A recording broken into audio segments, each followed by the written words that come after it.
Hello, everyone.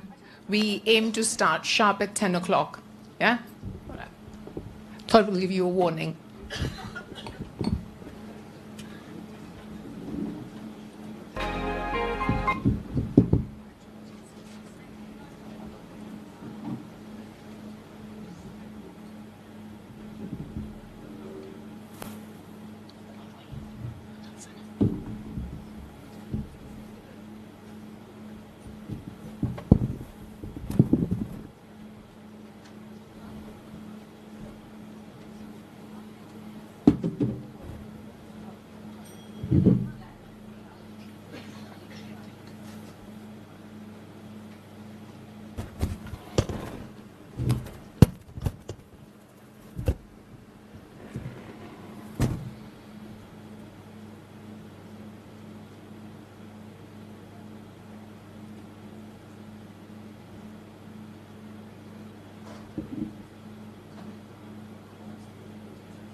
Good morning, everybody.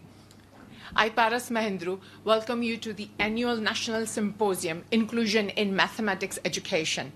We are honored to have distinguished speakers and representatives from different organizations around India, the flag bearers of inclusive practices. I'm looking forward to learning from their experiences, and I'm looking forward to interacting with you, the audiences. Indulge me, if you will. In our Purana, word Manu is used to describe a human. Rough translation of this word is a being that is capable of thinking, choosing. Another word you may have heard is Suman. Again, a rough translation, a being that is capable of good thoughts, a being that strives to be fair and equitable. Aristotle says man is a social animal. He cannot survive in isolation. We are interdependent. As a matter of fact, it is believed that we are more interdependent than bees. We have ample and compulsive evidence that has shown us enormous benefits of inclusive practices for people with disability. Today, I tell you, inclusive practices have benefits for all of us. Inclusion teaches us compassion. It encourages us to look at life from a different perspective. It nudges us towards cooperation and collaboration. When we choose inclusion, we choose compassion. When we choose inclusion, we choose to cherish diversity. It would be fair to say when we choose inclusion, we choose to strive towards fairness and equitability. In our country, we have the framework, legislations, and policies. All these advocate right-based inclusion. However, the ground reality is trailing behind. Is the difference between the vision for inclusion and the reality because of our attitude, because of what we value? As a culture, and this is a personal observation, as a culture, we tend to value sacrifices. Every time I hear a success story on inclusion, I feel the struggle. I feel the sacrifices all involved. Right to inclusion is about entitlement. As a culture, I believe we need to start upholding entitlement. When we value entitlement, we will achieve right to inclusion in practice. I certainly don't mean to say that we should stop recognizing people's struggles and sacrifices.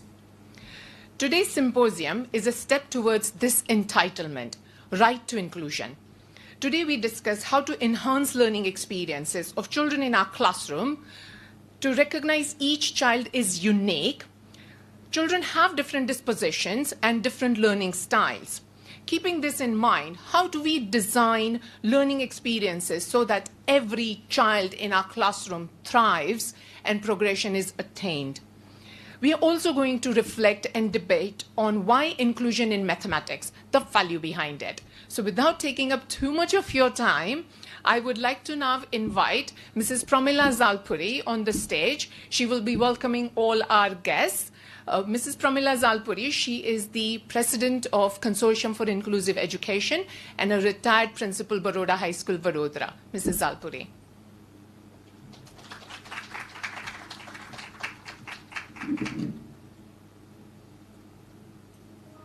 Thank you, Paras.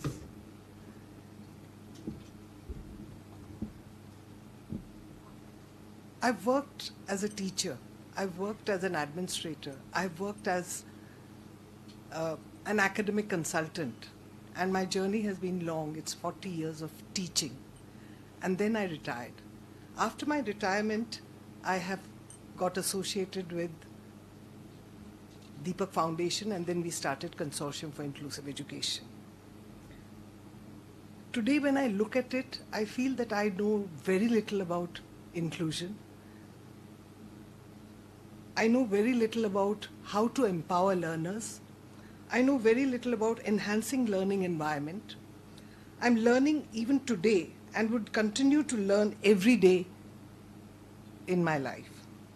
Good morning, all of you. Inclusion in mathematics education, a way to think differently about the differences, has brought us all together over here. Now, I'm so happy to see that all that we had thought of for the last 1-2 months is here now, all in front of us. I'd like to welcome Ms. Jo Chopra, who has lived in India for the last 40 years, in Dehradun. And she's the director of Latika. She's the founder and director of Latika Foundation, Dehradun. We have with us Mr. Sabyasachi Mitra, an expert on teaching math, mathematics, and many other aspects of education. And he's here with us from Thrissur, Kerala. Welcome you, Joe. Welcome you, Sabyasachi. I hope I pronounced it correctly. Yes. A big round of applause for our two special guests.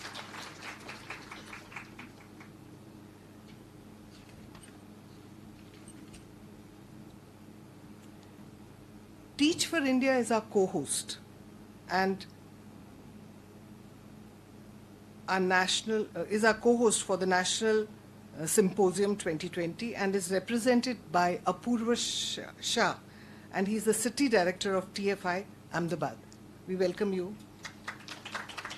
Sudha Hariharan is with us. She's a faculty for Learning and Disability and Inclusive Education diploma program at Azim Premji University, Bangalore. We are proud to share that APU is our knowledge partner in this symposium. We welcome you, Sudha.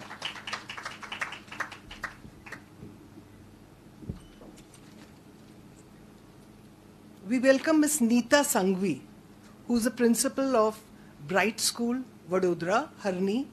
And I'd like to say that she has a bag full of games in maths, and she'll be sharing that all with you teachers, and you'll love it. Now we come to another segment of our special guests. We were actually looking for teachers who have had their good practices in inclusive education and they could share it with us. So that is how we looked out all around the country, and we received a few entries, and then after those entries came, the Azim Premji University, the Teach for India and Consortium for Inclusive Education selected the 4 best, and these 4 bests are here with us. She's Miss Pushpinder Jeet, St. Mary School, New Delhi. Kritika Hazare, teacher from the Future Foundation School, Kolkata. We have Vidhi Rajdev and Sina Miriam from Riverside School, Ahmedabad. And we have Ms. Sapna Iyer and Urshita Jethwa from Navrachana School, Vadodara. We welcome you for your presentation that is going to come in the next section. And without the presence of teachers from all over Gujarat, we have teachers from different schools of Vadodara, Bharuch, Surat, Ahmedabad, Kapadwanj, and are in such large numbers with us, and without an iota or doubt that they are looking for a way to think differently about the differences. We welcome you all, teachers. GSFC University has been they have held hands with us, and we would like to share that Mr. Manish Barot, Director Campus, we welcome you, sir. Dr. Saurabh Shah, Dean of Science of Technology and Pro Vice Chancellor in charge. We have with us Dr. Santosh Kumar, Associate Dean, School of Science. I think I've got it correctly. We have with us Dr. Nishit Parikh, Deputy Registrar in charge, and we have Dr. Chetna Parmar, Associate Dean, Science of Management. If I've missed out anybody, please excuse me.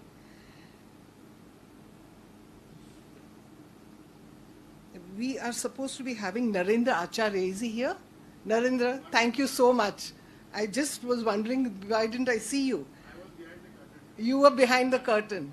And we have Dharti Patel, who was in before the curtain. She was in front of the curtain. She's the administrator of facilities of the GSFC University. We welcome you all, sir, all of you. We're going to have a lot of people from press too, but they may come over through the day. So we welcome you all. I would like to welcome our trustees, especially our trustee of Consortium for Inclusive Education, Mr. Jagdish Shukla. Thank you. And to all the principals who are here with us from different schools. A big warm welcome to all of you. So let's start thinking differently about the differences. Welcome you all again.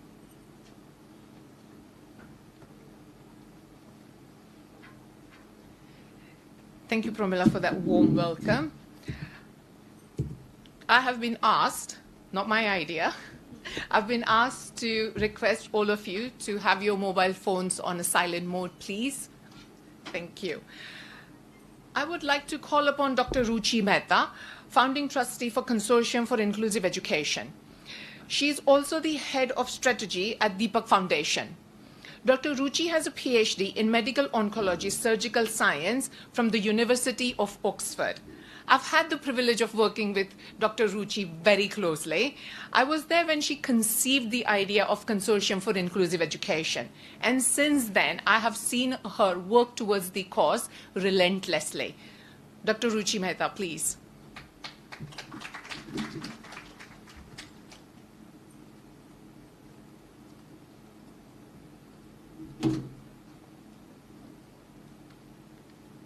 Good morning, everyone. I'm so happy to see everyone here. The very first convening of Consortium for Inclusive Education that we had was in the same auditorium, and it was a disaster. We had invited organizations that work in the area of disabilities, not necessarily inclusion. Excuse me. And like Paris said, I have no background in development or disabilities or education. And I was such a naive little newcomer to the city who just couldn't understand why certain children were isolated from the society and were not included in the mainstream education system. We've only been on this journey for 3 years, but we've come a very long way. And just your presence here proves that. Your presence here also shows that you're the very cream of the education industry, and you're dedicated to do more than your daily job and contribute to the landscape of education. I'd like to share a bit about why I started Consortium for Inclusive Education. I moved to India after 12 years of being abroad, studying and working in the US and the UK. And the first project that when I moved back was a childcare institute called Samaj Suraksha Sankul, which Deepak Foundation had taken over in a public-private partnership from the government. And there were 20 children in a 4-acre campus. There were children who were blind and children who were physically challenged. And all they did all day long was just sleep on their beds. There was no education. There were no activities to intellectually stimulate these children. And my heart sank because what I felt that as a society, we don't consider them worthy or recognize that they are capable of anything more than that. We all feel, our hearts fill with empathy and love when we see these children, but that's where it ends, right? We don't actually think that they can do anything more than that. I'm just talking about general public, not all of you present here. Of course, you're more evolved. And I was so naive that why are they here? I just started this, trust and then got a couple of like-minded people together. And we said, we're going to work towards inclusive education. But sometimes naivety encourages you to do brave things. You don't know what you're taking on. So we established this trust, Consortium for Inclusive Education. And I would like to just show some activities we've done in the last 3 years. Where did I put the...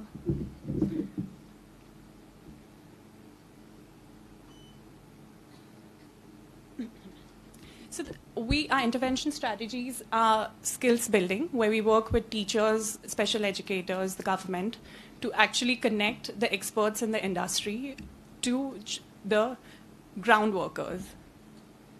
We provide direct support for inclusion. So we work, a lot of parents of children with disabilities come to the consortium to seek support for admissions in mainstream schools. And we support them throughout their journey, not just till the admissions stage.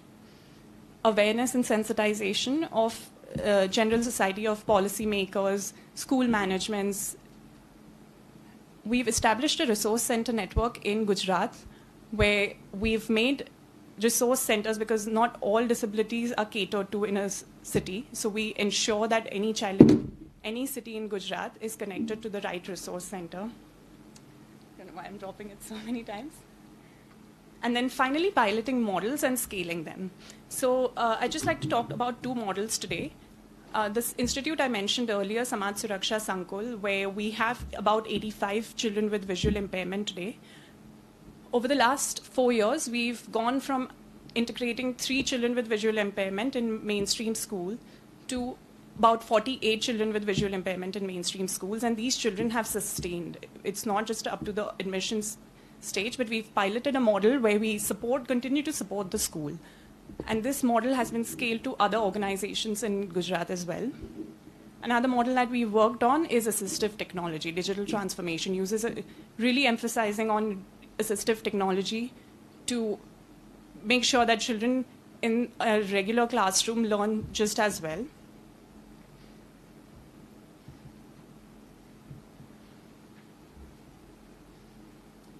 These are just numbers, but in the last 3 years, we've done 56 events. This ranges from a 3-hour workshop to 5-day residential training of government special educators. And this, as of date, we support 45 children in mainstream schools. These are children with disabilities ranging from cerebral palsy to hearing impairment, visual impairment, autism, learning difficulties. These are just case studies. All of you should have in your bag a book of case studies as well. Reel Rathod, who came to us when she was 5 years old, and now she goes to a mainstream school. And Smith, who has visual impairment with autism spectrum disorder. These are some of our publications. We're very new at it, but we're really trying because publications helps us to reach a larger audience. So I would like to share something that we are launching this year, and I thought this would be a great platform to share that. We have scholarships for children with special education needs. So if there's so many schools being represented here by the teachers, in your classrooms, in your schools, if you come across children who would benefit from a scholarship, you may apply before 1st of December. Disabilities also put a lot of financial strain on parents. So this is why we had introduced this intervention this year. And an inclusive education fellowship program, where, again, this would be a pilot this year. We'd be taking 5 fellows and placing them in private schools to support teachers in regular classrooms to come up with a curriculum for children with special needs and make accommodations for these children. Thank you so much.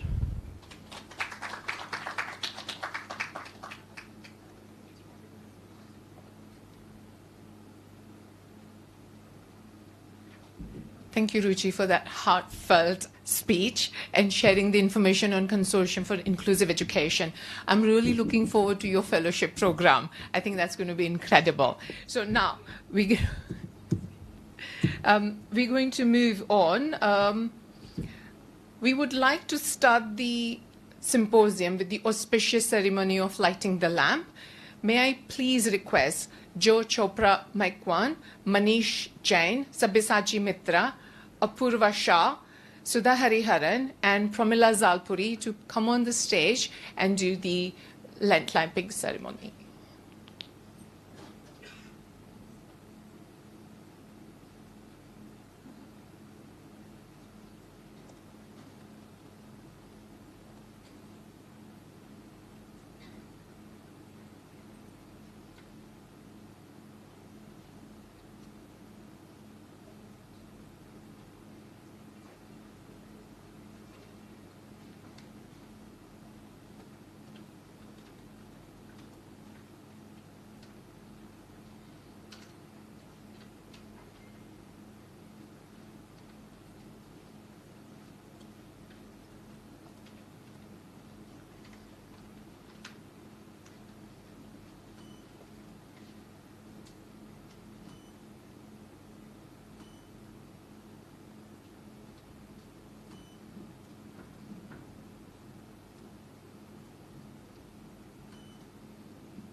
Thank you, everybody. Mr. Manish Jain, due to some personal reason, will not be able to join us today, and he was to give us the inaugural speech. I'm skipping it. We're going to straight go to the keynote speaker. I have the privilege of introducing Jo Chopra Mekwan. I hope I got that right. Thank you. Did I do it better job than when you say Chopra? We all know she's an American who's lived in India for 40 years. She and her husband Ravi have 3 children, the youngest of whom Moi Moi was disabled. Jo is the founder and director of Latika Roy Foundation, a leading non-profit in Dehradun, India, which is dedicated to providing services to disabled children and adults. Moi Moi left us in 2018, but her memory lives on through the work of the foundation. Jo is a writer who has authored 5 books and hundreds of essays and articles in major US and Indian publications. In a world that's increasingly polarized, cynical, and suspicious of the other, she believes that differences can be fabulous, fun is essential, walls unnecessary, and that there's always enough pie for everyone. She has been awarded the title Real Hero by CNN, and has won many more awards to her credit. She's also a TEDx speaker. Jo Chopra Mekwan. I'm trying, believe me. Please do us the honors.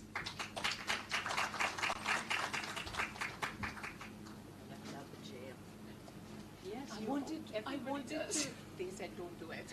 How do I get to this?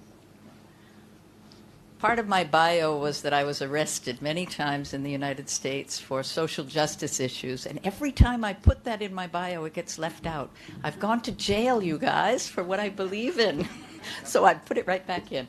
Thank you very much.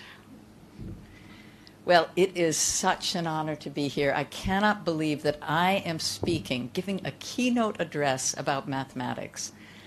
I mean, my husband cannot believe it, that me, of all the people, I married him. He is a genius in maths. One day, a friend of ours had come to visit, and as he was driving away, my husband looked at me and he said, "So sad about Prashant's license plate." I said, "What?" And he said, "Didn't you notice? It was DL19, I have to write it down, 3856. So sad. Does anybody here know why that's sad? 19, 38, 56. Yeah, I can see all you math nerds just doing the math table. No American audience would understand what is so sad about 19, 38, 56. But you guys know, right? It should have been 57. It was so close. Until very recently, I was quite unashamed of my innumeracy, which is what we call it. Had I been illiterate, I would have been embarrassed. I would have constantly been trying to hide the fact that I didn't know how to read, that I didn't know how to write. But maths, I think it's kind of cute. I think it's endearing to not know maths, or I used to. I don't anymore because my husband's influence has started to wear off on me. And actually, if we think about not knowing maths, we really need to take it seriously. The fact that so many of us are innumerate, and particularly here in India, where we're subject to so many things that can go wrong if you don't know your maths. So what are the problems with innumeracy? They range from scams, people much more likely, if they're innumerate, to be taken advantage of. Those people who call you up on the phone and ask you for your PIN number, they get a lot of innumerate people to give it to them, and they don't realize it. People who borrow money at exorbitant rates and never realize that that money they can get right over the counter from the local moneylender is being charged a rate of 100% or 200% interest, things we would never dream of accepting in a regular bank. But people who can least afford it are the ones who get taken advantage of. Godmen telling you, just give me a little bit of money and I'll make a miracle happen. Politicians who promise us that without raising a single tax, they're still going to provide all the social services possible. And we know that's absolutely impossible, but because of innumeracy, we keep voting those people back in every year. ultimately, it's a data allergy. We don't like to look at numbers. We don't like to look at tables if we are enumerate. And I put this book cover here as a little promotion because I really think it's something we all need to read. The world is actually getting better. The world is improving all the time, and yet we still have a very negative worldview. We think everything is going wrong. What was the life expectancy at the time of independence? Anybody know? Here in India, what was your life expectancy in 1947? Hanji? Early 50s. That's a very high guess. Try again. Yeah, close. It was 32. So almost everybody in this room would not be alive if you were alive at this. Well, I don't know how to even say that. That's a math thing. But you know what I mean. I mean, we're all, not all of us, I can see some youngsters, but most of us are over 32. We would be elderly. I would be like amazing. I'm 64. That's twice the age of average life expectancy. Nowadays, in this period of time, life expectancy in India is almost 70. In 75 years, to make that big a leap is phenomenal. Even more impressive is the child mortality rate. Anybody know what it was in 1947? It was shocking. 509 children per 1,000 didn't make it past their fifth. Children who were born didn't make it to the age of 5. Imagine the grief that parents were living with. And now, what is it? It's 34. Incredible. I mean, that is an absolutely magnificent achievement for a country which is still very young in the larger scheme of things. That means that water has improved. That means that healthcare has improved. That means that general nutrition, that people are just doing so much better. So, and yet the data keeps telling us, or the pundits keep telling us, that things are getting worse. We've never seen so much inequality in our lives before. Actually, if we look at the numbers, things are getting better. So it's really important that we not give in to despair and that we become numerate, we become able to look at those numbers and say, things are getting better, and we move forward with an attitude of optimism. But let's come back to maths education. Most of the children in this classroom, you probably know this, can't do simple division. Many of them can't do simple maths, even though they are, simple subtraction and addition, even though they look like they're what, in class 8, 9, but they can't do it. This is a fact, and we know it from our USSR studies. And if you look at those studies in more detail than are typically given in, I'm going to shift over here because I can see my own slides. Can you still hear me? Yeah? Okay. So if you look at the detail in the USSR studies, not just the headlines that are always touting the negative aspects, you can see a lot of information. And we really need to get down into the details to learn from these studies. One is that holding on to achievement is difficult. Look at Chhattisgarh as an example. Chhattisgarh in the lower map down there was in the orange, moved to the red in just 2 years, but struggled and came back up to the orange. It's hard to stay with progress if you don't keep it as a priority. You can't sit back and rest on your laurels. Okay, we're in the orange zone now. The orange zone isn't that great, to be honest. It's like 10 to 20% of the kids can do it. So it's nothing great, but even that is progress. We have to hang on to it. Look at Himachal versus Uttarakhand. I come from Uttarakhand. Those two states, if you look at their geographies, are very similar. And yet the legacy of education in Himachal is a very different story than what it is in Uttarakhand, and you can see the results. Himachal was pale green, moved to dark green, and is holding firm with dark green. We're hoping it's going to move into purple soon. But Uttarakhand, right next door, remains in the yellow.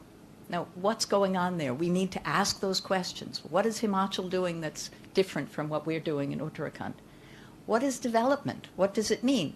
Gujarat is touted as the great state of development, but is development great roads? Is development only good hospitals? Or are we going to look at education as well and focus on it? Because if you look at the numbers, Gujarat and Bihar are very similar. Jammu and Kashmir. Jammu is very well moved from orange to yellow, and then suddenly it's a white zone. We don't know what's going on there, and that's the cost of conflict. And we have to keep that in mind. Whenever children are exposed to violence, their learning levels are going to either reduce or even disappear. And what can we learn from Mizoram? Little Mizoram, off in the northeast and staying up there at the top level. But the top level is still only between 51 and 65% of the children can do maths 2 grades lower than they should be doing. So this is not a great thing, but the big thing is we keep tracking the numbers. We are still doing the maths. And this is really the most exciting thing about these USSR studies that come out year after year after year. And how much we can learn when we start to get the numbers right. And how much can we change. So we have to see the hope and we have to acknowledge the despair. So my big thing, inclusion, why do we love it so much? What is it about inclusion that we think is so amazing? And why does everything get better when there is a happy acceptance of difficulties? I loved what Paras said about compassion and cooperation and building teamwork and understanding all of the differences that exist in our classrooms. But I also love the fact that inclusion is what brought us text messaging. Who in this room has not used text messaging? We all benefit from it. Why do we have it? Because deaf people wanted to be able to communicate too. And everybody else was getting cell phones and they were left out. And some clever design people in Finland came up with text messaging, which now we all embrace. We can't imagine living without it. We're all probably texting our friends right now. Don't do that. Pay attention to my presentation. Disabled kids are literally game changers. When we bring those kids into the mainstream, we automatically make the system work better for everybody. And why do I say that? I say it because we see things differently. When we've got disabled kids in our classrooms, we automatically see things from the perspective of the child who is having a hard time. It's a way of seeing. And speaking of seeing, how many of you in this room are wearing glasses, have contact lenses, or have had corrective surgery? Just raise your hands. Okay, that's a great number. If you look around, you can do the percentages for me. I would say it's about 40% of us have some visual impairment. Let's go back to this classroom. Those kids, government school. How many kids do you see wearing glasses? You may not be able to see way in the back, but there's not a single child wearing glasses. Yet 40% of us in this room are wearing them. And this is a statistic across the world, that in a group of people, 40% of us will need glasses. 40% of these children should be wearing glasses, and not one of them is. Now, when you bring disabled kids into a mainstream classroom, automatically the teachers have to start recognizing something's going on here. If this kid isn't learning, what's the problem? It's not he's lazy. It's not she's naughty. It's not that they don't want to pay attention. Maybe they can't see what the teacher is writing on the board. And then we look at, can they hear? There are lots of kids in this group who probably had middle ear infections when they were really small, didn't get antibiotics, and they have residual hearing loss. Some kids who were born with hearing loss, and it was never diagnosed. When we start to ask those practical questions, we can solve those problems. And these are easy to solve. These are things that technology can help us with. We've got free glasses for every child who needs them in this country. Why are they not doing it? Why are these kids not taking advantage of that? Because nobody's checked. Nobody's looked at, they've labeled them. They're just naughty. They just don't want to learn. They've always been lazy. His father was lazy, he's lazy. His son will be lazy. Maybe deafness is also an inherited trait. So when we bring those kids into the mainstream, then we start to see there are lots of things that we can solve, and we can solve easily. What else can we do? That's my friend Lekshi. There is so much we can do. And we all use maths all the time. The trick now is to begin to recognize it and to begin to name it so that our children, without even having to learn about integers and fractions and as terminology, they learn them as reality. They learn them through experience. One-to-one correspondence, for example, is something that we all do all the time. When we took our shoes off over there, we put one foot into one shoe when we came back down. Nobody tried to put both feet into one shoe, right? It makes no sense. One-to-one correspondence is a fundamental concept in mathematics, they tell me. I'm not really sure about this, but I think you probably will agree. One-to-one correspondence is an important factor in maths. The child's message to the adult. This is from Maria Montessori, my icon. I love her so much. Help me to do it by myself. That's why we do activity-based learning, because kids want to do things. They do not want to be sitting still and listening while we talk to them. Okay, now we've all been sitting here for quite a while. I think some of you came in here even before 10 o'clock in the morning. A lot of you were here at 9:30, but everybody's been sitting still for an hour. Now, one of the things that we know as teachers is that children can't sit still for very long, and adults don't like to either. As adults, we're free, right? We can get up and walk out of the room if we want to. We can say we have to take a phone call, or we can say we need to use the bathroom, or we need a glass of water, and nobody's going to stop us. But what child is allowed to get up and walk out of a classroom? Doesn't happen. So we have to build it into our classroom routines. So I want everybody to stand up. And we'll do something, just a little motion activity, so that you can get those brain cells woken up again. Okay, this is called knocking on heaven's door. It's really simple.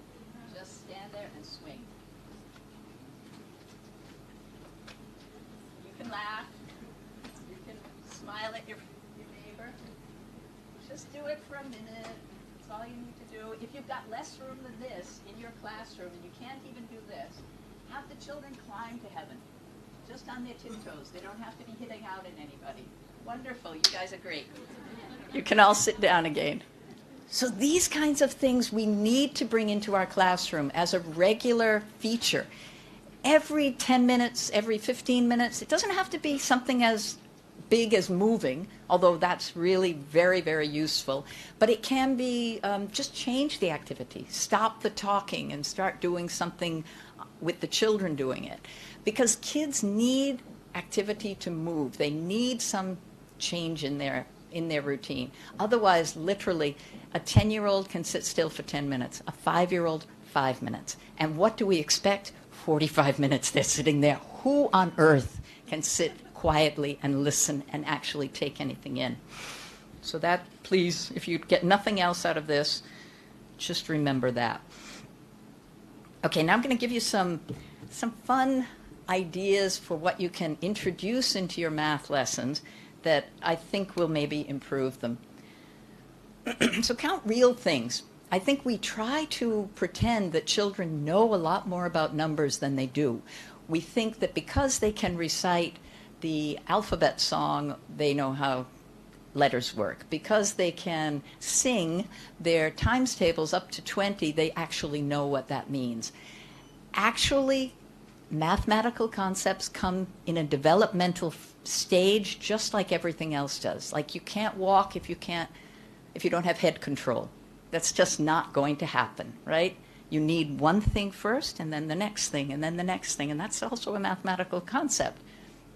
So our kids may be able to tell you 1, 2, 3, 4, 5. They may be able to recite the 19 times table like my husband could, but they may not know what it means. So if we start making it real, so this is that 5 little ducks went out one day poem, and the little ducks are going to actually walk away.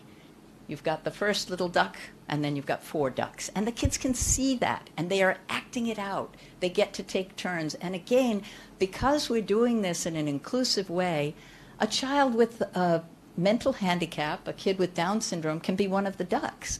And that's something really exciting. It's a big role in the classroom, and that kid gets to play it. So you can when you bring activity-based learning into your math classes, you make them more accessible because there are so many moving parts. Connecting numbers with quantities is really important in a solid activity-based way. So this is tiffin time, and this little guy has been asked to get 3 spoons for himself, for his friend Rohan, and his friend Sakshi. They're all going to sit together at a little table and have their tiffin. So it's meaningful. He needs help right now from the teacher. She's putting her hand on his to help him, and she's saying, 1 for Rohan, 1 for you, 1 for Sakshi, and reinforcing that this is that same thing of one-to-one correspondence. He's bringing it out to the table, and now this is another kid. He's been asked to bring the cups, and somebody else has brought the plates. And then they sit down and they actually eat their tiffins, because connecting it with something meaningful really embeds the concept for the child. And at the end of it, they're going to close the session, not by leaving all their dishes on the table like their little sahibs and mem sahibs. They're going to walk them into the kitchen and wash them. And washing dishes is another amazing thing for children to do that gives them a kind of tactile experience of something that's very useful in their homes. Cooking. There is nothing as great as cooking in a maths classroom. Kids are going to learn fractions. They're going to learn how many cups do I need for how many of my guests? How do I pour and make sure everybody gets an equal quantity? We can do so many things. And again, lots of different pieces of the puzzle so that children at their ability levels can take part in the activity. This young woman is a very good cook. She can manage the oven. She can set the temperature, she can set a timer. All of these things involve maths. And we start using a lot of math words like more and less, half, quarter, a lot, a few, plenty, enough. And what kid doesn't like to pour water out, especially on a hot day? This is the kind of lesson that can end up being squirt gun time. Everybody gets a little cooling relief at the end of it. But we're talking about, how does a bottle feel when it's full? How does it feel when it's empty? And what's the difference when it's half full? And how many cups do I need if I'm going to use up a whole liter of water? So this is science, and it's also math. Sets and subsets are such an important part of how we live. Imagine if we kept 1 plate on the bookshelf and 1 plate under the coffee table and 1 plate in the kitchen. Nobody would do that. We know we have to be organized. Our plates, our big plates are all together, our small plates are all together. And this is a real skill for life. It's a math skill. And it's, again, the basis of so much that we do. So here we're doing a kind of artificial exercise with this kid, where she's been asked to separate rocks from curtain rings, from bottle caps, from toys. And yeah, okay, that's in real life, you're not going to have all of those things all jumbled up together. So in addition to giving her practice like that, we also do something that's meaningful. Folding towels. And towels are used in so many different ways. We have the bathroom towels, we have the kitchen towels, we have the guest towels that only come out for the special people who arrive every now and then. And that folding itself is a mathematical exercise. Fold it in half again, fold it in half again, and then you can get into half squares if you want to. And look at how neatly he's made that little pile, and he's got the 2 yellow ones, and then there are going to be 2 pink ones. So you can divide and divide and divide according to how many different subsets you want. You can talk about taller and shorter and fatter and thinner using children. And this is a fun way to do it that kids will enjoy. If you want children to learn the concept of setting things up in gradations, you've got the little kid in the front, and then they go up according to height, or we can have all the children roughly the same height.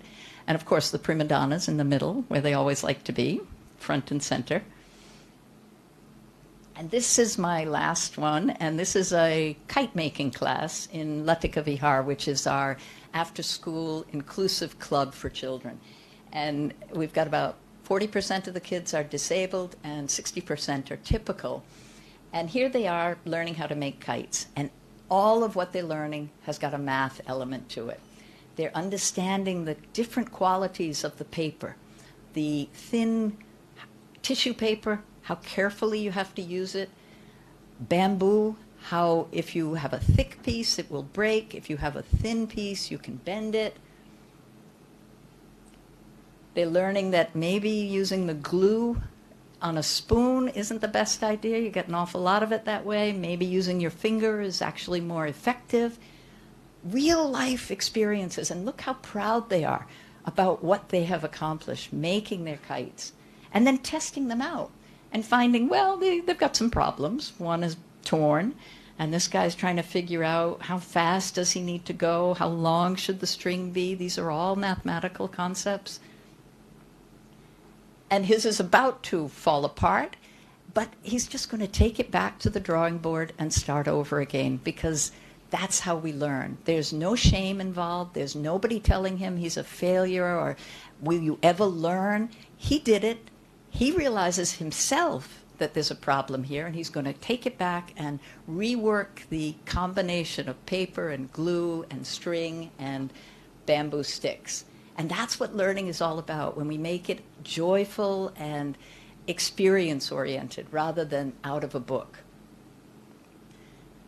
Finally, again, Maria Montessori, the greatest sign of success for a teacher is to be able to say, the children are now working as if I did not exist. And these are my grandchildren, the ones I'm doing everything for, them and everybody else's grandchildren in this world, where maths really is magic. Jai Hind.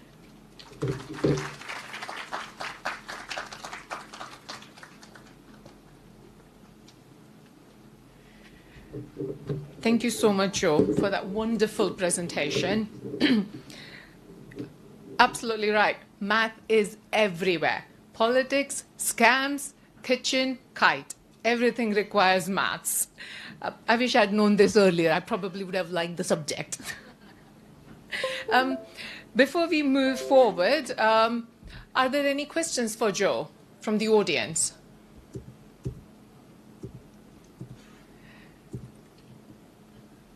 I think the presentation was so wonderful. It was so clear. Everything's understood what math should look like in the classroom. But I honestly loved it, especially when you said that math is everywhere. And if you make the experiences real, it becomes so easy for children to relate to these experiences. So thank you so much. Now, before I move forward, I do want to comment on what you said, that I left out something from your bio. I wanted to have it. I was told not to. But when I was reading about Latika Roy Foundation, and I was reading about the kind of work you have done, I'm not exaggerating when I say the compassion and the kindness that you reflect. I think the world will benefit from more criminals like you. And one last thing, I went through your blogs. The two blogs that caught my attention were the F words. There's not one but two blogs on it. I strongly recommend everybody here reads them. You agree with me, don't you? Okay. So we're moving forward. We have a first presentation. It's Pushpinderjeet Kaur from St. Mary's School, New Delhi. Pushpinderjeet Kaur, please. Thank you.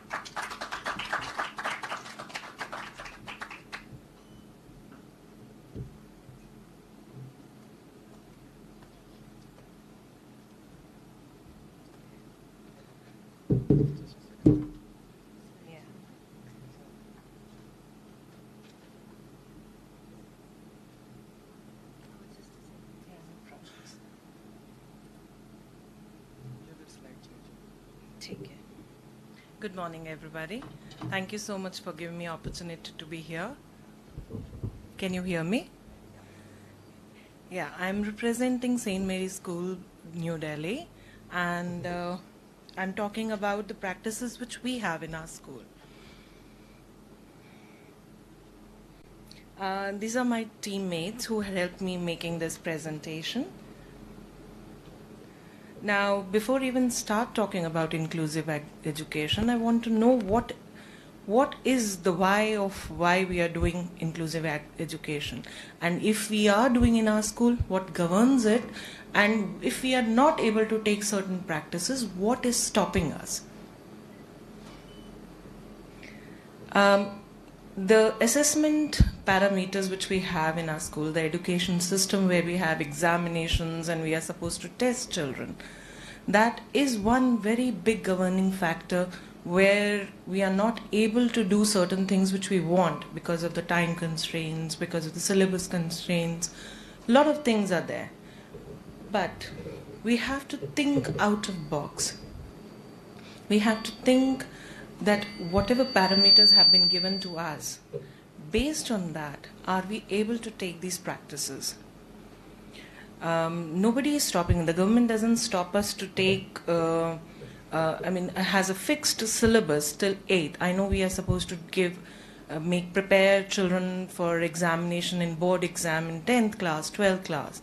So I'm not talking about senior school.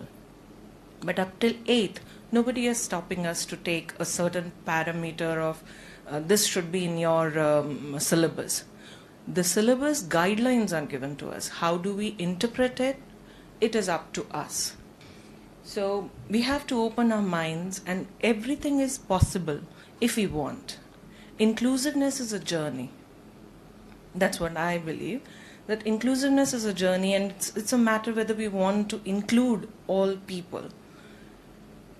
We have to, all of us, like earlier also spoken, that we understand the moment we come to our class, we interact with children, we see their work, written work, interaction, speaking work, speaking strategies which children have, that whether they are having any problems or not.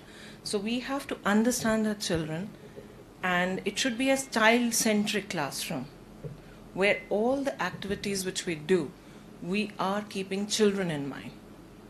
So there is a very good formula which we can have in our class, which is called SOLVE. Study your class, organize your plan, list out the possibilities which you can have in activities in your structure, the pedagogies, looking at the multiple intelligences which you can apply in the class. List out, what is that? You have to verify whether your plan is working.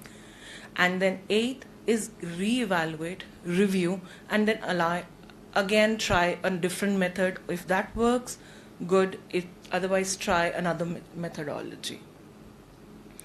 So another very important thing when we look at inclusiveness, ma'am was also talking about that there should not be any feeling of sacrifice. There's no sacrifice.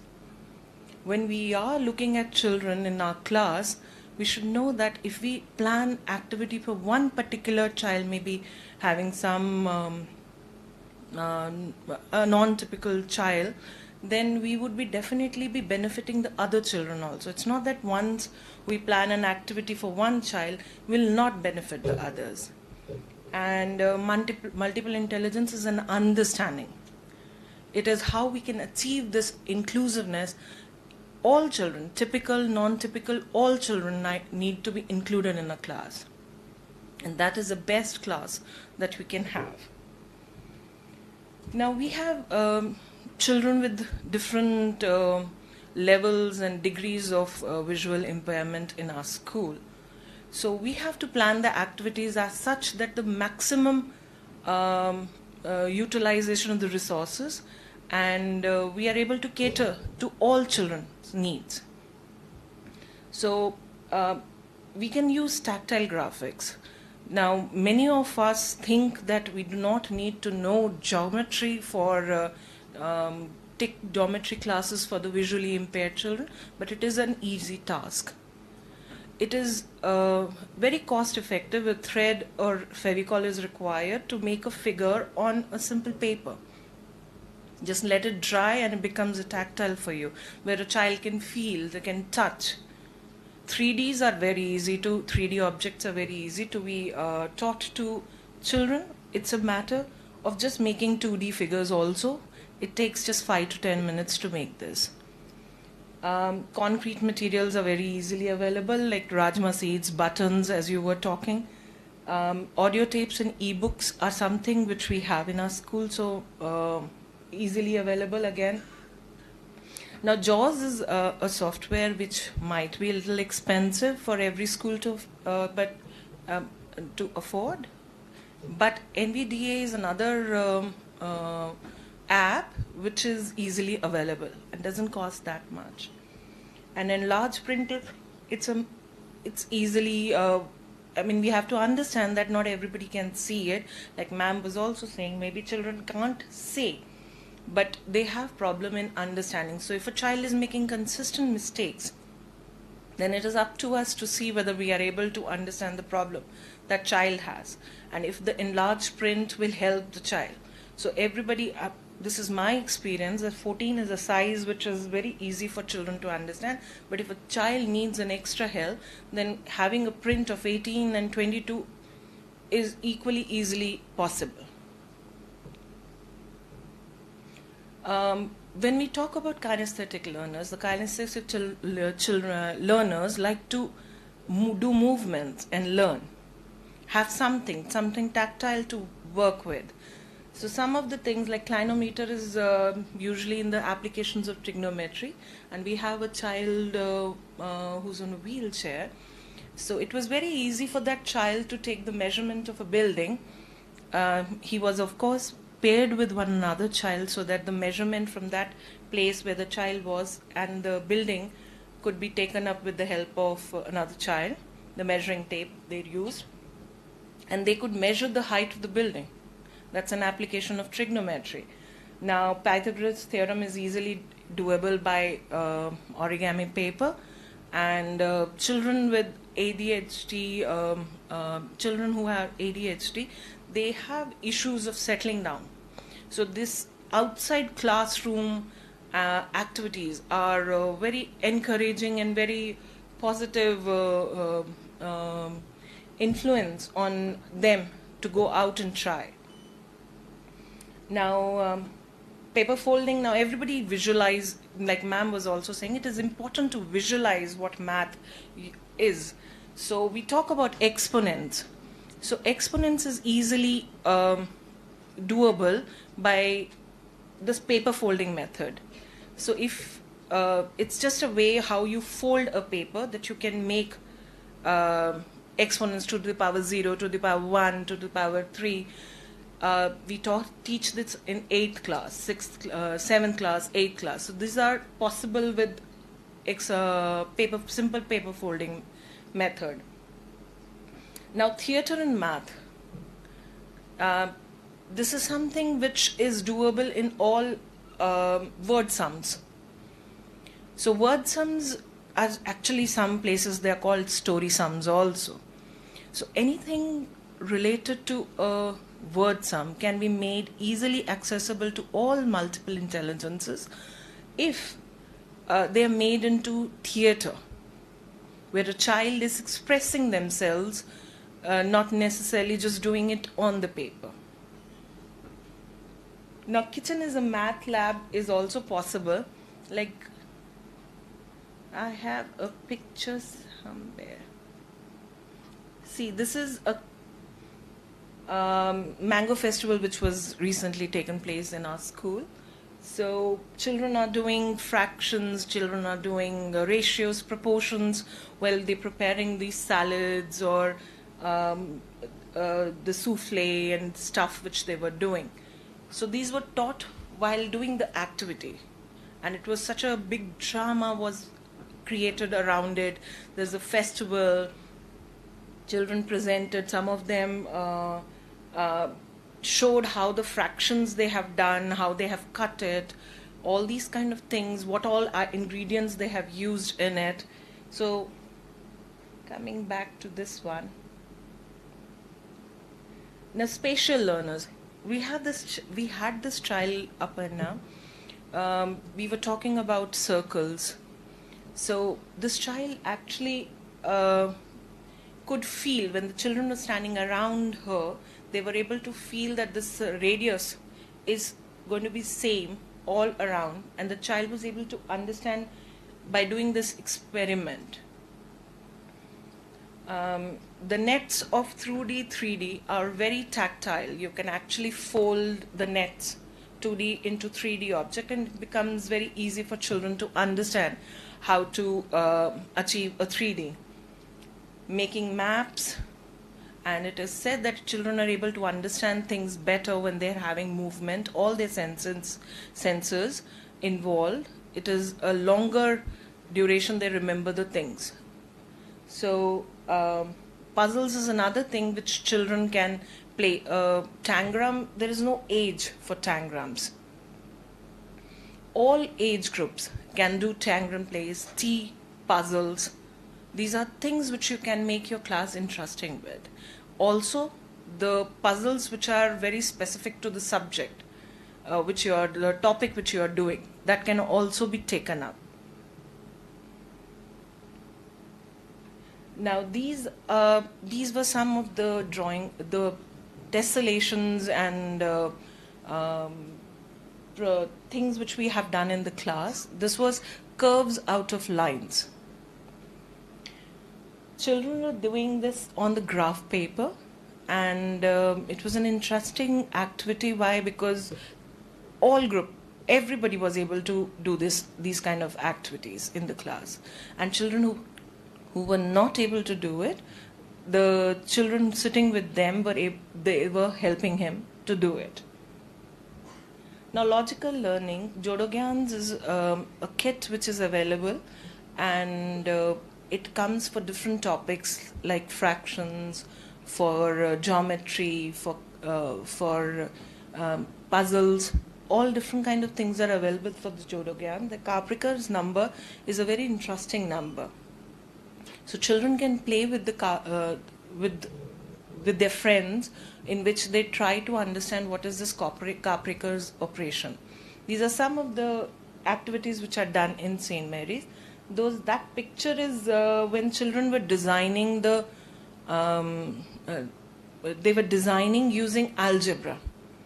This was the introduction of algebra, where children actually made algebraic expressions using what logic they see in the creation they have done. So introduction of algebra is using that activity. Depreciation, decay problems, these are very interesting topics which are there in class 8. They can be done using puzzles. And top view, side view puzzles is something which is there in class 8 book, and that can be done in the making of the questions can be an interesting activity where logical learners do it in the class. Now everything is when we plan something, it benefits all others also. It's not that when we are planning something that it is going to benefit only a certain kind of a child. So whenever we are keeping it, all kinds of learners in the class are going to be benefiting, whether it is typical, non-typical, any kind of problem. These kind of things can be done in the class to make class more meaningful and bringing the math to where they can do the math rather than just writing the math. So that was a mask making activity, and we know the masks are something which are human expressions. They tell us about human expressions. The children were trying to make this Sikkim masks where they learned about symmetry, the mensuration and other forms of mathematics by doing it. This I have shown. Then verbal and linguistic learners, that is one of the activity where one child became Pythagoras, and she told about how Pythagoras had given what the mathematics, what breakthrough he had given us. And this was the enacting done. This was another practice done in the class.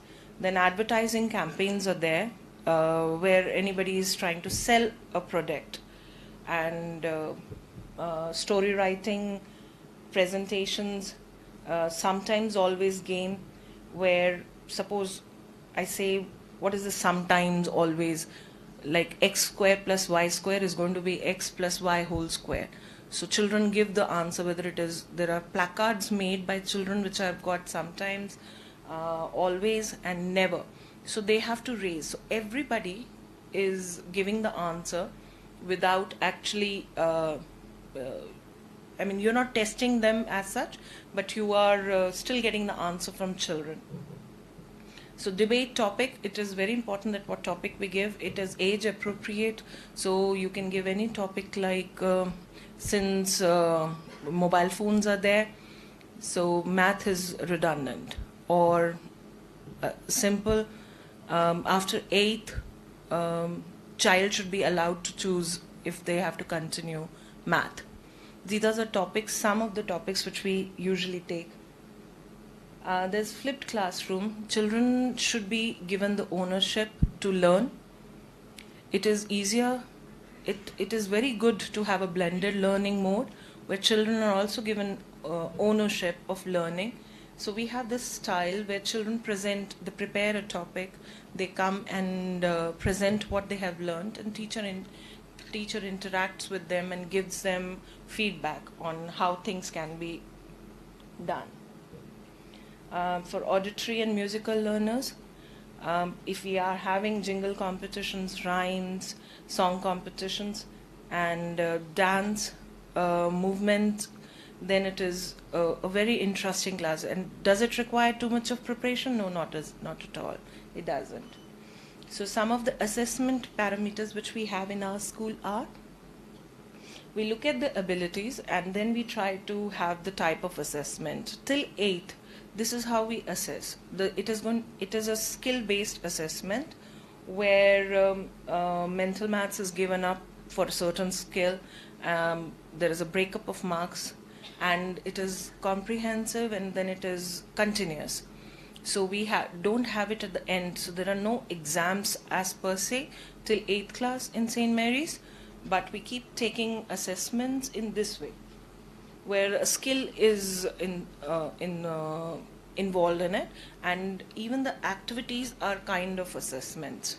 So if a child, like many ADHD children have problem in having a bigger chunks tested, or we have children with dyslexia, dysgraphia, so they have problems in understanding chunks and remembering and recalling the chunks which are at a very at a heavier side, so they can be tested throughout during these activities. We don't have to have examinations for testing and knowing what they know and how capable they are.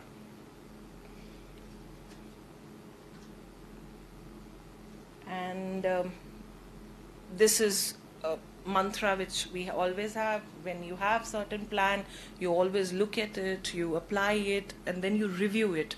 And if need be, then you again make changes, make tweaks on it, and then try to work on that plan again. So this is our mantra which we have done in our school. So these were some of the ideas which I thought I should be sharing with you. If diversity is about the mix, then definitely inclusion for everybody is definitely which is going to make it a successful endeavor. Thank you so much for having me.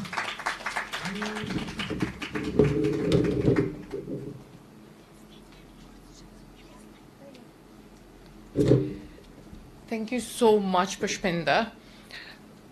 I loved the idea of formative assessment. I'm going to start at the end first, go backward. I think formative assessment is the key when it comes to inclusion. And I also love how you at St. Mary's use different intelligence to help children make sense of maths. Honestly, I wish someone had taught me maths through theatre. As you can see, I love hearing my own voice. Anybody has any questions or any comments?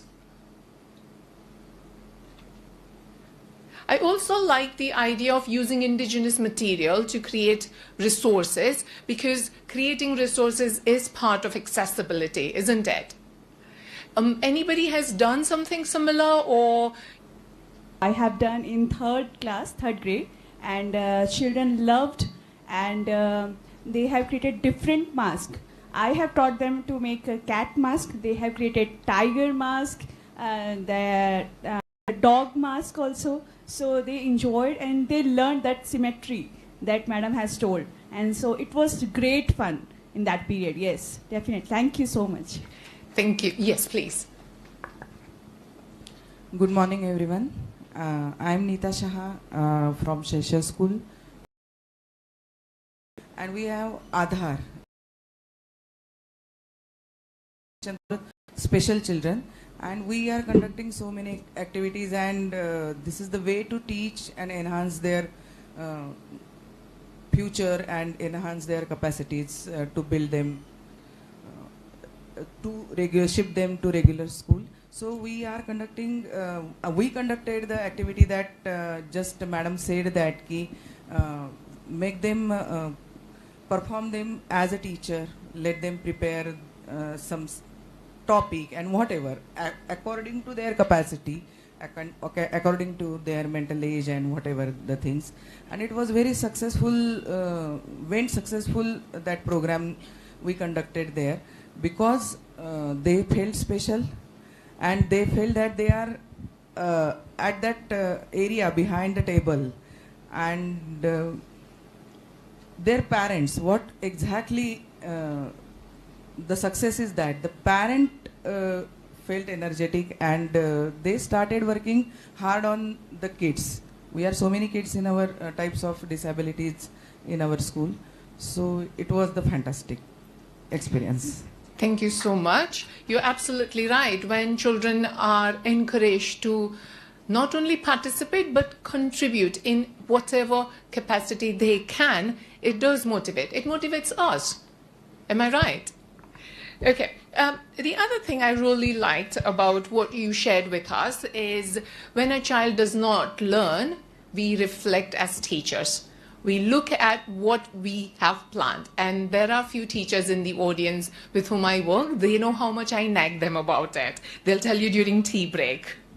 But it's absolutely right. We need to reflect. We need to see what we've planned and then make changes to meet the needs of the child. Okay, so I think we are ready for a tea break. We have arranged for tea outside, and we have volunteers who will help you. So please enjoy the tea. And I think we've got 11:40 when we want to come back. Thank you so much. Can I say something? Yes, please. Yes, sorry. I couldn't resist, that's why I just walked. Please. It's okay. Ma'am, when I was listening to you, I was just feeling that all these activities we have been doing in our school. So, I'm glad that throughout the country, all the math teachers are working in the same line. So, I just wanted to congratulate you, ma'am. And we have 22nd December coming up. That is our Mathematics Day. So, we have a lot of plans. And if we have not been doing some activities that you mentioned, or some sharing that we will still be doing ahead, so we can take it up for the National Mathematics Day. Thank you. Thank you. Morning, ma'am. Good morning. Morning. My name is Dr. Humi. I represent Bookshare, Benedict Initiative. Appreciate your thoughts about including children with learning disabilities and other disabilities, but probably the most difficult ones to include in an inclusive classroom would be visually impaired.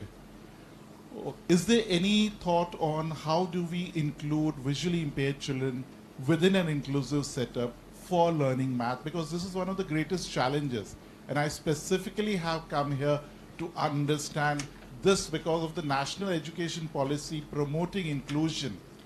It's no longer advised that children with special needs, especially visually impaired, should go only to a blind school. So when we want to bring them into an inclusive setup, this is one of the major challenges. Teaching other subjects is pretty easy. That's not a great challenge. Including children with blindness in a mainstream classroom for learning, say, history, geography, languages is pretty simple. But when we talk about maths and science, that is where innovation has to come in, and that is where we all need to put our brains together and see how these children can be included for concept learning and also for writing math, which is one of the biggest challenges. Thank you for the question. Can we have the microphone for Pushpinder Jeet? I'll just say one thing before you say it, because it's Annie Koshi who first told me, when you start with inclusion in Dehradun, start with the blind kids. They're the easiest. So it really is your perspective on how you're looking at things. And I think we all feel about our own disability, the one that we are working with most closely, that this is the one that's neglected. But actually and St. Mary's has done so much work with visually impaired kids, so go for it. Thank you, Jova.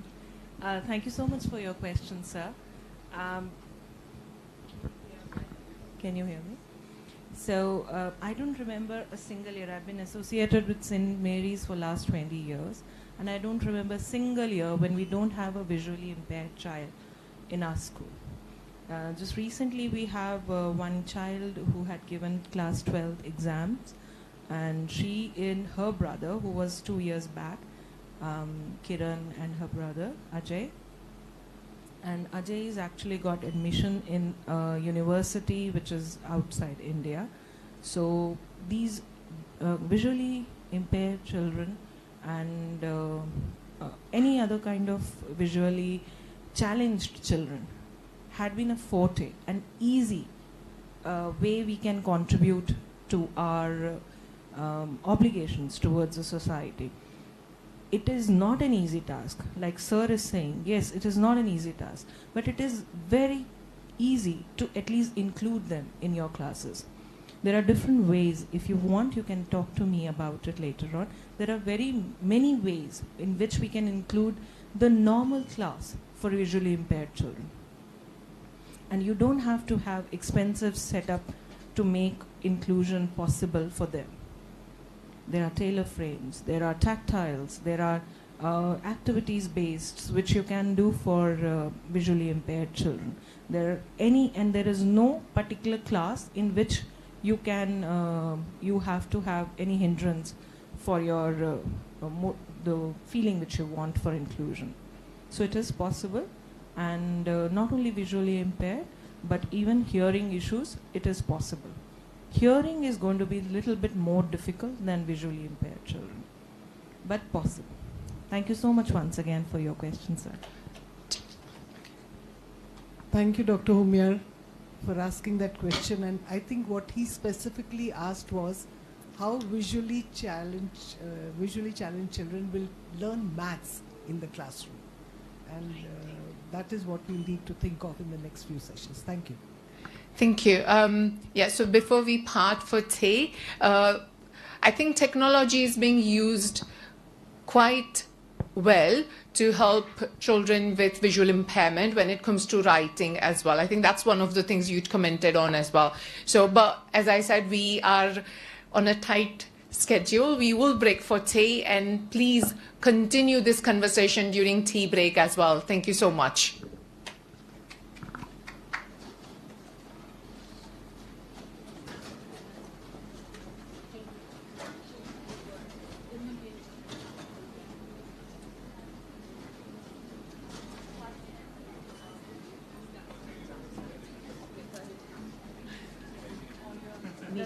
Need to boost.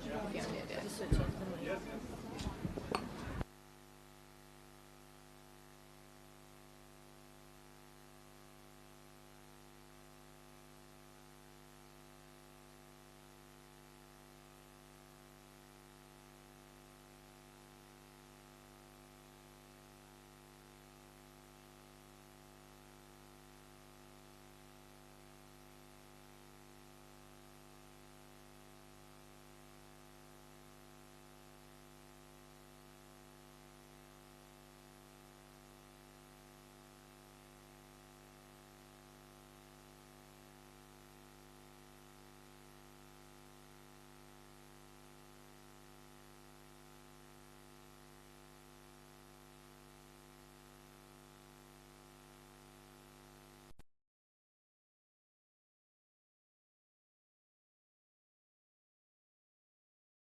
Hello students, we all express our feelings. Hello students,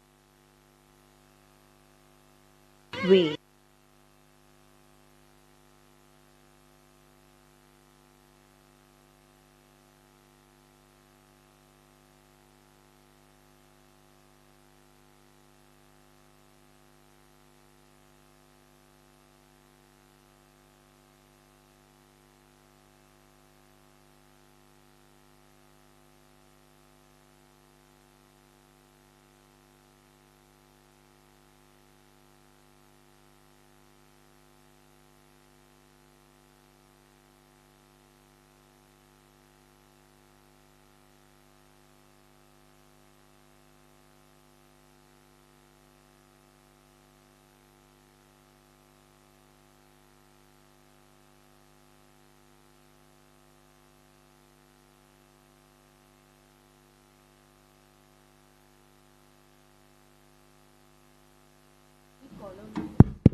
Hello, hello.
Welcome back, everyone. Hopefully tea's woken everybody up. I need tea at periodical times, so I understand the need for caffeine. Okay, so we are going to move forward. Our next speaker is a math expert, and it's an absolute pleasure to introduce Sabyasachi Mitra, an economist from JNU by training and a mathematics educator by passion. Sabyasachi Mitra is currently working as a freelance consultant, developing curricula and assessments for testing understanding of school-level mathematics. In the past, he has worked with IB schools teaching mathematics. During this time, he was also engaged in helping students who required additional support to develop a better understanding of the concepts of mathematics. Mr. Mitra, please. Thank you.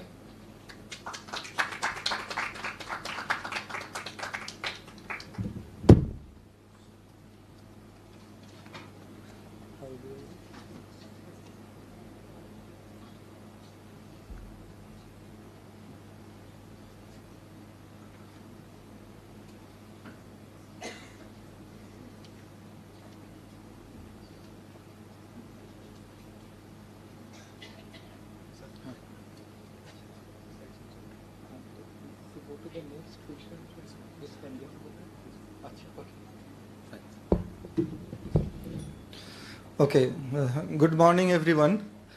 So I am very bad at scripting things. So when Pramila ma'am asked, do you have a presentation to share? I said, okay, this is the latest. But by the time I reach, there will be another which would be latest. I sent it in the morning, but it's still not the latest. The scripts are always adaptations. So here we'll get the original. And that original is mostly based on not what I had given in the script, because that can be shared, but it would be covered, but more I will cover based on ideas what I heard during the first session. I'll first pick a few pointers from there, and then I'll also share some of mine, and then share the rest. Probably it can easily be shared because it's ready. So what I was thinking, I was trying to note down, Ms. Jo talked about innumeracy and illiteracy, and I was also about to agree and like to say yes, because when they say, oh, you are not good at maths, I am also not good at maths, high five. Now, when I put on my Facebook that I am going to a place to share, so many people wrote, oh, math had been my weak area, not in the sense that if you can then help me grow out of it, but yes, okay. But let me say, it's not illiteracy and innumeracy. If those who are familiar with the SAT question papers, I'm not talking about the math component. If you look at the English component, there are passages on the basis of which you have to answer. Every year, at least one, every time, at least one, if not more than one, are business reports with graphs, charts, not calculus, but graphs. Just the idea is that if you are an English expert, you should be able to interpret a business news as well. You cannot say, okay, where is the economist in our department? Then the economist will come and say, okay, economics, the graph I understand, but I don't understand the English. So if you look at this division is not there. We have created it. And we have made people on each side incapable of not only understanding the other side, but understanding our own side, which we claim we are an expert at, actually. We don't understand it either. So that is the reason we need to have inclusion. That is the first response. It was not in my script, but I thought I have to respond to that because, and I really quickly related to the SAT thing, and I thought it's so relevant. So that is first inclusion. Then we are also talking about, okay. So when we say inclusion, small things first. Let us, the structure, how to do it, it can be a 10-day workshop even with schools. But are we passing, the first thing I feel in inclusion is that we should not pass out as adults our prejudices about the children. Long back in a NGO-related workshop, a Bangalore-based psychiatrist who works with children said, you know, like in a grade 2, say, or a grade 1, a child is very naughty. It's very natural. Now, whether from 1 to 2 or from 2 to 3 or from 3 to 4, somewhere most of the children will change naturally. But what happens, The grade 1 teacher tells the grade 2 teacher, class teacher, watch out for that child. You know, she's such trouble. You will just know, means I'm so thank God she's in the next year now. Now, maybe by that year, that next vacation, that transformation happened. And the child is no longer that, is actually paying attention, sitting quietly. And this grade 2 teacher is thinking, why is the child quiet? He's not supposed to be quiet. That means the child must be plotting something. You, why are you so quiet? Stand up. So what if the child will think, then what's the point in becoming better here? So let's go back. So where will inclusion happen from? So I think these are more important issues than math or science or English. That are we including the child? Then everything will happen. If the child loves that teacher, why do you love history so much? Oh, if you ever listen to history, ma'am. No, I want to know the history. No, the ma'am. So for the child, why can't we, instead of the history ma'am or the English ma'am, becomes the maths ma'am?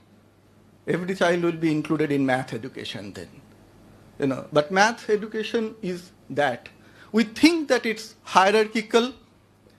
That is actually, yes, it is hierarchical. But because it's hierarchical, I think a grade 1 teacher needs to be very careful to teach in a manner which doesn't contradict the way the child has to learn in grade 5, grade 6, grade 10. Very simple question. If a child is writing, I don't have that here. If a child is writing 1, 2, 3, 4, or counting before writing, counting things, and the child is counting, somebody is counting 1, 2, 3, 4, the other is counting 1, 2, 3, 4. Now if I ask, are both okay? At certain level, yes, it's not that immediately we'll hold the child's hand and say, no, this is not the way. But somewhere, that is the challenge, not saying no, but helping the child to understand the bigger truth rather than the smaller truth. How to guide the child to count left to right as a practice. Why? Because the number line will go that way. Now, if we don't see the relation between counting there and the number line writing there and think, no, those two are separate, that is the problem. Then the child gets confused. Why didn't you help me rectify my counting style when I was counting the other way? But this counting is nothing but the number lines, mental map. I think this is one of the aspects in math, given its hierarchical nature. We as teachers, right from primary, we cannot say, I don't understand grade 10 math. Yes, you need not understand MSc math, but all of us, as even a primary teacher, has passed grade 10 with math. So we need to know what the child is going to do in grade 10 and not teach grade 10 math, but also not teach grade 1 in a way that contradicts the child learning or affects the child's learning when the child is in grade 10. That is the disadvantage that we need to be careful of. But that's also the advantage, that in a hierarchical structure, if you are up to here, there is no reason you cannot be there. Unlike in other things, that okay, you could have been till here, but that doesn't automatically mean that you can be there. But that hierarchical structure has to be there. We often think, there was some talk about algebra. Oh, this child was great in, a middle school teacher tells a primary school teacher that this child is not doing well. She is not doing well, he was so great. Oh, primary math mein math thoda hi hai. Algebra to shuru hone do, let's the algebra begin. And now that algebra has begun, the child is at zero. That's the real math and the child is not good. How much is 2 plus, if I say 2 plus 3 equal to dash, do you think that's algebra? Probably most will say no, because 2 plus 3 is 5, it's arithmetic. 2 plus dash equal to 5. Do you think now this is algebra? This is the difference between arithmetic and algebra. Now if a child is doing 2 plus 3 equal to 5 and cannot do 2 plus dash equal to 5, then somewhere our teaching strategies we need to reflect on. I'm not saying so we are bad, but that will help us reflect that can we improve. Why is it that the child is not being able to do this? Algebra is nothing. It's not, so we put things in different roles and say, okay, he's good at this, but not good at that. So we also, when we look at including the child, we have to include the concepts that gives a bigger strength because we are often short of time. Now, if the system is such that, like the concepts are inbuilt in a way that something is implicit here becomes explicit in the next stage. As a process of revision, we swing back and the revision automatically happens. We have more time. And if a grade 8 teacher doesn't have to repeat grade 7 fully because nobody has understood anything, that gives us the maximum time. So we have to be very careful about that. Try to do that by the time the child is in grade 2, the child has understood grade 1 properly. If we feel that 80% of them are not being able to cover everything in grade 1, that means we have to look at the syllabus and the workload and somehow try to bring a change in there. Okay. Next, we'll talk about, there's a lot of talk about technology, and people go to different ways. Some say yes to technology, and some say technology will kill mathematics. Mathematics means computation. We think that the child will not be able to quickly say, now look at our children, 37 plus 35, oh, they have to take the calculator. That means the child will not be able to do mathematics. No, even with the technology, the challenge is to figure out that the problem is about 37 plus 35. Then we can have the calculator. Now, do you think what is the role of, so I was looking at long back an article that use of calculators. You can still give the calculator and make the child mathematically even more conversant. Example, 44 divided by 4, there was a problem given. And it was mentioned, but you have the calculator, but the button 4 is not working. So, solve it using calculator and write down the steps that you did to get. So, you are writing also, somewhere there was a talk about, okay, how do you finally make the child write? You write what the child does. This is an open-ended question. It's not a trivial question. Actually, it's a much more open-ended question where you can really, rather than just saying 44 divided by 4 and saying, okay, use division, everybody will give the same answer. If somebody doesn't, okay, they are yet to understand division, they have understood division. You give it this problem as an open-ended problem, you will see which child is doing in what way. What is the complexity of the simplification problem that the child is setting up? Differentiation. And being able to understand differentiation, and then based on that, think of strategies at which level which child will be, problem setting should be done for which child. So these are a lot of the advantages of technology, but how we use it will determine whether we get an advantage out of it or we actually kill down or dumb down the mathematical abilities, computational abilities at least. Okay. So now I think I will ask a question. Sometimes we are also talking about including everybody in the class an advantage or a disadvantage. We think, okay, it will slow the process down. The moment we use this, like I was reading somewhere that somebody is cowardly hiding behind the bushes, the other is cleverly taking cover. So we're doing the same thing. So do we look at it as a weakness or do we look at it as a strength? Slowing down also allows to strengthen the concepts already learned. And sometimes taking a step back and doing 3 steps rather than 1 will actually make it foolproof. Okay. To do this, sometimes we have to look at problems which are not, I'll ask you something. A needs to send a message to B through a messenger, a handwritten note, but in a way that the messenger should not be able to read it because it's confidential. And if it is read, then they should understand it is read and we have to change strategy. A has to send something to B, that handwritten note to C, through C. How can you do it? Some people might be familiar. This is the starting of number, that information, math and all that. So what this person from A to B does, puts it in a box, puts a lock. But you cannot give the key to that guy, right? Because then the messenger will open it. And tells the messenger, take it to B. Take it to B. So the messenger takes it to B. What does B do now? Cannot break the lock. What can B do?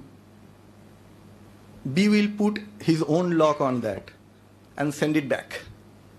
Now once it comes back to A will open the lock put by A and send it back to B. Now B has it secure. This is how the all the security systems, the ATM pins, everything work. Basically, often it's a product of two large numbers is there. And the two persons, none of them know that which two numbers will add, multiply and give that, because those are large prime numbers. But A has one number, B has a one number. As soon as both put those two numbers, the machine calculates and checks if the product is correct and it will open. So taking a step back, actually, if you look at math is something, I think mathematics teachers are at a very advantageous position because almost everybody has learning disability from the sense of mathematical understanding, barring the top 5. So you don't really have to slow down for the slow learners. You actually have to take the majority along. The other 5%, I will not say will not need you, will need you to give them higher level problems. That's it. So we are there for the 95% whom we are not including. So who needs to be included then? We really need to then think of this. And I might be good at math, but as a math teacher, that's not my role. Then I should have been a researcher. I cannot say, if I can do it in so few steps, why can't you? Okay. So now I will come to the scripted bit and I will try to talk a little through this and try to end as early as possible because it's a bit delayed. And as I said, we'll share and we'll maybe meet sometime. And maybe in a school we have done lots of workshops. If you feel that topic-wise we need to do, like the list that Pushpinder ma'am gave. I was thinking, okay, ye to 5 din ka workshop kam se kam. So we will do it. We have been doing it. We have been in St. Mary's also in many places. We can look at it, focused math education. So okay, so let us begin. So what is inclusion? So Helen Roos talks about two ways to look at it. One is as an ideology. The other is as a way of teaching. Now the question is there a difference? Does one automatically absorb the other? No. Obviously, but there should be overlaps. And if somebody is ideologically understands inclusion, that person I think will know that, okay, this is something has to be done. So how to do? Without this, nothing can happen. So one will figure out. Because that's a part of the ideology. When it's just a way of teaching, then sometimes we need workshops to give 10 strategies of inclusion and say, okay, try karo. And then once you try out, none of them are working because it's not a part of your ideology otherwise. Then you know, none of them will work. Okay, maybe after till 3 years it's stagnant. Okay, some of them were still included, others were not. In the process of inclusion, earlier those who were included, some of them got left out. And then again, after 3 years, again one training session. No, beyond the point, we have to absorb it and understand that inclusion, articulation of values underlying inclusion, if it is there, what classroom intervention strategies have to be found. We can talk, we can Google, there are lots of it. Okay. So, now the question is that, okay, as an ideology, do we believe in inclusion? That's a question, rhetorical question. Is inclusion the same as assimilation? That do we have a mainstream classroom to take everybody to, and then somehow try to make everybody fit into that? That no, whoever is not Cinderella will have her or even his foot cut into the shape of the shoe and say now everybody is included. Or there is a chance of that. Not only in the mathematical class, as a society, that do we include, in the name of inclusion, are we just promoting assimilation? One rule, so that it makes our job easier, assessment easier. Next, this is an example I really wanted to take, that I cannot sing myself quite well, but that's why but I often watch the kids shows to see how they perform. And last Indian Idol, there was so much trolling of Sammukha Priya, उसने लता जी का गाना खराब कर दिया. तो मैंने लता जी का गाने का टेप सुना तो वही के वही है. लता जी का गाने में तो कोई disturbance नहीं है. It's still the same. So that means this child, or she was 18, another singer, has sang it in another way. Created her own music. तो लता जी का गाना कैसे खराब कर दिया? And then we will say, but the same, and I'm sure a lot of them were teachers also who trolled her. But then we'll say, like we promote diversity in the classroom. Every teacher is different, every student is different. So every teacher is different, understanding that, but yes, different. Like, what is the job? To take everybody from wherever the person is from to this place. No. That is not inclusion. Yeah. So, then we'll talk about. Acha, these are some clippings. I have videos of, I'll say, but I will just mention, like, I use a lot of films, not films about, like, I know that, no, films like those, Darshil Safari's movie and all that. Those are clearly like, okay, everybody watches those. Ratatouille. Those who have watched the movie. The Anton Ego speech at the end. Like when the reviewer, because who wrote a nasty review of Gusto's restaurant, Gusto apparently committed suicide. He said, now I understand what Gusto said when he said that a good cook anybody can cook. Now, but then he's still interpreting that what Gusto's meant is not that everybody can cook, but a good cook can come from anywhere. Okay, even if we take this weaker as a weaker one, but then are we being able to teach everywhere in a manner that a good mathematics student is spotted? Forget about whether everybody can do math, that will come a little later. But are we at least teaching like that? Do every school have such resources that a talent can be spotted in any field? Footballer, cricketer, mathematician. Or are they lost if they cannot come to certain schools in the city? Next, I have certain scripts about School of Rock. If you have seen the movie, at every stage, it actually talks about inclusion. Somebody who wants to sing was left out, but was because she was shy to sing in front of them. She was given a separate audience, separately one-to-one, and was included. Somebody who was not happy as a cheerleader but didn't sing, immediately, oh, I was thinking of the band manager. At the end of the movie, when they were called again and they said, okay, we will do an encore. And he said that, okay, no, not only the band, but everybody went in. Okay, let's everybody go in. You see how nobody feels left out of the system because of, this is a great movie to look at it. And at the end of it, I will talk about quickly about inclusive education in the sense of everybody can do math. If you have watched Stand and Deliver, Jamie Escalente's, that's based on a real life story of an American school mathematics teacher who was given a so-called notorious school, and how from that school he made everybody clear the AP math exam. Stand and Deliver is available probably online also. To the extent that the board said, how come from this school everybody cleared the AP calculus papers? There must have been mass cheating. And then they did a retest with their people coming and invigilating, and still everybody cleared it. So everybody can do math. So these are some of the clips I wanted to share with you. This is based on a real life story. Stand and Deliver. I didn't give any short clip because the entire movie will talk about that. Okay. So what does inclusion in a classroom mean?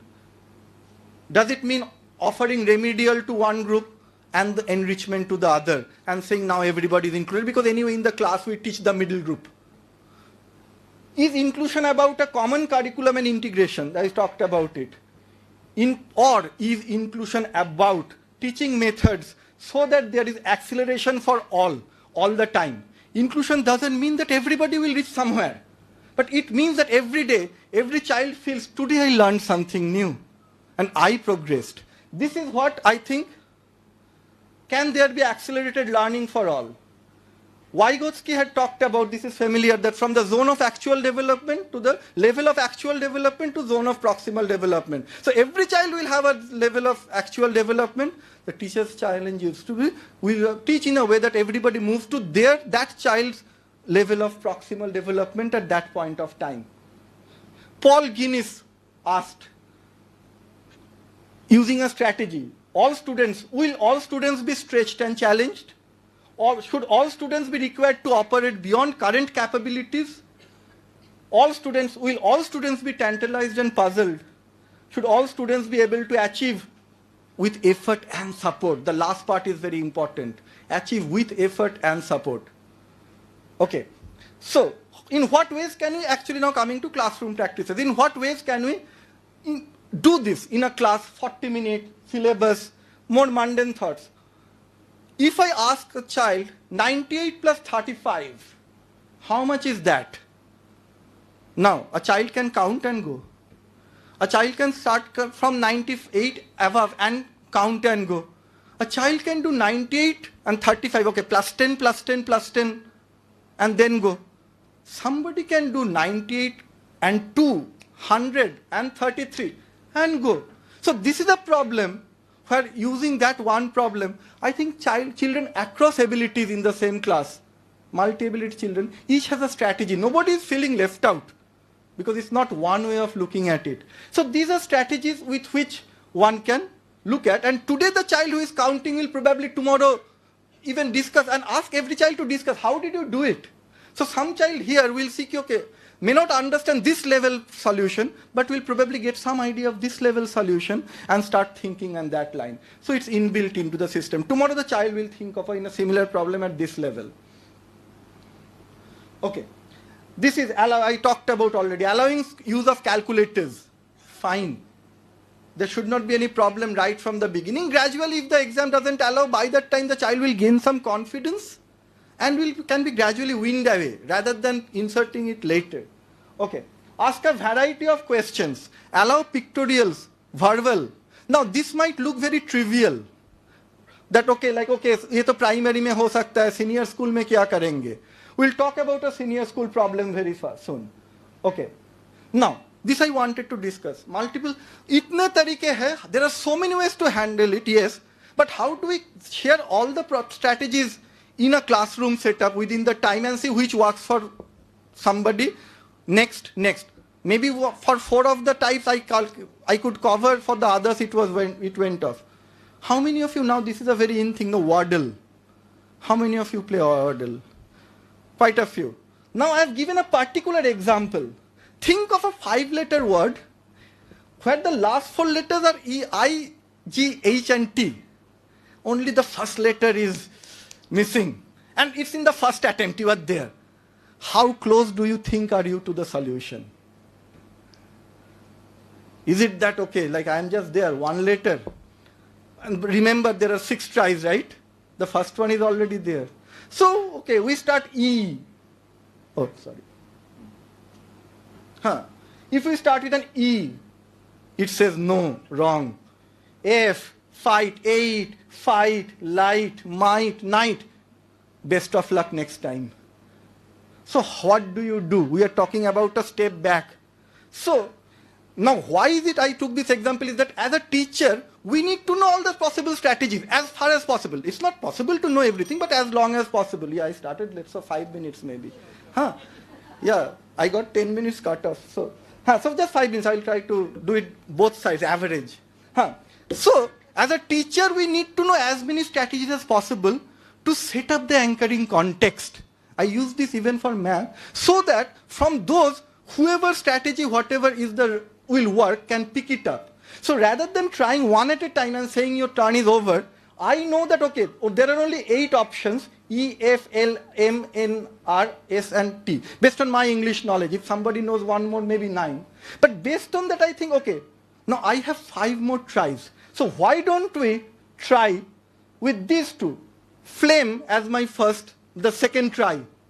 If any of these work, A is not there, fine. But if any of the other 4 works, that will be in orange or green. And I know in the 3rd attempt, okay, none of them worked. Rents.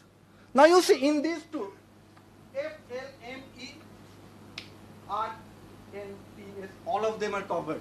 So within the next 2 tries, I have thrown off all the possibilities to all children and allowed them to see whichever works for you. So that is one of the ways we can look at it. Okay. So these we'll skip. Okay. Now coming to a senior level problem. If I ask you, how many times is the big triangle of the small triangle inside? Both are equilateral. Now, somebody can use mensuration and go. Somebody can try to use similarity and go. And say, okay, figures out that the heights are 1:2 ratio, just so area will be 1. Or somebody can probably use just rotate this. Oh, sorry, I did. Oh, one moment, sorry. It's on the last slide. Yeah. Okay. So, or somebody can say, what I will do, I will rotate it, turn it and put it like this. You see that the small one, and there are 4 of those. You can use transformation geometry and go. So it's an open-ended question. Every child can use whichever strategy, all of them at the high school math level only, and try to address the issue. Okay, I will now wrap up. So I just mention that? Okay. One of the advantages now, group work has a lot of advantages. But whether it should not be the same group all the time. Sometimes you can set up homogeneous groups if you see that, okay, one group of children are still lagging behind. So with these homogeneous groups, you set them a higher task. For the other group, you work with them.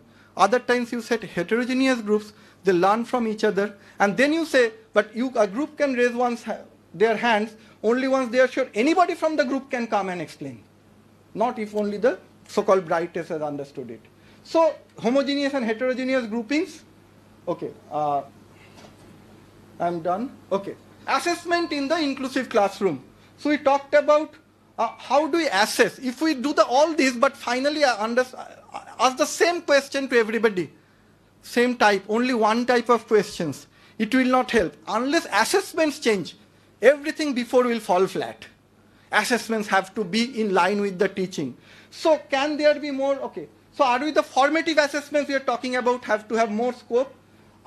There's a good website, I was looking at it, that there's a called Assessments Foundation in the UK. They're saying not assessment, assessments.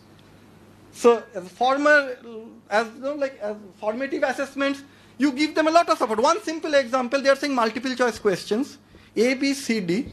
One of them is right. If you get it right in the first, 100% marks. But you have to explain why you chose it. Second attempt, okay, you lose 1/3 of it. Even if you get it in the last attempt, means people will say, why should you give a mark to the child, right? Because that's the only option left. No, but then if you know, okay, given that the last one is the answer, now do you know why this is the correct answer? If you can explain that, still you will get credit. So we'll have formative assessments in that form. The child gets support to build up to the summative. Okay. Now finally we'll talk about 2 points. Inclusion often also exists. The reason of exclusion often exists outside the classroom. In a classroom you might be very fair or doing all of it. But the girl child in a village who has to fetch water, and the water body, the closest water body is always in India, is still quite upper caste. I worked in villages. The Dalit child has to work, will miss the class, and they don't have backup support. So we have to see that sometimes the exclusion probably, the reason of exclusion is outside so we have to also see to what extent we can provide equal access to other facilities which will allow the child to coming to class. Then we can do our bit. And so yeah, we already talked about it. Yeah. And finally, this is my question.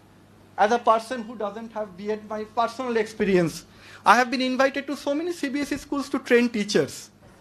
But if I want to work as a teacher, they will say, oh, but you don't have a B.Ed. Okay, you can come in, but we cannot give you B.Ed skill. I say, okay, fine, I don't have a B.Ed. Don't give me B.Ed skill, give me a higher skill. No, equality, not equal doesn't mean less than. It can be greater than also. With my experience, give me a higher skill. Don't give the B.Ed skill. And as a person, when I was in JNU, in School of International Studies, Professor Muchkund Dubey, who was the foreign secretary, after retirement, he was invited as a professor to teach international education. Now, if the UG says, but you don't have a net, who is more skilled than a foreign secretary to talk about international relations? We have to also look at bringing into the classroom a variety of people, a banker, retired banker, or who has left the banking at 40 and coming in. IB allows that. Cambridge allows that. It's not only about rich kids going there. The poor kids need them more. But even if somebody says, okay, I don't want that much money because I have already earned. But the system will say, first do the B.Ed.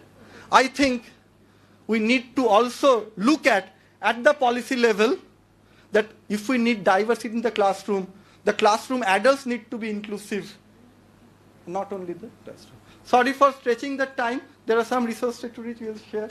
And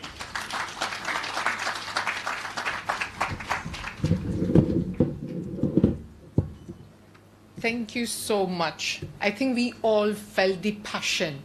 Am I right? So because we are tight on time, I would request that all your questions, save them for the lunch time. Can we ask them to contact you? Sorry if I'm ruining your lunch. Forgive me. But okay, because I'm sure people have a lot of questions. And real quick, couple of things that resonated with me. Scaffolding, yes, definitely. We all who have education background, we understand hierarchy, scaffolding. One thing that the way you explain seamlessness between arithmetic and algebra, never have I ever thought of this before. So thank you so much. I've learned something. And again, it comes down to the teachers. So let's bring on a couple of other teachers, and they are from Navrachna School, Sapna Iyer and Urshita Jethwa. They will be presenting on math in their school. Am I right? Yes. Thank you.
Switch on your mic.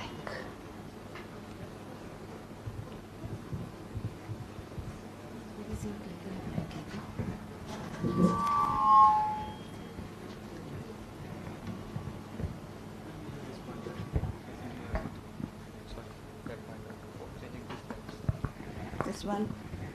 This is mine.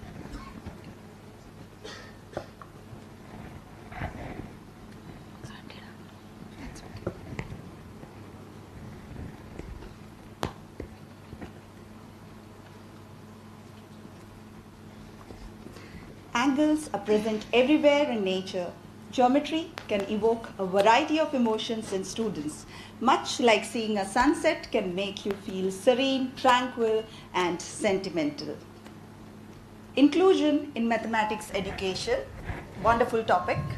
Inclusion in mathematics education, a way to think differently about the differences.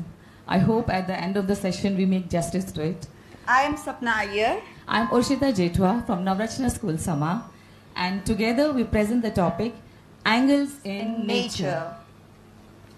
Angles can be found almost everywhere in nature. As you said, ma'am, mathematics is everywhere in nature, including starfish's arms, wings of birds, wings of butterflies, branches of trees, the mountains, etc. Likewise, angles are also present all over geometry. In short, math is everywhere in nature. Most things like flowers, birds, insects, animals, and landscapes include lines, angles, shapes, patterns. It exemplifies the elegance of geometry in everyday life. Nature was created by the Almighty using the beauty of geometry all over. Thus, it is known as sacred geometry. Learning from nature is always inclusive and lifelong. Likewise, we see so many angles in our surroundings. In play area, students can find a lot of angles. Angles can be seen even in the food items. Inclusion. Now, we all know that inclusion is the need of an hour, and educators are striving hard to cater the disparities in the classrooms and engage students in a meaningful way. Relating any concept of math with real life helps the child to imagine, understand, and relate the concept, and also to retain the concept very, very well. So let's see. Even NEP 2020 seeks to ensure inclusive and equitable quality education and promote lifelong learning opportunities for all by 2030. It emphasizes experiential and skill-based learning. Mathematics is a subject that some students are fearful about, as they are not able to understand the foundations of the concept. So let's help them understand the concepts through real-world examples. Just read out this, I'll go through. Now here, this is activity 1, with the goal of including students with and without impairments in the same class. A plan is made to reach out to them at once, and teaching tools are made to offer them the first-hand experience about the angles. Now here I want to state that when we take this activity, the child knows only what are angles. He does not know what are the types of angles and further. So from there we take up this activity. This is an art integration with mathematics. This aid integrates art with mathematics. So this is planned in such a way that students are taken outside the classroom. They explore the surroundings, they explore the nature, they explore angles in the nature, and then they come back to the class. So what you can do is, as teachers, what we can do is we can also ask them to draw. We have given a scaffold here for the children so that they come and have the same feel like what they had in the nature. So here they will place different angles that they have already explored in the nature. They look at the shapes, they will fix, there are pockets here, and how we can use it for an inclusive classroom where we also have visually impaired students. So what we have done here is the others are able to see that this is a scene of nature. But when it comes to the visually impaired, they are not able to see. So we have this braille script written here so that they understand that this is about nature. Then we have written down the names of the angles here so that they understand the types of angles.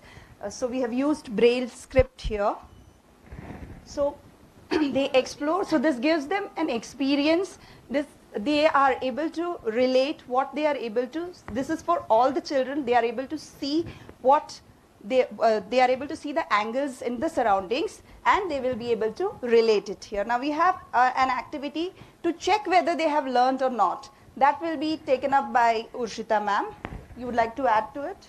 Yeah, here you can see that angles are embossed. They are coming out. So even a visually impaired person can easily go through and connect and identify which kind of angles are being represented here.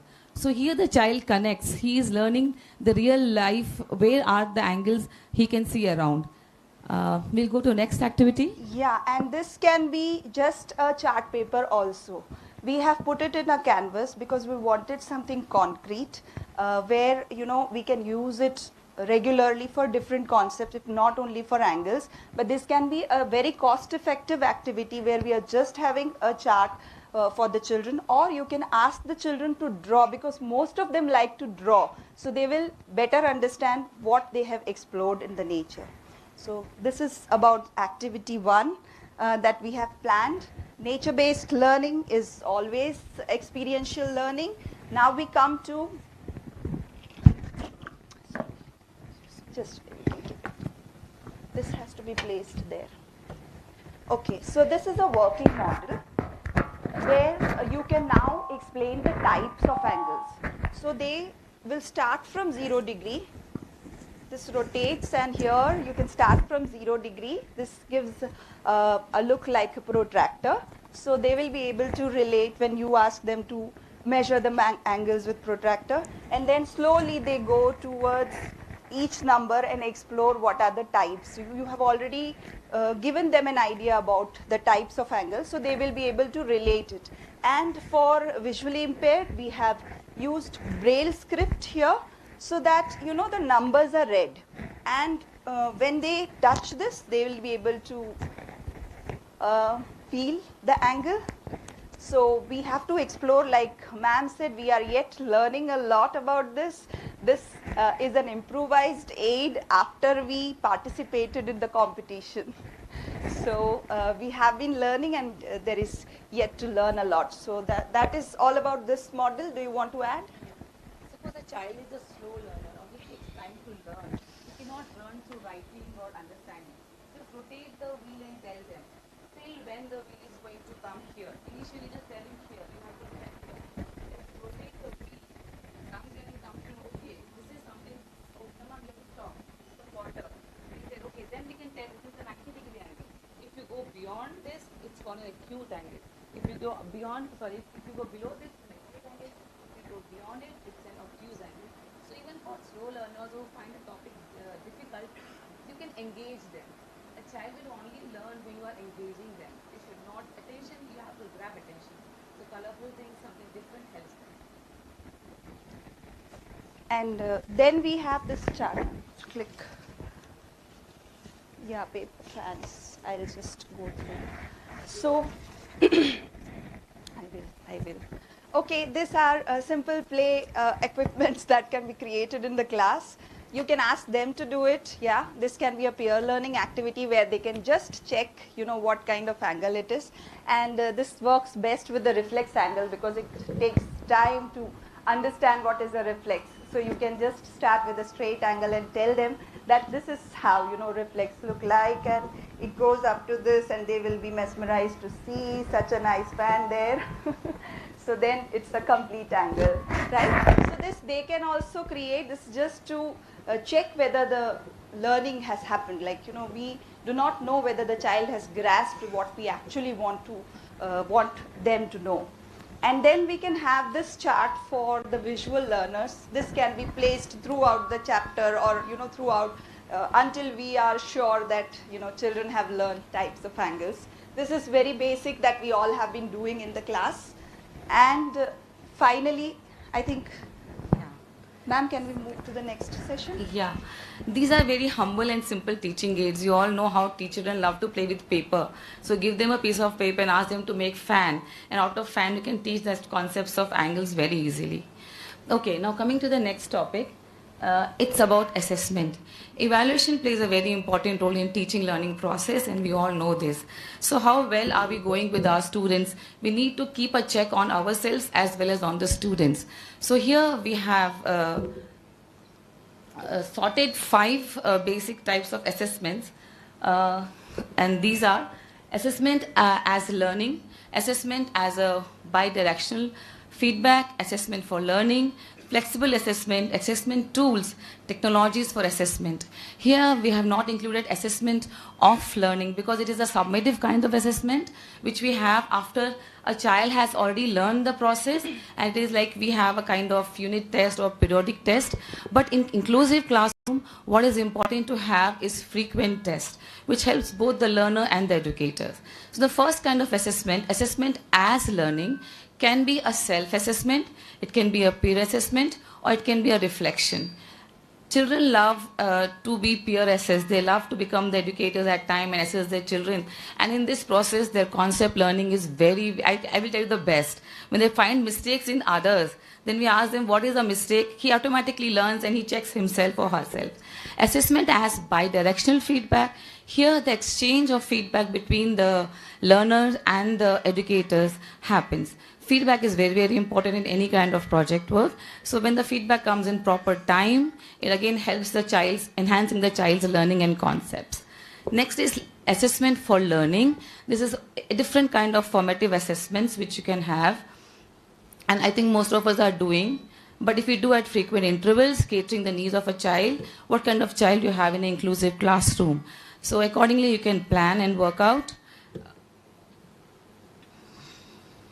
So we generally have, we should have something called learning through assessments, actually, because when we don't directly assess them and we give them an activity or an enrichment activity where, you know, the child is, has the right to go wrong, right? So we correct the child and the child learns it that way. Yes, ma'am. Scroll it down a bit. It's not coming down. No, I want this down. This down. This won't come down.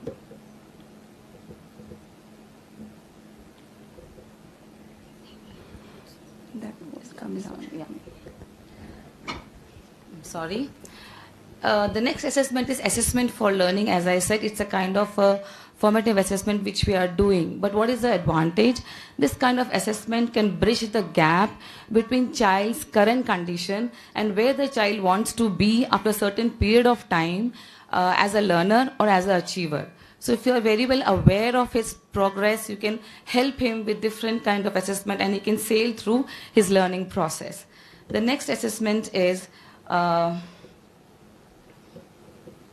flexible assessment. And as I said, in this flexible assessment, you have a lot of opportunities to assess the child. And this basically works well in a hybrid model of learning, where it ensures that the students have accessible, equitability, approach, a proper appropriate approach of learning, a good learning environment, and it is basically experience, learning through his own experience. So flexible assessments are like a personalized kind of assessment which you can do, but as a teacher you have to make or design it initially and then they can take over for the next time. The last one is assessment with tools and technologies, which I think we have been worked a lot in the COVID times. So this kind of tools and technologies, we have a lot of quizzes, we have discussion platforms, we have videos. Again, the child can access this and you can help the child to learn at his own or her pace.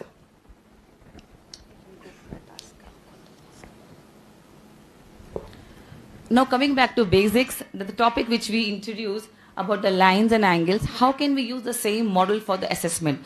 It can be a formative assessment, it can be for different child. If you have a different categories of children who are above average, who are the average learner, who is having some kind of a disability, you can go through this task cards. So here, these are the task cards where children will, just look at the task card, read which angle does it look like, and then try to figure it out from here. And then if they don't know the answer, they have an answer here, right? So we are checking and we are also teaching them through the assessment. Next is using clocks and angles. Again, it's a very good activity we might be using, but I have put it here, we have put it here because for a child who is a higher order thinking person, student, you can ask to frame questions using clocks and angles. So next time when the child comes with different questions, they learn the concept while making the questions very, very well.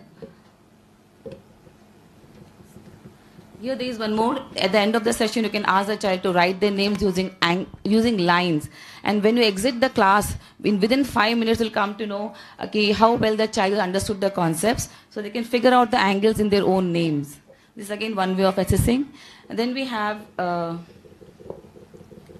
summative assessment can be done with lines, and you can make this angles topic as interdisciplinary also and multidisciplinary also, and you can use art integration also. For example, if you want to use yoga, in mathematics. They can learn complex angles very easily. They learn with a fun-loving way, and you can pose them questions like yoga and maths are complementary, but they are essential supplements for a healthy lifestyle. Can you brainstorm or can you put a light on this? So they are learning with this process also. Lesson plan is an important part of our job as teachers, right? So here we need to be very careful when we are preparing the lesson plan. Constructivism works best so far I have seen that we can actually take up a topic and we can use the 5 E's or the 7 E's that constructivism has given us. That is, we can allow the child to explore. We then engage the child in the classroom. Then we elaborate, we explain, and finally we evaluate the child. So if we have a lesson plan fitting in all the children, all the learning styles in it, then we can call our classroom a success. And in the end, we would like to say that fair isn't everybody getting the same thing, but fair is everybody getting what they need to be successful. Thank you. This is a small endeavor from Navrashna School sharing. We have been sharing with you, so hope you liked it. But there's a short video that you would really love sharing with you. Thank you so much. Hello students, we all express our feelings in different ways. Dance is one of the ways to express ourselves. It is also an ancient form of expression. It is seen that in all cultures, dance has been used to celebrate, relax, and connect with simple joys of life. Dance is also a great source of workout for the body. Through dance, students learn teamwork, focus, and improvisational skills. Every classical dance form represents some mathematical concepts.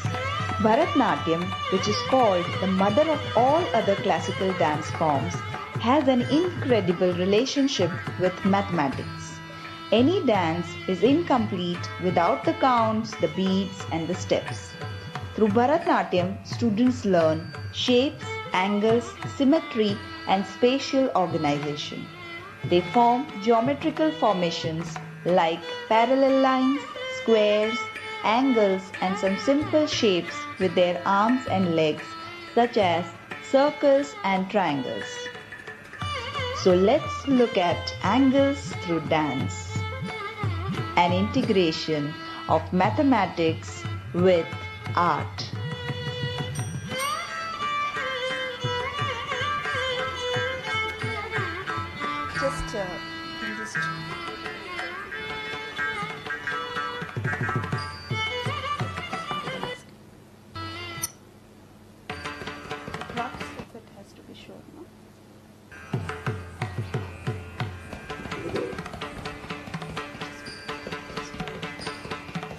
Reflex angle, an angle greater than 180 degree and less than 360 degree. Obtuse angle, an angle greater than 90 degree and less than 180 degree. 90 degree right angle.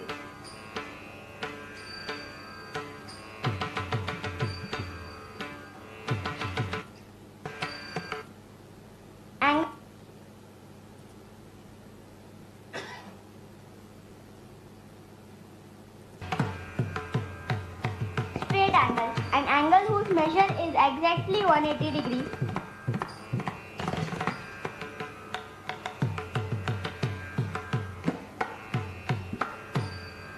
Complete angle, an angle whose measure is exactly 360 degrees. Right angle, And thank you so much. Thank you all. It's a Thank you so much. And forgive me if I've rushed you, but as I said earlier, we're trying to catch up on time. Thank you for bringing in such beautiful teaching aids as well. We are going to quickly move forward. I have the pleasure of introducing Apurva Shah, Teach for India, our co-host. Apurva is a law graduate from Gujarat National Law University. He has been associated with Teach for India since 2013 as a fellow, a program manager, and currently as the city director in Ahmedabad. He's interested in education policy, people management, urban planning, and behavior economics.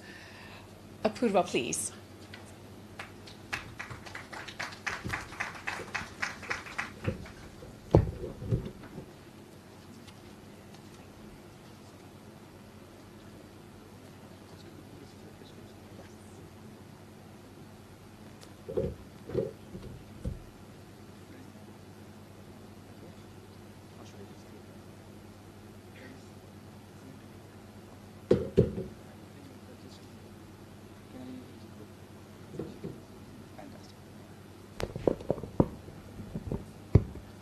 Hello everyone, my name is Apurv. As I've been introduced. I think I have to edit my bio a little bit. I don't think I've been a lawyer for many years now, and I don't think I'm going back. So I'm a teacher who's taught 7th and 8th graders, 90 students in 7th, 8th grade.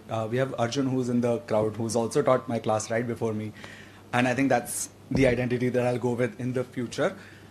I am not someone who's practiced a lot of inclusion as such. As I'm not an expert in any way. I think my job at Teach for India and my job in life is to enable a lot of the teachers who are in this room and get them to do the work that they so very well know. What I'd love to do is actually start off, like all my classes did, with a question. Yeah. What if every aspect of your life was decided through a lottery? Yeah. And I mean every single aspect. From the parents you were born to, the friends that we make, the schools we go to, the careers we take, finance and health, all kinds of wealth, the things we own and the things we don't, whether we are timid or a little high-toned. Most things in life are unfortunately decided by something I like to call the lottery of birth. Apologies for the overlap. The lottery of birth is actually something that I am deeply passionate about, and I think it impacts all of our children at all points of times. Who we are born as, where we are born, whom we are born to, what are the circumstances surrounding our childhood, what are the circumstances surrounding our adult life, all unfortunately right now just determine what we are able to achieve in life. For a lot of our students and a lot of children in our country, where they are born actually determines most of the achievements that they'll be able to have in life. And I know a lot of teachers that I've talked to, so I think I can speak on all of our behalf to say that's not fair. To be, for all aspects of our life, to be determined by literally just one lottery, which is where we are born, is not fair. The world that we live in should not determine everything that we do in our lives through that one lottery. And of course, we hear about exceptions at all points of times. We hear these newspaper articles about, oh, someone whose parents are a rickshaw driver, they've come first in boards. And we celebrate saying, oh, look, change is possible. You just have to work hard.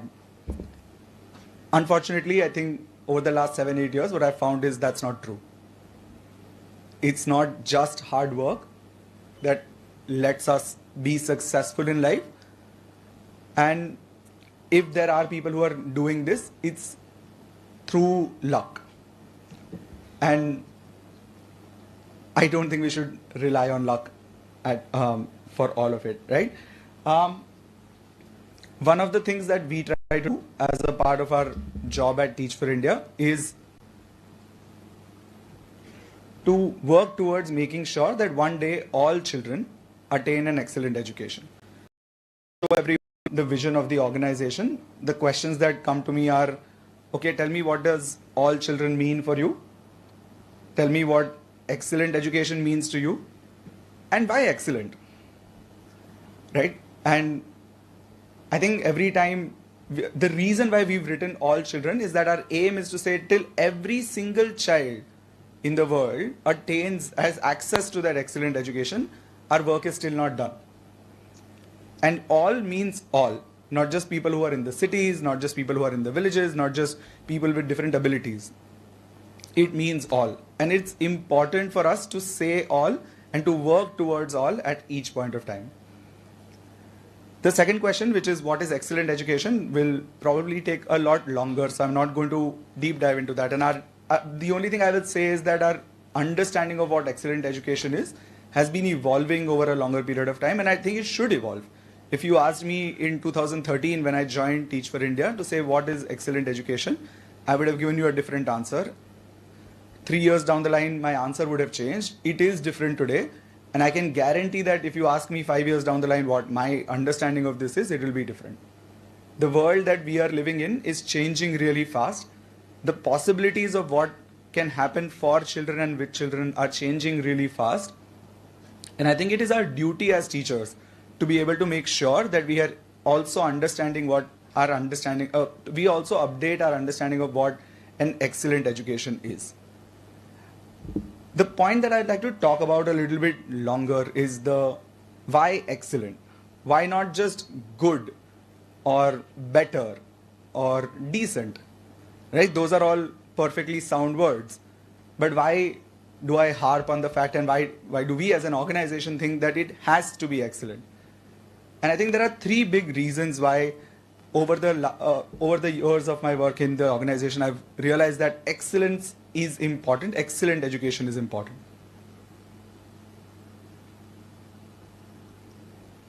The first being the death trap of at least. And I think a lot of you who work with children with different abilities hear this a lot. To say at least they have this. At least they have a safe place to stay. At least they have a place to walk around. At least a certain kind of student is getting this. Or at least you have a teacher. Or at least there are some schools that are inclusive. And I think the at least stops us from absolutes. It makes it very relative. And our children actually don't need relative success. They need absolute success. And so the support that they need has to be absolute. It cannot be just a little better than the alternative. A lot of the teachers that we work with sometimes fall into the trap to say, oh, at least we show up every day, unlike some of the other teachers in our school. And I think the question there is to say, is that enough? Is that going to reverse the impact of the lottery of birth that our children have been dealt with? Probably not.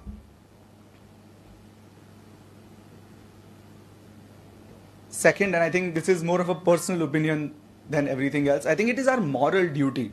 If we know that something is possible, if excellent education is possible for one child, it is our moral duty to be able to do that, to attempt to do that for every single child. And people try to personalize it all the time to say, oh, what if your child was in school? Would you want your teacher, the teacher of your child, to say, oh, this child is an exception, but everyone else is doing pretty well? Or I'll just make sure that this child learns a little bit and becomes a little better than they are, but I'll not try to unleash their full potential. You would not want that when you are a child, when you are a parent of that child. You would, of course, not want that when you are the child yourself. To say my teacher knows that a child can do more at my age and my capacities, but there is no attempt to take me there. And somehow when we think about this in a larger group, we think it's okay. We think it's okay to not, like we think that just because someone comes from a certain socioeconomic background, it's okay if we don't go for excellent, if we don't attempt for excellent at all points of times. I think that's something that helps in bridging the lottery of birth. And lastly, I think thinking about equity over equality. A lot of times this comes up when we think about money and the amount that is spent to include a few people, where we feel like it's a burden, a financial burden on people to support children who are different kinds. We do that all the time, right? Like in the day today, we've heard about how we do inclusion all the time in different ways. There are certain inclusions that are treated differently than certain other inclusions. And I think it's important for us to say it is worth it. It is worth spending that extra resource. It is worth spending that extra time and energy to make sure that inclusion is there for everyone. We've heard from so many people today, and I'm sure a lot of you through your practices know that it benefits everyone. Right? For me, I read this one article called the curb cut effect, and it talked about how if you make the streets more accessible, it actually, for people who are in wheelchairs, it actually makes it more accessible for everyone. For people who are like lugging a trolley bag, for example. Right? And we think, oh, but you're doing this only for people in wheelchairs. No, it works for everyone. And it's worth the investment, even if it worked only for people in wheelchairs. I'll not take too much of your time. I think something that, as I said, as an organization we are trying to do is to understand how we can make our classrooms more inclusive, because that's where our highest leverage lies. And the other thing that I'd love for us to do is to work together. Right? And that's what I'll end with. Our hope is that we're able to work with everyone in this room in different capacities. So much technical knowledge and expertise lies in this room, and we are hoping that we're able to work together to achieve that. Thank you so much.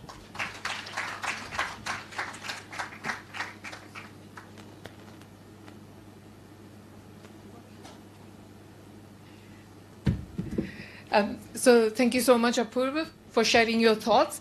I love the at least trap, the one that you talked about first.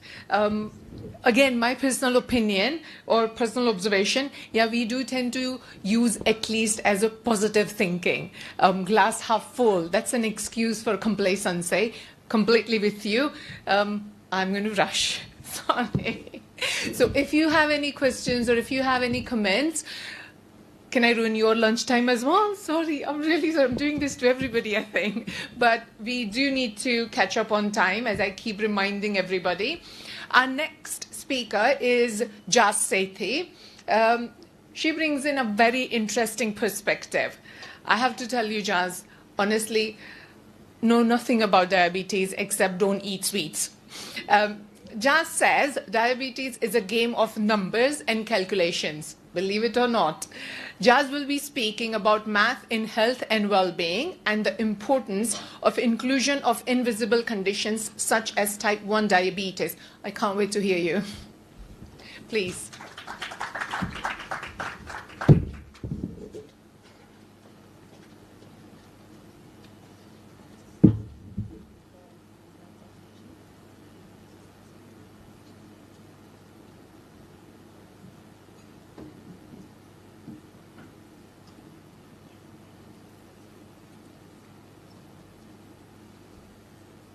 Hi, a very good afternoon to everyone, and a big thank you to Ruchi and Shivangi and the entire organization committee for this invite. So yes, my name is Jazz. I am someone living with a disability, if you can see it or not, and that's what I want to speak a little bit about today. It is about seeing what's invisible to most and looking at inclusion beyond what just meets the eye. So, thank you so much. This one? Also, I'm terrible at math, so that's something I want to just put out right here. So I want to start off with this quote, which I really think embodies the entire theme of this consortium. And that is that inclusion is a right and not a privilege to a select few. It is a right that every child deserves, and it is a right that you as educators have the responsibility to preserve. And I think if we look at that, the way we look at education and when we're doing our classroom planning and when we're doing all the other stuff we do normally, it's very important to come back to this, that it is a right that needs to be preserved and it is a right that is deserved. So I am not here to teach you pedagogy. I am not here to teach you strategies. You all definitely know that more than me. What I am here to do, however, is to tell you a few stories. When we talk about inclusion, we understand that not every child is alike. We understand that children are different. And we understand that different children have different learning needs also. So today I am here giving you the student perspective of things, not the teacher perspective. I am here going to be sharing with you a few stories of how this different person actually feels in a classroom. And hopefully that gives you insight into the equity that we need to build into the relationship. So I live with an invisible illness. I live with an invisible disability. The scars are not always evident. You may not always be able to see it. But there are several invisible disabilities that, that go beyond the eye. And as educators, I think it's responsible, and we need to understand that there are disabilities that, do not meet the eye. And how do we accommodate for those disabilities is also very, very important. So a little bit about my story. I was diagnosed with type 1 diabetes when I was 13 years old. I was entering grade 8. And yes, I think diabetes is not just about not eating sweets. That's one of the things that I think everyone knows. But it's an autoimmune condition. And at 13, I was diagnosed. I was in grade 8. And my life changed overnight. I had to sort of relearn what normal meant. Because now suddenly my normal was taking 8 injections a day. Or my normal was calculating my carbs before I eat something. Or my normal was even waking up for school was not just waking up, having a bath and going. It was waking up, checking sugar, taking insulin, having your meal, doing 100 other things, 118 other things to be very precise, and then going to school. So I was already in that apprehension, and I was nervous, and I was scared, and I was confused about, because I didn't look sick. I looked the way I'm looking right now, but I definitely felt different. And I was already apprehensive about school, how's it going to be? And I was in my mother's school, but I still was scared and nervous. And I remember very clearly that we were all practicing for a football match, because at that time, girl power, all of that was happening, and we were representing our state and our school and whatnot. And we had a coach from outside who used to come and teach us. I will not name names. But this coach very nicely looked at me and said, no, Jazz can't play now. And it took one person to crush my confidence. It took one person, one teacher, to look at me and make me think that now I am different for the rest of my life. And that is the responsibility that is on our shoulders as educators. Fortunately, the story is not so dull and grim, but fortunately, I was in a school that had a culture of care. I was in a school that believed that children can. Every child can. I was in a school where they gave me confidence. I was in a school where I had my Amit sir. I had one person who I knew would have my back. I had many, but that one person I remember very clearly. And Amit sir was the one who would look at me and say, Jazz, A-levels, you choose whatever you want to choose. So, sir, what if I get a hypo in the middle of my exam? Don't worry, we'll figure it out. I had one person, when we in 9th grade had to go to Kutch, there was question about should Jazz go, and there was Amit sir who said, of course she can go, of course she should go. I had Amit sir who would be like, you need a minute? Okay, take a minute, don't worry, we're going to get back to you. I'm coming back to you to answer the question. I had Amit sir. But unfortunately, these kids didn't have an Amit sir. They didn't have one person in their school who could advocate for them, who could stand up for them, who could push them when required, who could, scold them when required, who could console them when required. And these are all real stories. Rahul, Cheryl, Aryan, Rose, they didn't have an Amit sir in their school. And they all had type 1 diabetes. And I'm only talking about type 1 diabetes because it's so close to my heart, but there are so many other conditions and disabilities, visible and invisible, that go through the same. Where they were denied annual day participation, where they were bullied by classmates because they were taking insulin, where they were asked to leave school. And the one person in all those schools who did that to those children will always make them think that they are wrong for having a disability that they did nothing to deserve. some other statistics about a 5-year-old girl in Pune who was denied admission because she was type 1 diabetic. So what can we do about this? How can we change this? It's very actually simple. It's about creating a safe, non-stigmatizing environment in the classroom, in the school. And with mindful and intentional philosophies and practices. And I always say mindful and intentional because in the gusto of life, we often forget that we are dealing with a class that have so many different types of children. So mindfully and intentionally practicing these philosophies will help us foster a culture of care, of tolerance, of participation, which will ensure that every child with every single ability can succeed.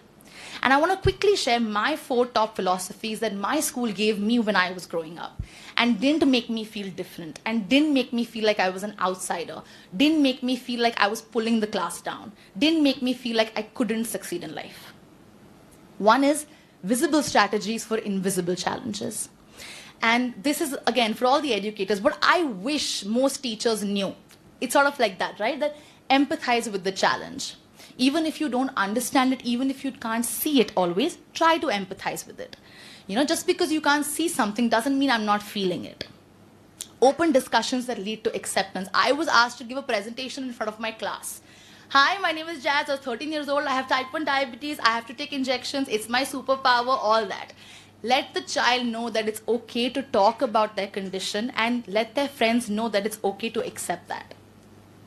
Allow accommodation without partiality. What often happens is sometimes we feel like, oh, she needs 5 more minutes to complete her question.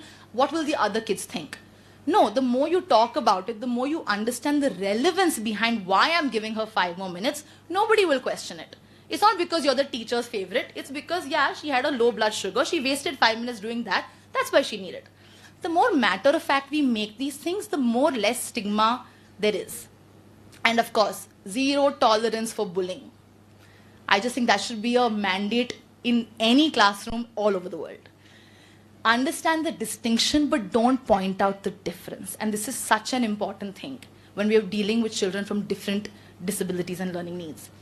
Try not to name call. Nobody likes to be the joker of the class. Nobody likes to be that one kid who needs more time. Try not to announce when an allowance is being made. Okay, now Jazz, yeah, you're getting 5 more minutes. No, I mean, we understand it, right? You know the difference, but don't point out and make that person feel different. Trust the child. We don't like making excuses. And as someone who is living with a condition like this, trust me when I say, we or people who have any kind of disability, we try our best and hardest to make sure that we don't give excuses because we don't want to seem like we are one step below. So don't doubt symptoms. Don't make them feel ashamed to ask. Don't be approachable and realize that everything is not an excuse. It's not a convenient excuse. Teach them using their examples. And this is the math of diabetes. I'm terrible at maths, so I might have to come to you to learn more maths. But basically, teach them using things that they would apply in their own life. This is for diabetes, but I'm sure there are different solutions for different disabilities. And more than all of these strategies and pedagogies and all, honestly, what inclusion is about, it is about emotional safety. It is the greatest factor of inclusion.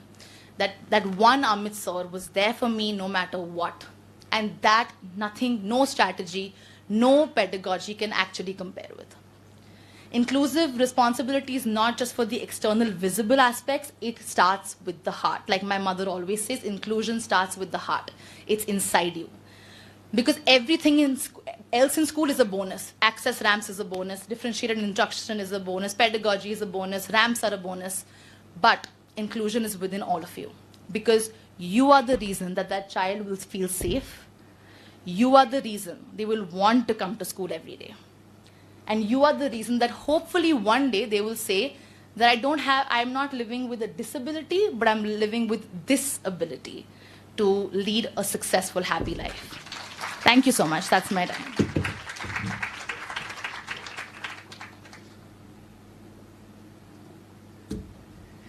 Thank you so much, Jazz. Absolutely, spot on. Every child needs that champion, that Amit sir. And I guess we all have that in ourselves if we just look in and reflect about why we are teaching probably we all will become a mitzvah one day, or some of us are already a mitzvahs.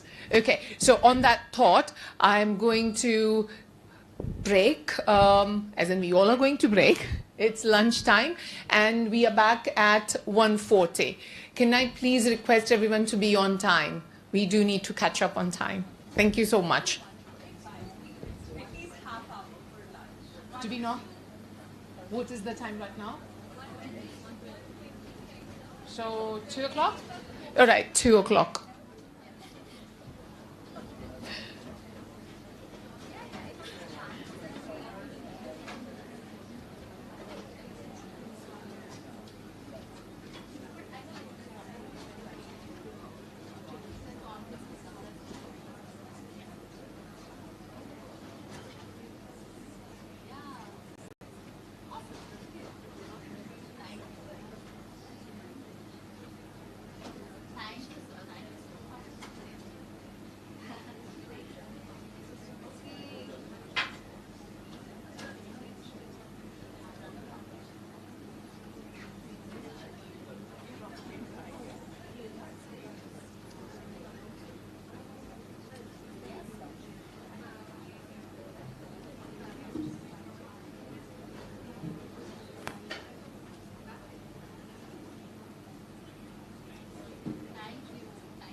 Hello, hello. Hello. Hello, guys. Are you ready for lunch?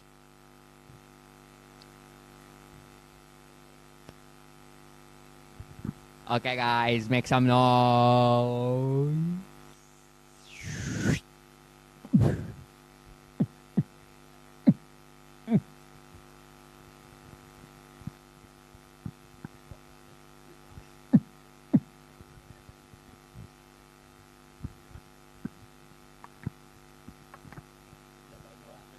Bye-bye, Nerak.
Welcome back. Hope lunch was fun. It was yummy, wasn't it? I really enjoyed it.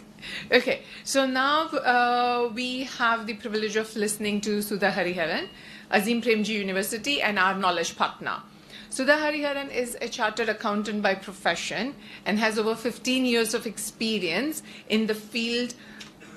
She has been managing a very busy career, or rather it was in the past that you were working with the corporate world, am I right? Yeah. But throughout her career, she has always been associated with NGOs and had a keen interest in the field of special education. She left her corporate job to become a full-time special needs teacher. At Azim Premji University, she is part of the faculty for Learning Disability and Inclusive Education Diploma Program. Sudha Hariharan, please.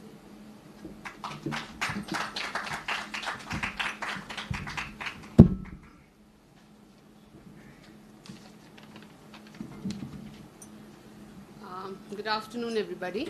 I'm sure you all must be wondering, what is Azim Premji University doing here in a forum where we are talking about inclusion in mathematics education? Well, let me start by talking to you a little bit about our foundation at the university. Azim Premji Foundation was founded in year 2000, and they have been actually working in the education field for a long time. And having worked at the grassroots level for a long time, they realized that the need of the hour was to have talented professionals and people who had the right capability to work in the field and to actually build the capacity at the root level, so that whatever our intention was to actually reform the education system, to work with the state governments and all, could be fulfilled. So that gave rise to the Azim Premji University, which was created in year 2010. The foundation had already worked with the state governments by creating the direct institutes, which worked with teachers, teacher educators, and school leaders. And the range of work involved efforts to improve the quality of process and practices within the schools, to facilitate creative approaches of teaching and learning, creating workshops and teacher forums for them to interact with, and also reform school curriculums, teacher education curriculum, and related issues of education policy. Now, once the Azim Premji University was created, we strongly believe that our students who have graduated from the university will be able to apply their knowledge in the field and make an effective difference. I'm so glad to see Pooja here, who is an alumni of the university, and she's already working at the grassroots level. And it really makes us proud to see these people. Oh, I see some other hands there, so thank you. It really makes us feel proud that you guys are already here doing that. So the university started with master's program, but now they administer various bachelor's and master's program. The university strongly believes in connecting the theory with the practice. So we wouldn't just say that, oh, we need to educate our students, but we strongly educate in a way that they are able to apply the knowledge which they learn there. All their learnings are able to apply it at the grassroots level. Oh, there goes. Okay. Now, again, many years of our practice and work in the area of education, we also realize that there are a lot of shortage of people, especially working professionals, who do not have an understanding of areas such as learning disability and inclusive education. And these were because these were basically not touched upon mostly in the pre-service teaching programs. So with this in mind, we launched our diploma programs in learning disability and inclusive education. Okay, and these are basically to give flexibility to working professionals where they can join these programs while they are working. And the basic idea of launching these programs was so that the people who already work in the domain of education, like teachers yourself, they will be able to contribute to the sector and take back the learnings and the knowledge and apply to their work practices. And because these programs are run in a blended mode with an online and a face-to-face component, it makes the whole experience very enriching. Now, another area, the university, see, I just totally forgot to keep turning, but I'll just keep talking because it's about the university. So, don't have too many slides. Okay. So, this is all about the foundation and the university and the programs and the publication. That's what I'm coming to. So another area, the university felt that there were professionals who were quite passionate about teaching like yourself. But the thing which they really lacked was resources. I mean, and in our endeavor to provide good quality learning resources to practicing teachers like yourself and also teacher educators, we bring out several publications. So these are the 4 publications which we have. I Wonder at Right Angles, Learning Curve, and we have a webinar called Pathshala. I have a couple of copies if you would like to have a look at these. And we believe that these magazines provide valuable resources and they will help build teacher capacity and facilitate more experiential and meaningful teaching learning processes, not only in the school but outside the school also. We also conduct weekly webinars where interaction sessions with the authors are facilitated.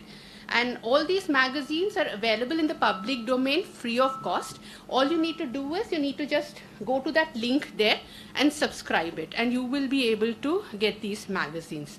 Now, this has been our journey so far, and the reason why we are here is, to actually be a part of you teacher professionals who also same the, have the same vision like we have at Azim Premji University, which means education for all. Thank you so much.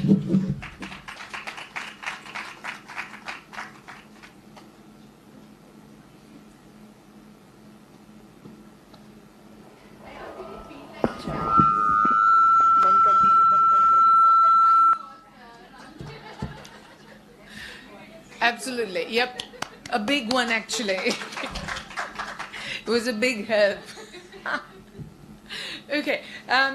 So I now have the pleasure of introducing our next speaker. We have a workshop, as a matter of fact, with Neeta Sangwe. Technology is making my life difficult. So Neeta Sangwe is a math expert and principal at Hernie Bright School, Vadodara. May I please request you to come on stage?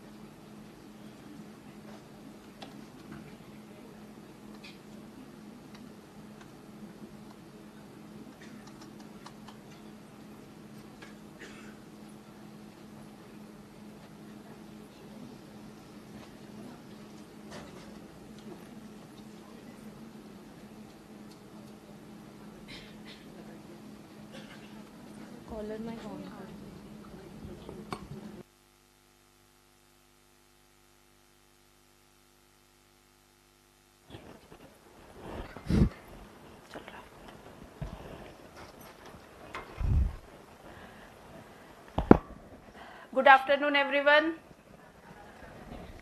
Mrs Jhalpuri ने मुझे एक बहुत ही कठिन काम दिया हुआ है। Maths class को इंटरेस्टिंग बनाना है और वो भी immediately, almost immediately after lunch hours में। मैं कोशिश करती हूँ। एक्चुअली आज आप सबके साथ शेयर करने के लिए मेरे पास कुछ टीचिंग एड्स है और कुछ मैथमेटिकल गेम्स है। टीचिंग एड जो है उसमें से 2 टीचिंग एड आप कैरी अवे कर सकते हैं, अपने साथ घर ले जा पाएंगे। आपकी किट में वो दी हुई है, इसलिए जब उसको समझाया जाएगा तो आप थरली उसको समझिएगा, क्योंकि वी आर एक्सपेक्टिंग कि ये दोनों टीचिंग एड जो है वो आप उसको अच्छे से समझिए और क्लासरूम में जाकर के उसका इस्तेमाल कीजिए। आइए शुरू करते हैं एक छोटी सी गेम से। गेम का नाम है मिसिंग डिजिट। मैं पहले आपको समझा देती हूँ कि इस गेम को खेलना कैसे है और उसके बाद में हम सबके साथ ये गेम हम खेलेंगे। आप में से किसी एक या 2 पार्टिसिपेंट्स जो है वो गेम खेलने के लिए आगे आएंगे। पहले हम समझते हैं कि इस गेम को खेलना कैसे है। तो गेम खेलने के लिए आपको कोई भी 3 डिजिट नंबर एज्यूम करना है, एनी 3 डिजिट नंबर। उस 3 डिजिट नंबर को एज्यूम करने के बाद में सम ऑफ द डिजिट्स, जो भी 3 डिजिट नंबर आपने एज्यूम किया है उसमें से सम ऑफ द डिजिट्स आपको उस नंबर में से सब्ट्रैक्ट करना है। Is it difficult to hear me clearly? Okay, ठीक है। तो गेम कैसे खेलना है वो मैं फिर से आपको समझा रही हूं। आपको कोई भी 3 डिजिट नंबर एज्यूम करना है। नंबर एज्यूम करने के बाद में उस नंबर में से उन 3 डिजिट्स का सब्ट्रैक्ट करना है, और सब्ट्रैक्ट करने के बाद में आपको जो रिजल्ट मिलेगा उसमें से आप मुझे कोई भी 2 डिजिट बताएंगे, 3rd डिजिट मैं आपको बता दूंगी। Is it clear? ओके, और क्लैरिटी के लिए ये थोड़ा सा समझ लेते हैं। देखिए, जैसे फॉर एग्जांपल किसी ने 368 एज्यूम किया, 3 digit number. Sum of the digit 3 + 6 + 8 will be 17। So 368 में से 17 माइनस करना है। Answer is 351। अब इस 351 को आपको मुझे नहीं बताना है, आप 351 में से कोई भी 2 डिजिट मुझे बताइए। से फॉर एग्जांपल अगर आप मुझे कहेंगे 3 and 5, I'll tell you that 3rd digit is 1. If you tell me 5 and 1, I'll tell you that 3rd digit is 3, and so on.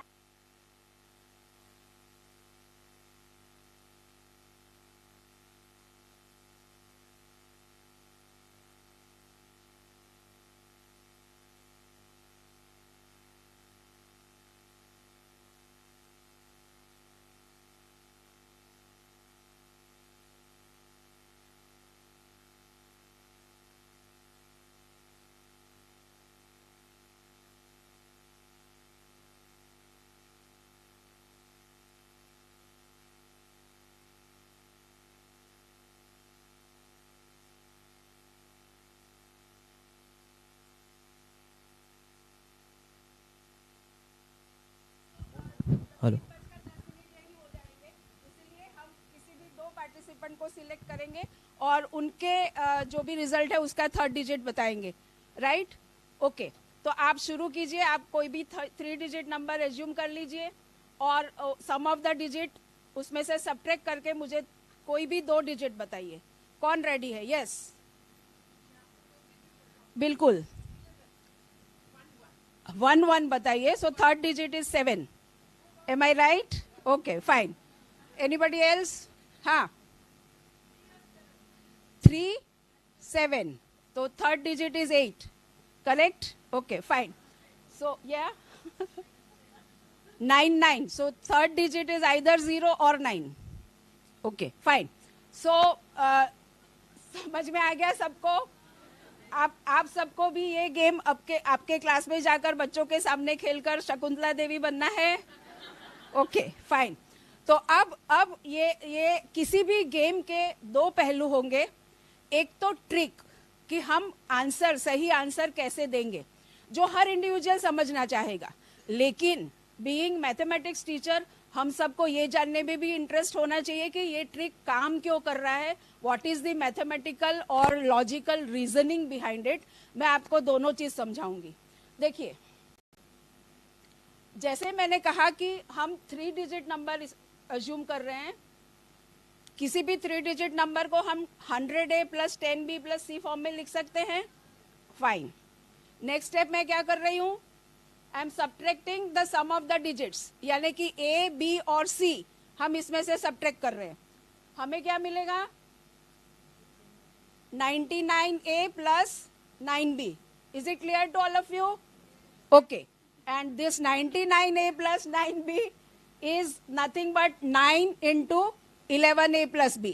इसका मतलब ये हुआ कि आप किसी भी 3 डिजिट नंबर को लेंगे और उसमें से आप सम ऑफ द डिजिट्स माइनस करेंगे तो जो रिजल्ट आएगा it will always be a multiple of 9, और in other words it will be always divisible by 9। अब जब डिविजिबल बाय 9 है तो हमें 9 का डिविजिबिलिटी टेस्ट पता है सबको। What is the test? Sum of the digits should be divisible by 9. तो जब मुझे किसी ने 1 1 बताया तो डिविजिबिलिटी भी 9 होने के लिए सम क्या होना चाहिए? 18 तो हो नहीं सकता because it is single digit, so sum has to be 9 और 1 1 है तो third digit should be 7. So this is how we can easily answer the third digit and amaze the audience. Okay.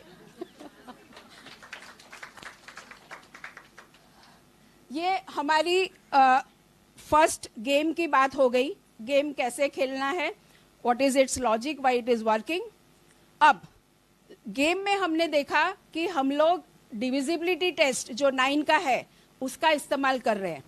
हम सबको ये पता है, almost for so many numbers we know the divisibility test. हमें ये पता है कि अगर किसी भी नंबर का यूनिट डिजिट इवन है तो the whole number is divisible by 2. If sum of the digits is divisible by 3, then the whole number is divisible by 3.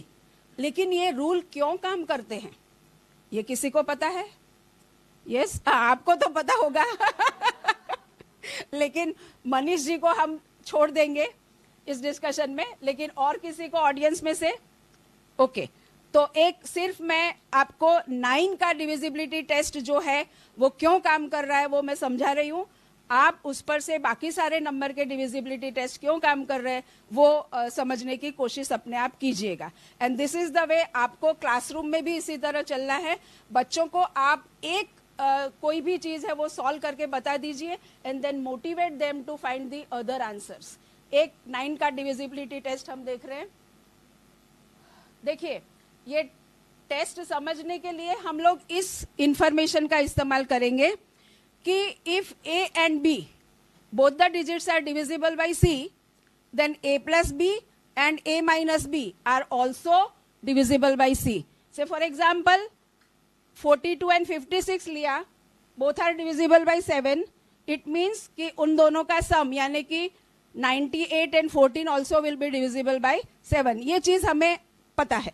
Okay, अब देखिए हम समझना चाह रहे हैं कि कोई भी नंबर अगर sum of the digits divisible by 9 है तो पूरा नंबर डिविजिबल बाय 9 क्यों हो रहा है, ये समझने की हम कोशिश कर रहे हैं. तो ये समझने के लिए फॉर एग्जांपल हम ले रहे हैं any 4 digit number. This 4 digit number ABCD जो है उसको हम जैसे आगे लिखा था 100A plus 10B plus C, उसको हम 1000A plus 100B plus 10C plus D लिख सकते हैं 4 डिजिट नंबर को. ओके, अब इस 1000A को हम कैसे स्प्लिट करते हैं? देखो, 1000A को हमने लिखा 999A plus A, 100B को हमने लिखा 99B plus B, 10C को हमने लिखा 9C plus C and D. अब ये ऊपर वाला जो पार्ट है उसमें 9 कॉमन है, so it is already divisible by 9. Fine. Second part जो है that is sum of the digits. हम कह रहे हैं कि अगर this also becomes divisible by 9, then by that rule that A is divisible by 9, B is divisible by 9, and therefore A plus B also will be divisible by 9. तो इस तरह से 9 का डिविजिबिलिटी टेस्ट क्यों काम कर रहा है ये चीज भी आपको समझ में आ गई होगी. आप ऐसे ही 2, 3, 4, 0 वगैरह जो भी नंबर है उसके लिए what are the divisibility test and why are they working ये फाइंड कर सकते हो. Thank you.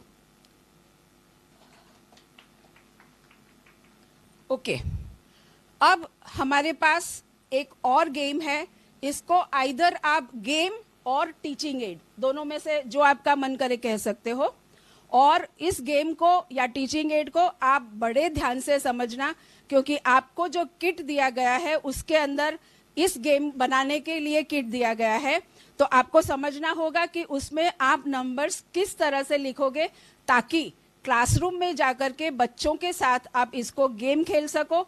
और इस गेम का सबसे बड़ा फायदा है कि आप बच्चों को टेबल्स लर्न करने के लिए मोटिवेट करोगे. मैंने सुना है कई बार ऐसे कहा जाता है और आप सबने देखा भी होगा, छोटे से छोटा कैलकुलेशन भी अगर करना हो, मल्टीप्लिकेशन, एडिशन, तुरंत स्टूडेंट्स जो है वो कैलकुलेटर की तरफ नजर दौड़ाते हैं. लेकिन मेरा पर्सनल मानना यह है कि जो चीज हम अपने दिमाग से कर सकते हैं उसके लिए हमें कभी भी किसी भी गैजेट्स पर आधारित नहीं होना चाहिए. और इसका मतलब है कि बच्चों को टेबल्स सीखने चाहिए. अब टेबल्स सीखने के लिए मोटिवेट कैसे करें, तो उसके लिए एक गेम है. ये गेम खेलने के लिए भी मुझे किसी एक पार्टिसिपेंट की जरूरत पड़ेगी, उसको स्टेज पे आना पड़ेगा. Someone please come.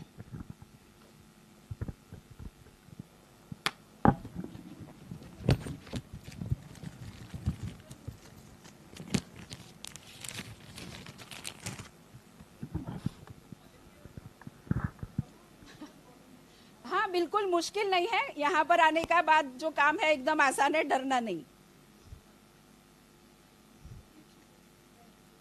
हाँ है. हाँ हाँ.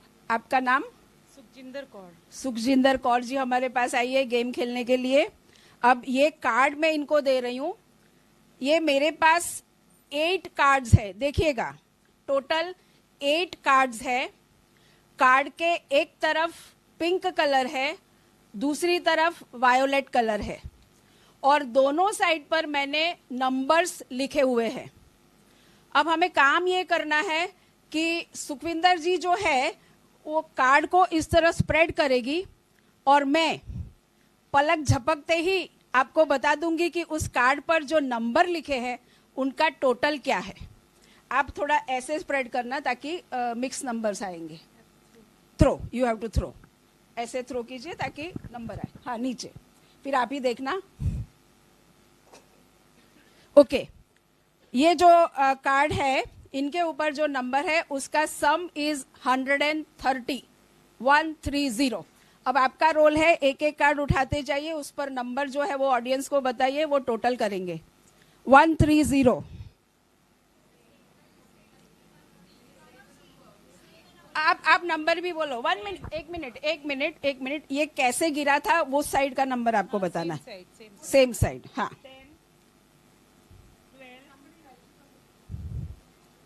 10, 12,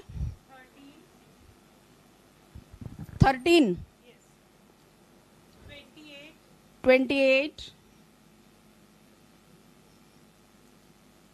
9, 27, 20, 11. टोटल 130 हो रहा है. फाइन. और एक बार खेलना चाहेंगे कि इट इज क्लियर? ओके. दोबारा खेलेंगे तो भी आंसर सही आने वाला है क्योंकि मुझे ट्रिक पता है. थैंक यू सुखविंदर जी. अब मैं जल्दी से आपको इस गेम को बनाना कैसे है वो समझाऊंगी ताकि घर पे जाके आप इसको इस्तेमाल कर सकें.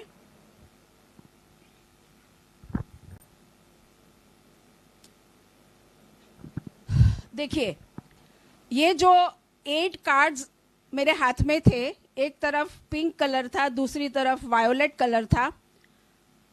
पिंक कलर पे मैंने जो नंबर्स लिखे हैं उस नंबर को मैंने ऐसे सिलेक्ट किया है ताकि उस 8 नंबर्स का सम 100 हो जाए. आपको जरूरी नहीं है कि आप सेम ये नंबर लिखें, आप कोई भी 8 नंबर्स लिख सकते हैं, लेकिन उस 8 नंबर्स का सम 100 होना चाहिए. 100 होना ही जरूरी नहीं है, लेकिन 100 इसलिए चूज किया है कि एडिशन उसमें आसान हो जाए. आप 150, 200 भी लिख सकते हो, राइट? सो यहाँ पर हमने 8 नंबर्स ऐसे स्प्रेड किए हैं कि उसका सम 100 हो जाए. अब मैंने ये जो गेम है वो 6 का टेबल लर्न करने के लिए बनाई थी. इसलिए मैंने क्या किया कि पीछे की जो साइड है, वायोलेट साइड, उसमें हर नंबर में 6 ऐड करके लिखा हुआ है.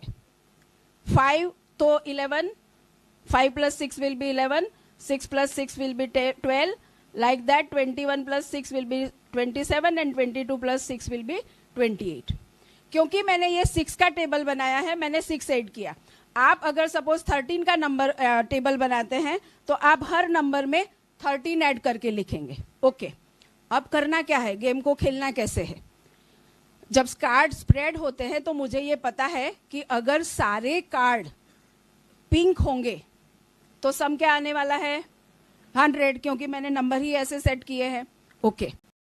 सारे पिंक होने के बदले फॉर एग्जाम्पल 2 वायोलेट आ गए, यानी कितना बढ़ गया? 12, क्योंकि मैंने 6 ऐड किए थे. तो अगर आपको 6 का टेबल आता है बच्चे को, तो वो 6 2 12 करेगा और 100 में ऐड करके बताएगा आंसर इज 112. मानो कि 5 कार्ड्स वायोलेट आ गए, तो उसको क्या करना पड़ेगा मेंटली? 6 5 30 एंड देन वो 100 में 30 ऐड करेगा और बताएगा कि इट इज 130. समझ में आ गया सबको? आप लोग घर पे जाके ये किट बना पाओगे? आपके सबके बैग में ये किट दी हुई है, 8 कार्ड्स आर गिवन. आपको इस तरह से किसी को नहीं समझ में आया तो फिर से हरीडली समझा सकते हैं. Everybody has understood? Okay, you have to on एक, और जरूरी भी नहीं है कि आप पिंक और वायोलेट ही कलर ले, जो भी कलर है एक साइड आपको ऐसे नंबर्स डिस्ट्रीब्यूट करने हैं उनका सम इजीली याद रह जाए ऐसा है. हमने यहाँ 100 रखा है. नेक्स्ट साइड आप जो भी टेबल बनवाना चाहते हो जिस नंबर का, उतने नंबर हर कार्ड में ऐड करके नेक्स्ट साइड में लिखना है. और फिर आपको देखना है कि पिंक कलर में मैंने 100 याद रखना है, और पिंक से जितने भी दूसरे कलर के आते हैं, वायोलेट जैसे अगर रखा है, मान लो कि 6 कार्ड्स वायोलेट के आ गए तो 6 का टेबल है तो 6 6 36. So the sum will be 136. इस तरह से आप फट से आंसर दे करके ऑडियंस को वंस अगेन अमेज कर सकते हो. So that is the game for motivating students to learn tables. आप कह सकते हैं कि कल मैं क्लास में 13 के टेबल के लिए ये गेम लेकर आने वाली हूँ. आप में से जो 13 का टेबल लर्न कर आएगा वो आकर के यहाँ ये गेम खेलेगा. And that is how students will be motivated to learn tables. Fine. अब एक और बात, ये आपने सुना होगा कि अगर सिर्फ 1 to 9 के टेबल्स आते हो तो आप 99 तक के सारे टेबल्स बना सकते हो. ये मैं आपको सिर्फ क्या लॉजिक इसमें चलता है वो समझाने के लिए ही दिखा रही हूँ. एक्चुअली मेरा पर्सनली मानना ये है कि कोई भी टेबल आपको जबानी याद होना चाहिए और तुरंत उसका आंसर आपको मिलना चाहिए. यहाँ क्या होगा कि अगर आपको 36 7 फाइंड करना है तो 6 7 से शुरू करना पड़ेगा. राइट? अब देखते हैं कि 6 7 से हम लोग 16 7 26 7 36 7 कैसे निकाल सकते हैं. देखिए 6 7 42 सबको पता है. ओके, अब हमें इस पर से फाइंड करना है व्हाट इज 16 7 16 7 आप ध्यान रखें. 16 7 26 7 36 7 and so on up to 96 7 सब में आंसर का unit digit will remain 2. Right? Unit digit 2 ही रहने वाला है. और उसके बाद में जो डिजिट आएंगे वो कैसे आएंगे? तो ये जो मैंने एरो बना के रखा है, 7 will be added to 4. Unit digit के पहले जो डिजिट है उसमें 7 आपको ऐड करते जाना है. Right? So what is 7 plus 4? 11. And therefore 16 7 112. अब 26 7 क्या होगा? 7 will be added to 11 because unit digit 2 तो same रहने वाला है. So 7 added to 11 will give you 26 7 182. अब 36 7 क्या होगा? What will be 36 7? आपको 7 जो है वो 18 में ऐड करना है, 252 एंड सो ऑन. ये सिर्फ मैंने आपको 1 to 9 के अगर टेबल आपको आते हो तो बाकी के टेबल आप कैसे निकाल सकते हो उसका तरीका बताया. ओके, तो यहाँ पर ये LCM वाली गेम खत्म होती है. अब पहले हम जो गेम खेली वो आप अगर आपके क्लास में स्कूल में मैथ्स क्लब चलता है तो उसमें आप खेल सकते हो. बच्चों को लॉजिकली कैसे सोचना है वो समझा सकते हो. प्रॉक्सी पीरियड में कई बार टीचर्स को प्रॉब्लम आती है, जब हम प्रॉक्सी देते हैं, मैडम मैं इस क्लास में नहीं पढ़ाता हूँ, मैं तो यहाँ किसी को नहीं जानता हूँ, जाके क्या करूँ? तो आप उनको बताइए कि आप जाके ये करो. राइट? ये सिंपल सा गेम है. Even non maths teacher also can play this with students. Okay, तो फर्स्ट गेम हम इस तरह से इस्तेमाल कर सकते हैं. सेकेंड तो हमारी टीचिंग एड है ही. अब जो हम गेम खेलने जा रहे हैं उसको हमारे रेगुलर सिलेबस के साथ कोई लेना देना नहीं है. लेकिन जैसे हमने आगे देखा, सबसे सुना कि हमारा मैथमेटिक्स जो है वो सिर्फ क्लास की 4 दीवारी तक सीमित नहीं है. क्लासरूम के बाहर भी बहुत सारा मैथमेटिक्स है। तो अब इसके लिए भी आपको हमने किट दे रखी है। तो ये गेम कैसे खेला जाता है और what is the logic, how can you prepare those cards, ये दोनों चीज़ अब हम समझाएंगे। इसके लिए भी एक को मेरे पास खेलने आना पड़ेगा।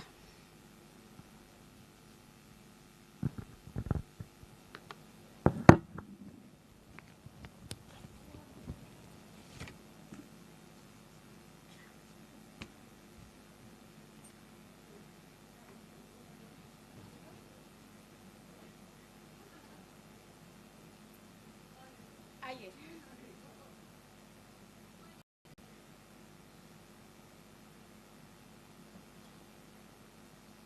देखिए, आपका नाम क्या है?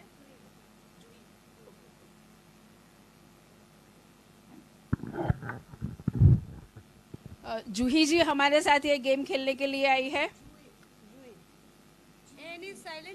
जूही, ओके ओके फाइन। जूही हमारे साथ ये गेम खेलने आई हुई है। गेम को कैसे खेलना है ये आप पहले समझ लीजिए। मेरे पास 5 कार्ड है, उस कार्ड पे मैंने कुछ नंबर्स लिखे हुए हैं। अब इनको 1 से लेकर 31 में से कोई भी एक नंबर एज्यूम करना है। वो नंबर मुझे बताना नहीं है, लेकिन वो नंबर किस किस कार्ड्स में है वो बताना है। और उस पर से मैं बता दूंगी कि उन्होंने 1 से लेकर 31 में कौन सा नंबर एज्यूम किया है। आइए खेलते हैं। एक जन आइए, क्योंकि पकड़ने पड़ेंगे। देखिए, ये फर्स्ट कार्ड हम इनको दिखा रहे हैं। आपने जो नंबर एज्यूम कर लिया 1 से 31 की रेंज में कीजिएगा। इसमें है नहीं है, आप ले लो इस कार्ड को, एक ही ले लेना। एक, ये 2 गए। हाँ, सेकंड में है नहीं, ले लो सेकंड। थर्ड में है। हाँ, चलो ये मेरे पास रखो। इसमें भी है। चलो ये आप इसको भी पकड़ लीजिए। एक बार सेकंड वाला देख लो। फिर से करेंगे, गड़बड़ होता मुश्किल होता। हाँ, एक मिनट। या हाँ, माइक होल्ड करे तो आसान रहेगा। या चलिए फाइन। आपने जो नंबर एज्यूम किया है वो इस वाले कार्ड में है। ओके, इसमें है। इसमें है। इसमें है नहीं है। इसमें है नहीं। So the number assumed by her is 28. Correct? Okay, fine. Okay, thank you for playing. Fine. दीजिए।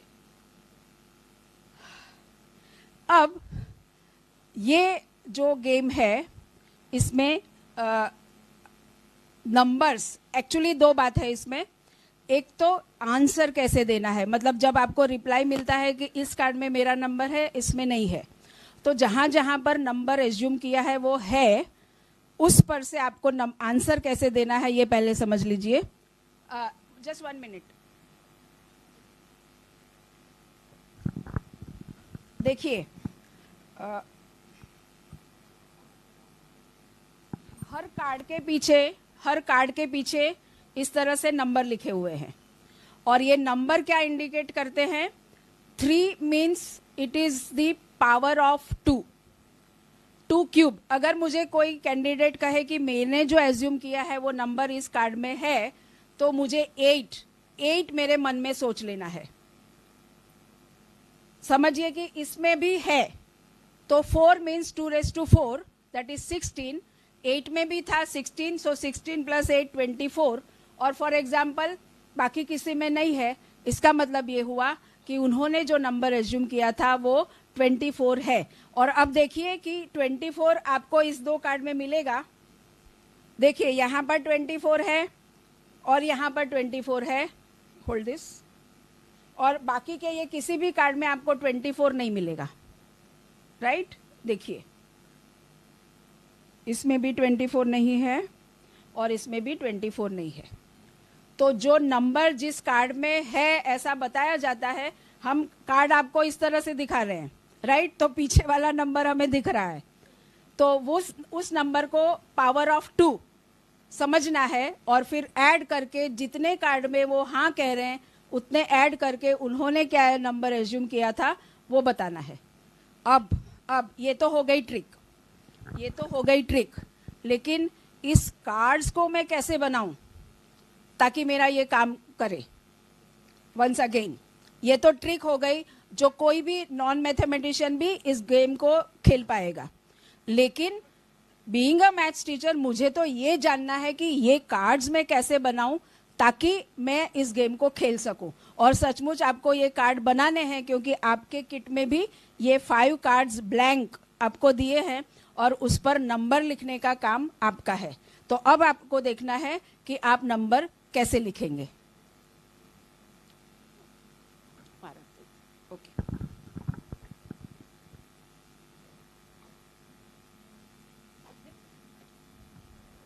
अब ये जो है वो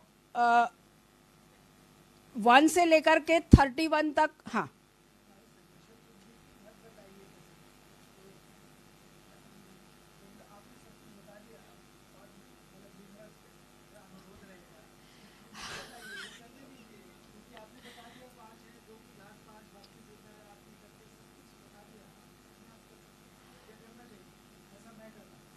अगर मैंने कंसोर्टियम से ये किट इसमें देने का खर्चा नहीं करवाया होता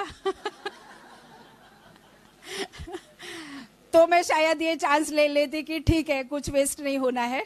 लेकिन आपका suggestion, I respect your suggestion, उनको ये एक्सरसाइज या होमवर्क देना चाहिए। लेकिन मुझे ऐसे लग रहा है कि अगर ये नहीं कर पाएंगे तो ये कार्ड हमारे वेस्ट हो जाएंगे, इसलिए इसको बता देते हैं। Thank you.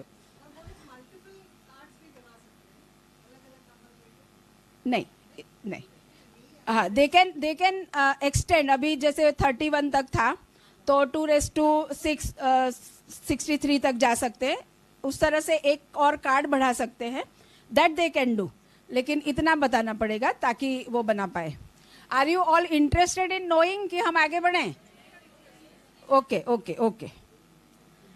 देखिए, अब ये जो कार्ड बनाने का प्रोसेस है that is based on the fact that 1 से लेकर के 31 तक के जो सारे नंबर्स है they are expressible as the sum of powers of 2।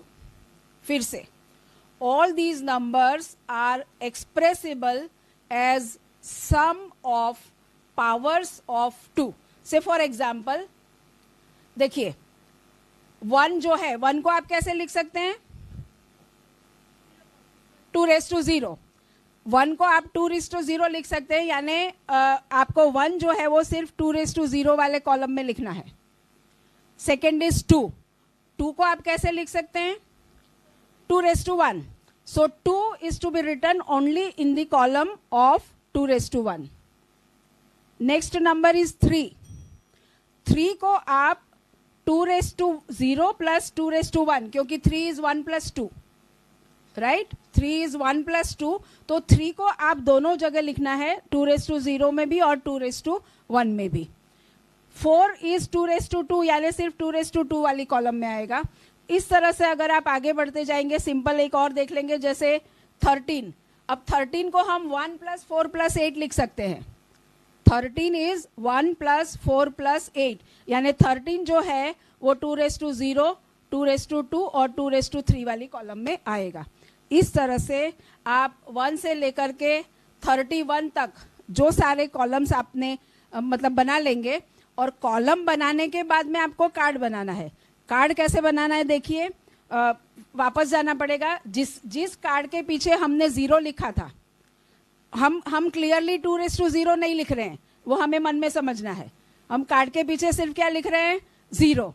तो जहां हम 0 लिख रहे हैं उस कार्ड में 2⁻0 वाली कॉलम जो है 1, 3, 5, 7, 11, 13, 9 वगैरह जो भी है, ये सारे नंबर आपको 2⁻0 वाले कार्ड में लिखने हैं। 2⁻1 वाले कार्ड में ये सब लिखने हैं। And like that you have to prepare 5 cards like this. देखिए, ये कार्ड हमने लिखा, इसके पीछे क्या था 0। ये दूसरा कार्ड बना जिसके पीछे था 1, ये थर्ड, इसके पीछे 2, ये फोर्थ कार्ड जिसके पीछे 3 एंड ये लास्ट जिसके पीछे 4। This is how you can make the cards and play the game with the students. अब आप सब लोग ये दोनों जो टीचिंग एड्स या गेम हमने समझाई, आप घर पे जाके इसको बनाओगे और मैडम को रिपोर्ट करना, she will be happy. Okay, हाँ, अब चूंकि बेल तो बज चुकी है, लेकिन टीचर की ये आदत होती है कि उसने जितना प्रिपेयर किया वो खत्म करके ही जाएगा। तो मैं ये, क्योंकि ये टीचिंग एड जो है आगे भी जो प्रेजेंटेशन हुए उसमें उसके बात हुई थी और वो टीचिंग एड मेरे पास है, तो मैं हरिडली आपको दिखा देना चाहूंगी।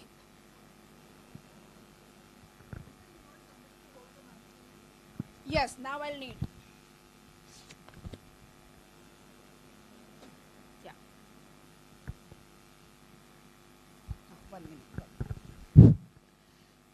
हम सबको पता है कि मैथ्स की क्लास जो है, जैसे जैसे आप सबने ये भी ऑब्जर्व किया होगा कि प्राइमरी लेवल में बच्चे जो है वो मैथ्स में काफ़ी इंटरेस्टेड होते हैं और धीरे धीरे जैसे वो आगे के क्लासेस में जाने लगते हैं, उनका मैथ्स के प्रति इंटरेस्ट जो है वो थोड़ा थोड़ा कम हो जाता है।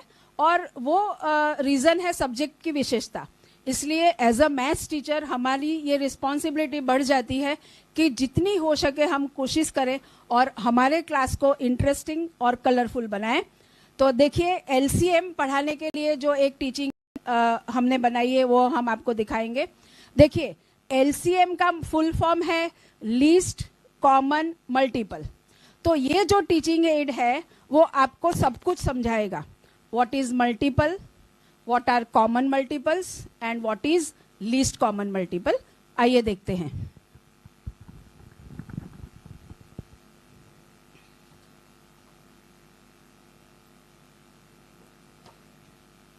देखिए, यहाँ इस ग्रिड में मैंने 1 to 100 नंबर्स लिख के रखे हैं, राइट। अब इस पर मैं ये वाली ग्रिड रखूंगी। वन मोर पर्सन, कोई आएगा इधर? हाँ, ओके। देखिए, ये मेरी ग्रिड थी जिसमें मैंने 1 to 100 लिखा था। अब इसके ऊपर मैं ये ग्रिड रखती हूँ। क्या दिख रहा है आप सबको? Multiples of 2, right. ओके, इसको हटाएंगे।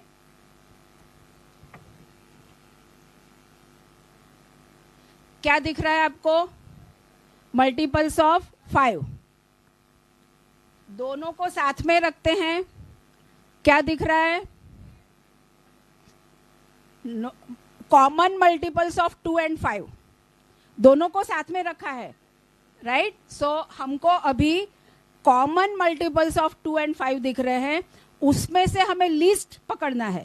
What is that? 10। And therefore LCM of 2 and 5 is 10, right. इस तरह से हमने 2, 3, 4, 5, 6 इतने नंबर्स के लिए ग्रिड बनाई है। समय की मर्यादा है, इसलिए सारी ग्रिड आपको नहीं बता रही हूँ, लेकिन एक सिर्फ बता देती हूँ।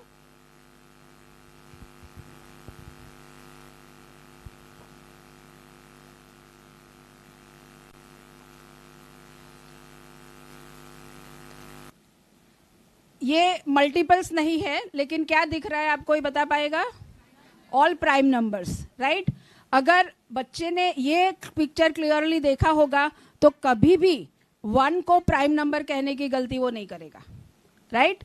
आज के बच्चों में ये 1 इज प्राइम और not, actually 1 is neither prime nor composite, लेकिन बच्चों को ये कंसेप्ट क्लियर नहीं होता है। इसलिए इस ग्रिड को देखकर उसको पता चलेगा कि प्राइम की जो लिस्ट है उसमें 1 नहीं दिख रहा है, सो 1 इज नॉट प्राइम, राइट। सो इस ग्रिड का इस्तेमाल करके आप प्राइम नंबर्स 1 to 100 में कितने हैं वो भी आप बता सकते हो। इस ग्रिड का इस्तेमाल करते वक्त आपको इस एक बात आपको बच्चों को बता देनी है कि जब हम 2 के मल्टीपल्स दिखा रहे हैं तो 2 के मल्टीपल्स 100 पे नहीं अटक रहे हैं। ये तो क्योंकि हमने ग्रिड 100 नंबर्स तक बनाई है, लेकिन जैसे जैसे नंबर्स आगे बढ़ते जाएंगे 2 के मल्टीपल्स और कोई भी नंबर है उसके मल्टीपल्स आगे बढ़ते जाएंगे. जस्ट फॉर सैंपल हमने 100 तक रिस्ट्रिक्ट किया है. ये आपको क्लियर कर देना है. तो ये प्राइम नंबर्स भी जो है वो there are many prime numbers, लेकिन ये सिर्फ 1 to 100 में जो प्राइम्स आते हैं those primes are visible here. Right? Okay, thank you.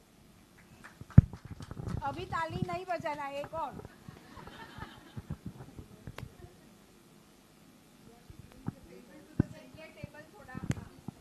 Centre में ले आएंगे.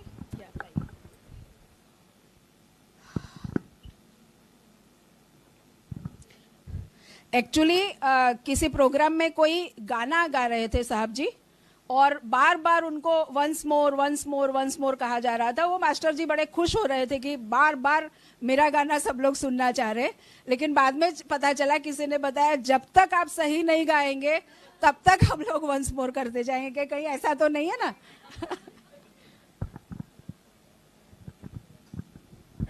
ओके, अब आप लोगों ने a plus B whole square, ये भी वेरी वेरी कॉमन मिस्टेक. हर बच्चा, majority of the students a plus B whole square का expansion a square plus B square लिखता है. Majority of the students a plus B whole square का expansion a square plus B square लिखता है. तो ये क्लैरिटी के लिए हम a plus B the whole square की किट बनाते हैं, टीचिंग एड बनाते हैं, तो उनको क्लियर हो जाता है कि a plus B whole square is equal to a square plus 2ab plus b square. अब ये सेम किट हमने टीचिंग एड मैंने क्यूबिकल फॉर्मूला के लिए बनाई है, a plus B the whole cube. Right? तो आप देखिए, एक्चुअली इस यहां से अगर हम शुरुआत करेंगे तो ये एक आपको सॉलिड दिख रहा है जिसके सारे डायमेंशन a है, length, breadth and height, and therefore what is the volume? a cube. ये जो सेकेंड सॉलिड आपको दिख रहा है इसको देखिए, इसके साथ मैच किया हुआ है. So breadth is a, width is length is also a, and height is b. So what will be the volume of this? a square b. यहां आप देखेंगे तो लेंथ a है, b ब्रेड्थ एंड हाइट दोनों b है. So what will be the volume of this? ab square. और इसको अगर आप देखेंगे, इसके सारे डायमेंशंस b है, so this will be b cube. तो अब जब हम इसको इस तरह से जमा रहे हैं,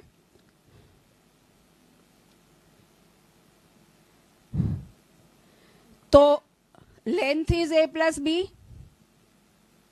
height is a plus b, and breadth is also a plus b, and so totally it gives you a plus b the whole cube. अब a plus b whole cube बनाने में क्या क्या लगा देखिए. Come here please.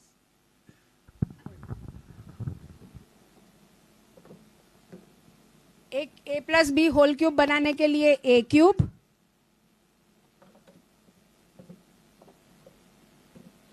plus 3a square b plus 3ab square and b cube. Right? So that is how students will make it clear कि a plus b the whole cube is nothing but I mean its expansion is a cube plus 3a square b plus 3ab square plus b cube. अब एक last.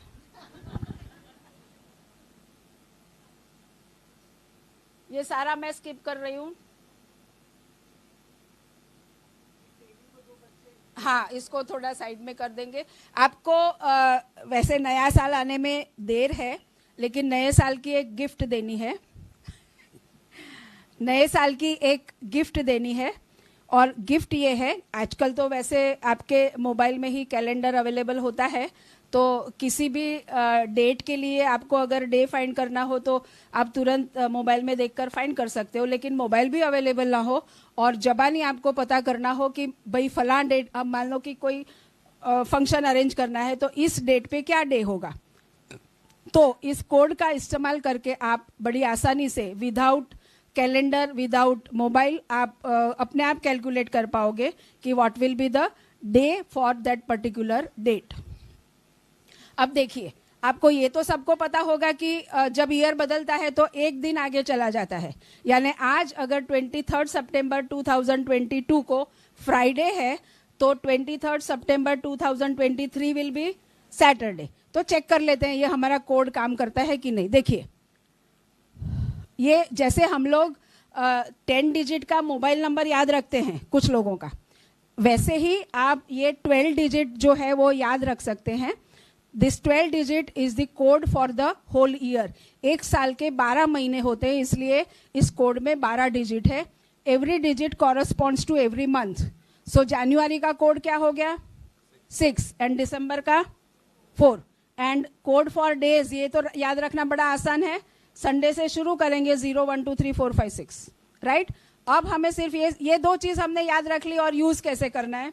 देखिए, हमें इसको इस्तेमाल कैसे करना है, तो आप ये पढ़ने की ट्रबल मत लीजिए, मैं बता रही हूँ आपको। जैसे हमें 23 सितंबर का क्या डे है ये फाइंड करना है, तो अब हम सबसे पहले देखेंगे कि सितंबर का कोड क्या है। So code of the September is 4 right. ये क्योंकि ये ऑर्डर में ही है, January, February and so on. So code for the September is 4। So और 23 इज द डेट, उसका डे हमें फाइंड करना है। So you have to add 4 to the date, that is 23 plus 4, that is 27। 27 को हमें 7 से डिवाइड करना है। और नॉर्मली जब हम डिवीजन करते हैं तो हमारा इंटरेस्ट किस में होता है, कोशंट में, लेकिन यहाँ हमें किस में इंटरेस्ट रखना है, रिमाइंडर में। तो जब 27 को हम 7 से डिवाइड करेंगे तो what will be the remainder 6। तो बस हो गया आपका काम।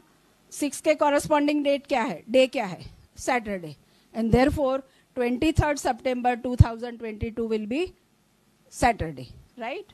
तो ये और कैलेंडर के रिलेटेड बहुत सारी हाँ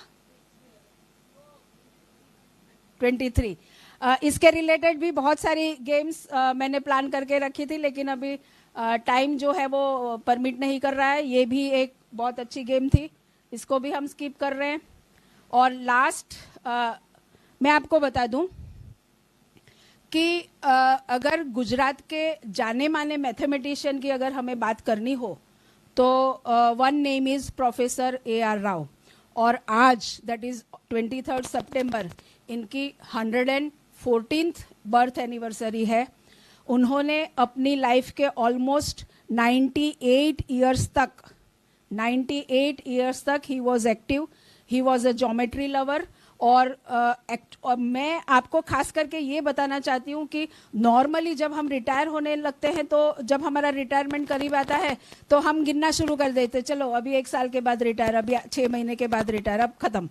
लेकिन उन्हें जो काम करना था, उनको जब जॉब कर रहे थे तो फुल वर्किंग आवर्स के कारण उनको ड्यूरिंग जॉब अपने मन का जो मैथ्स के लिए उन्हें काम करना था वो काम करने का अवसर नहीं मिला।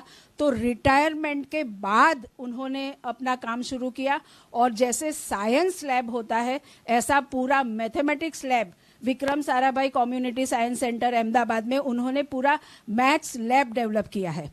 एंड उसी जगह पर, मतलब कम्युनिटी साइंस सेंटर में ही वहाँ ज्योमेट्री क्लब चलता था। ज्योमेट्री क्लब में जरूरी नहीं है कि मैथ्स के फील्ड के लोग ही आए, वहाँ गाइनोकोलॉजिस्ट डॉक्टर भी आते थे, वहाँ बैंक से रिटायर्ड लोग भी आते थे, वहाँ कॉलेज के स्टूडेंट भी आते थे, स्कूल के स्टूडेंट्स भी आते थे। जिसको भी ज्योमेट्री में इंटरेस्ट है वो वहाँ जाते थे और ज्योमेट्री पढ़ते थे। अपनी उम्र के लास्ट स्टेज में ऑलमोस्ट अराउंड 95-96 ईयर के जब हो गए तो उनका सेंटर तक जाना पॉसिबल नहीं था, तो ये ज्योमेट्री क्लब उनके घर पे चलाया जाता था। And then he left us at the age of 102। उनकी याद में एक प्रोफेसर AR राव फाउंडेशन बना है, और ये फाउंडेशन ज्योमेट्री के लिए अलग अलग एक्टिविटी करता है। हम लोग बड़ौदा में I am the convener for the geometry competition for the students of standard 10th। तो every year हम एक geometry competition भी organize करते हैं। इस साल वो competition दिसंबर में होने वाली है, ऑनलाइन होने वाली है। जिसको भी इंटरेस्ट है वो कांटेक्ट कर सकते हैं। Thank you.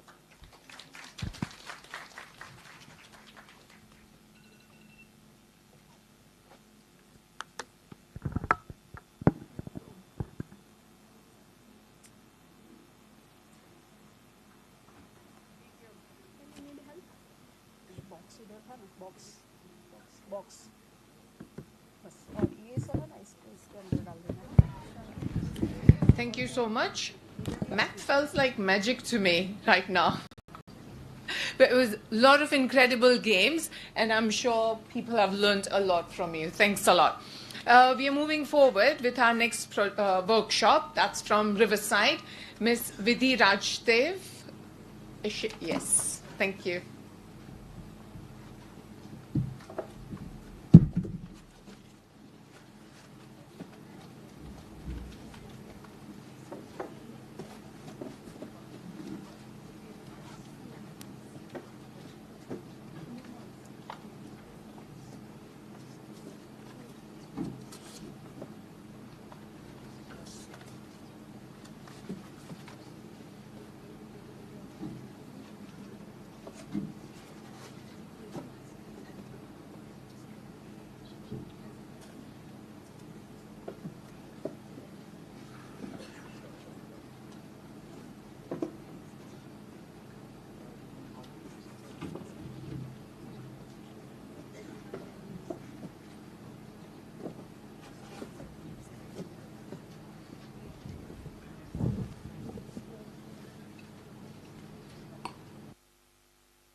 Hi, good afternoon.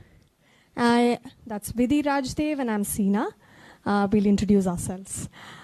So we are from Riverside School. Both of us are educators.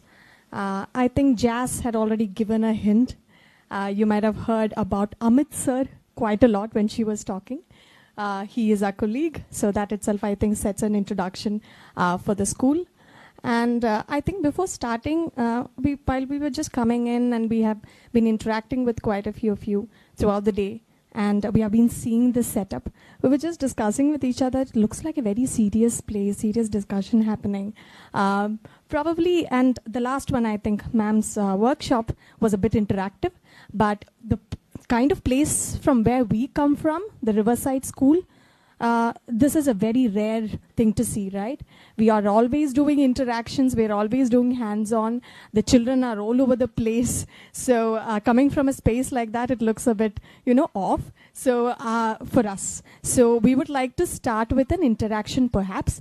We were thinking of 4 volunteers, but 2 is also fine, is what we think at this point. So if we can have 2 people who can be like children at this point, not teachers or educators, just children. Yeah, please come. Thank you. We like kids who take initiative.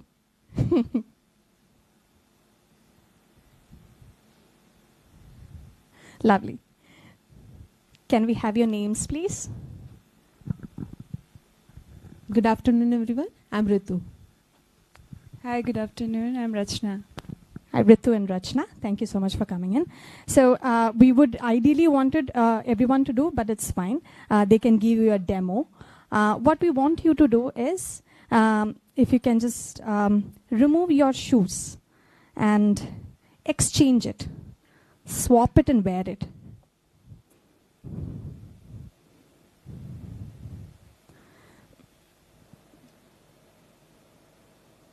Yeah, go ahead.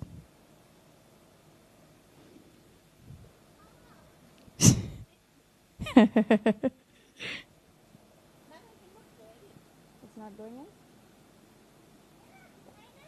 in?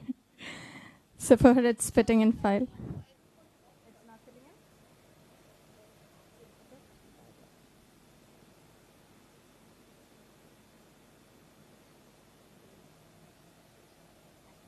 It's seriously not fitting in. Don't. She has to go back with the shoes, so.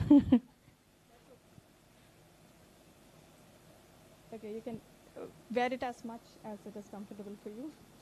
Have that one fitted in. Okay. Would you want to try walking with it? Few steps, perhaps. Okay, this one is not completely fitted in, but she's trying to walk. Yeah, you can also walk, please. All right, lovely. She's comfortable. So she's finding it a little difficult, but because it's not going in completely. Yeah. So thank you so much, both of you. You can swap it back and wear your own. I think that's where we would like to start the conversation on. This was an analogy which we usually, as a Riverside family, we usually start with an experience for the children.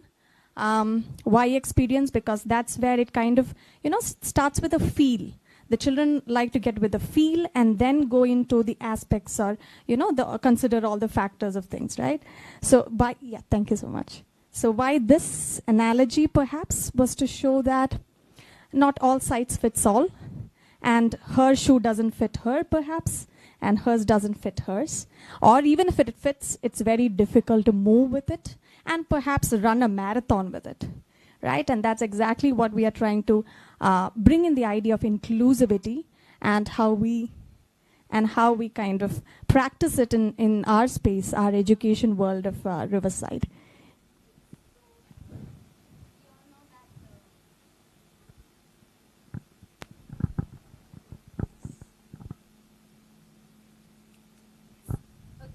all know that inclusivity is a very wide umbrella, right? So when we talk about Riverside, right now what we would like to focus is we believe that each and every child is unique. So whenever we plan any sessions in our school, we don't plan it in a way that one size fits all. We plan it in a way that we want to include each and every child. Second, yes, we believe that Riverside is an inclusive school, and we do have inclusive campus program going on. We have special educators for our children with special needs. Plus, we have kids with diverse backgrounds, so we do have RT kids as well. Now, we believe that children might be taken care at school, but at Riverside, we teach differently. So what about parents? We feel that parents are an important stakeholder. So we have a program running for parents as well. So when we talk about Koshish program, it's mainly for parents of RT children. So every week we do have coming into school, looking into our observations. We make them practice different things. So this is just to enable them to help their children at home. And we do have how-to workshop for parents. So when I introduce any concept in math, it is in a very different way. But we would want that parents help in the same way, the way we do in school. We want them to teach their child in the same way. So we do have how-to workshops for parents as well. So this is what we at Riverside look at, and this is how we make school inclusive. RT, I think it's the Right to Education Act. So we also kind of employ the policy in the school. So our presentation is basically divided into these 4 phases, and we'll quickly take you through this. Yeah, so before starting into that, I would just like to mention one facet of it. We don't call math as math at Riverside. We call it as logical mathematical thinking. The name itself is where we start the idea of inclusivity. Right? We don't want to look at math as the conventional way of numbers and teaching algebra and calculus and arithmetic and things of that sort. We look at math as anything which starts with logic, right? For that, starting with anything in terms of planning your birthday at home, right? You're calling in your friends, you're making a lemonade for them, ratio and proportion. I'm cutting the cake into different slices, fraction, right? All different concepts can be learned with anything and everything around you, the space, or any kind of events or in anything else which you kind of do in your daily life, in your real life. So that's why the concept of logical mathematical thinking. So when you come to Riverside, you'll ask the children what are the different subjects you have. So they might not tell you that math, English and science and all that. They will give you different names and you might get confused. But it's each and every subject has been designed with the idea that you are including everyone into the process. And hence, for math specifically, it's logical mathematical thinking is what we call it. Yeah, so the pre-planning phase, we are looking at before even getting into the classroom. The idea of inclusivity starts there. So I know that there are a lot of people from morning. We have heard a lot of theories. We have heard a lot of practices, a lot of interesting workshops. How-to workshops have been happening. We are here basically because you guys are much more probably adept than us. So we are here to show us or share some of our practices, which I know that 20 years of practice at Riverside can't be concised into 20 minutes. And but we will try to do our best, just picking up the main ideas of things. Pre-planning is even before getting into the class or even before getting into the planning of things, we look at how can we kind of identify the varied strengths of students, right? So if you can see, he is a math teacher who's observing one of our classrooms. This is again a previous grade, he's observing a class of a previous grade teacher to understand perhaps next year when these kids come to me, what are the things which I need to keep in mind, right, in order to practice or plan while I'm taking my class. Another aspect which we look at as a pre-planning phase to identify inclusivity is home visits. Every year for every grade, we go to the homes of the children. Right? There we will kind of understand what are their strengths. Are they more artistically driven, more creatively driven? Are they more linguists? Or are they more, mathematically or logically driven? So all these different angles have been observed while we go for the home visits. And also the observations. So every teacher at every month, in fact, we do at least two observations in different grades to understand, what are the different strengths of the children, right? So if she is, in fact, a Key Stage 1 teacher, which is a primary level, I'm a Key Stage 2 teacher, which is a middle school level. We go cross-class and we observe each other's practices. We also look at the children to understand what are their varied strengths. So that makes us more prepared when those kids come to us. Yeah, you can go ahead. Okay, so once the pre-planning phase is done, then comes the planning phase. Here we teacher team come together and start with a yearly calendar. This is called YAG, that is year at a glance. So once I have set with the previous grade teacher, I know how to join the dots. And that's how our yearly plan is considered. Then comes the monthly plan. So once my year is in place, I start making my monthly plans. This can be unit-wise as well. So suppose I am planning for a money unit. So I'll take into consideration each and everything, like what are the vocabularies I would like to include, what are the different opportunities we would like to have, what are the visits I can plan for it, how will I end my unit, what are the different kind of scrutinies I can look into. So entire plan is done before I start the unit. And thirdly, the weekly plan. So my unit is again chunked into my weeks. So how will my week look like? Am I supposed to plan any visit? Everything is pre-planned, and that is how at the time of planning I include all my students. So if I say that my class has more of linguistic people, then how am I going to include them? So when a unit is introduced, I might be introducing it in different ways. For suppose I am introducing shapes in my class, I might start with a song.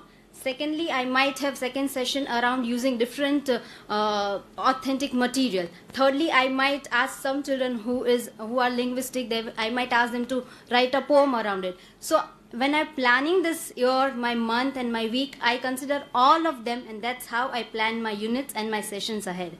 Yeah, when we are looking at the special needs itself, just for the clarity of things, we have children with ADHD, we have children with muscular dystrophy, we have children with probably attention deficiencies. So a lot of these kind of disabilities or different abilities are being catered even with the planning phase, right? So as she mentioned, along with the strengths of the children, the different abilities of the children are also considered. So some of these children are one-to-one catered. For example, the child with the muscular dystrophy, he is someone who might need a one-to-one attention rather than, sitting in a class of other 29 children. Our class strength is 30. So he might not be able to kind of go with the flow of things. So we will have to sit with him separately, and he would have a separate plan or a separate curriculum altogether. So that's how you kind of cater to children who have different abilities in the space. Yeah, so this is a planning phase. As you mentioned, we are looking at catering to different varied strengths of the students, right? The work, the auditory learners, read and write learners, visual learners, kinesthetic learners. Looking at that, we plan most of our sessions. If you can see, this is one of my plans where we had taken one of the sessions or hooked the children to the idea of ratio and proportion through a bhel puri party. Right? The children were asked to bring in all the different the raw materials, on the previous day, we had given them itna bhel leke aana, itna sev leke aana, itna onion, itna tomato, ye sab bol ke rakha hai. And then the day when we are actually doing the session, they come with these things. And then we get into the idea of, okay, if we are doing a 1:2 ratio of bhel and onion, then what should, if there are more number of people coming for your party, how should you make a proportion of it, right? So these kind of examples more of cater to all the different kind of learners, in fact. Kinesthetic, visually you have to see the kind of enthusiasm children has when suddenly a bhel puri party turns into a ratio and proportion lesson, right? They'll be like, oh, this was possible. So it's exciting to see how children take things in. Another thing which we keep in mind in the planning phase is cater to learners of different levels of conceptual understanding. Again, we might have children who are slow learners, we might have children who are fast learners and advanced learners. How to cater to them? Every year beginning, we have a pre-assessment where we kind of assess the understanding of the children, the prerequisites which we require to take certain concepts forward. Looking at that, we do a pre-assessment for the year. Yes. So now comes the execution part. So our pre-planning and planning is done. Now actually I need to go and sit with my children in class. So first comes the types of languages of learning. Languages of learning is the way I take my session. What am I using? It's not the traditional way we have learned in our school in conventional way, but there are sessions planned which has different languages of learning. So I might see a group work going on. I might see one-on-one interaction going on. I might see some people are going out and talking to people around. So how I plan my session is, I have to keep in mind how do I cater to my kids. Second is peer learning. This is a beautiful thing.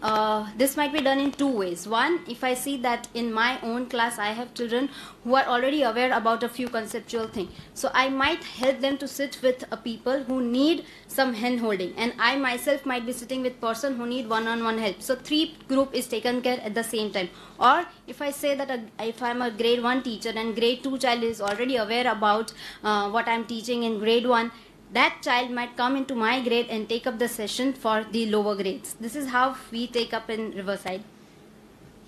Okay, so this is continuing with the execution phase. I'll quicken things up. If I'm too fast, just let me know.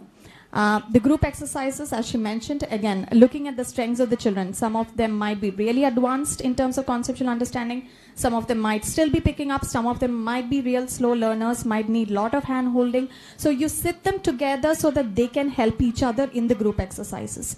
One-to-one, again, the teacher will be sitting one-to-one with those children who need special assistance. Yeah. So this is, yeah, go ahead. Okay, so execution part also helps. So when I talk about money unit, I now need to see that have my children understood actually what is money and how to use it. So we take them for shopping and we see over there how they need to buy something and they have to pay for themselves. So here I see whether my children have understood or not.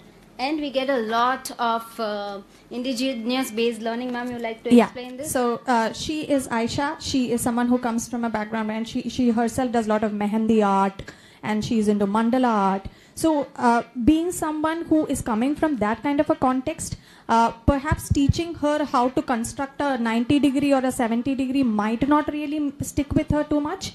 Instead, taking her through her context, right? Where asking her to draw, you put up a design of mehendi or a mandala and then ask her to, okay, remove all the other things which you might be probably using and use only a compass or a pencil to do it. So then she might get into angular bisection and, all the other aspects of geometry perhaps. So that's how kind of you bring in their context into their learning of math. We'll just quickly go into assessment as well. Differentiated assessment, where does that come in? This is one of my favorite examples where last year we had done this in class as well when we were doing algebra. Because my class at that point had a lot of linguists or children who are more inclined towards language. So what we did for one of our LMT sessions in algebra is to ask them to write a letter, X writing a letter to equal to for preserving its identity.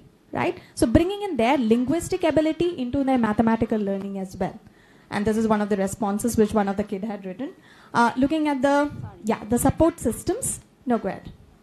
Looking at the support systems. Again, how For example, we used to have children who were not able to comprehend better when they were doing the assessments or the exams, which means the question had to be read out to them so that they can quickly respond back to it, which can be done with a reader or a support sitting next to them while doing the exams, right? So we do provide these kind of support systems for those children who require it. Now, feedback for growth. This is again going back to inclusivity when we are talking about the feedback mechanism. The children themselves do their feedback, right? When we do the assessment, they get all the evidences which they have done in the year. They do their self-assessment, they do it with the peer, and the teacher also gives the feedback to them. So this is how they are looking at their own growth journey rather than the teacher dictating it to them, telling that you are in a competent level or you might need to get into a proficient level. Instead, the child, we are giving the ownership to the child. Yes, so lastly, we talk about scrutiny a lot at Riverside. So when I talk about scrutiny, that's when they go and interact with people around. So first step is going outside the school, within the school, go and interact with different people around the school. The second step is once they give feedback, we again come back to the class, we work on it and then move out and meet the real people and they have scrutiny outside the Riverside. Second is teaching as learning. This is mainly with parents. So what I have learned in class, I have to go and teach my parents, and there's a written feedback given by parents. So I get to know whether my students have understood it or not because I have a written feedback from parents. Thirdly, student-led making learning visible. So this is a process at Riverside where students, whatever they have learned, choice and voice is given to them. What would they like to present to their parents? So it's like showcasing your understanding, but in a fun way. So a lot of hand-holding happens. Yes, teachers do guide them what to choose, what not. But again, the entire thing is led by them, with teachers being co-facilitators. Yeah. If we had more time, would have asked Manish to give a testimonial for the parent-led sessions. He's a parent of Riverside, but because of lack of time, we are moving ahead. Yes, and lastly, we have a client project that is, we actually get project from a real world where students of Riverside actually work for them, and they might ask us to give us a product, they might ask us to come up with a solution. So a lot of interdisciplinary ideas come through this client project, and we approach client with our ideas. If they approve, yes, we go ahead, and that's how we try to make our school inclusive. Yeah, we just want to end with a last video. If you can just put that on.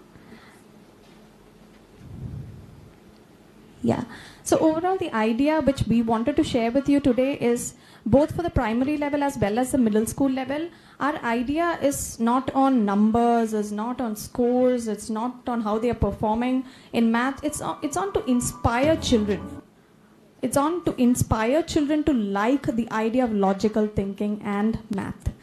And this is one of the testimonials for it.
Could any of you identify which space this is?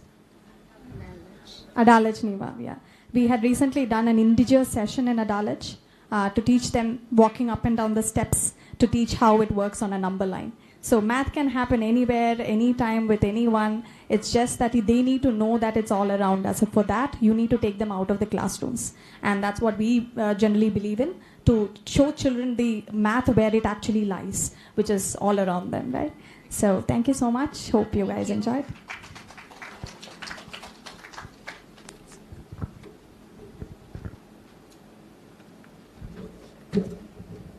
Thank you, ladies, for sharing your thoughts with us.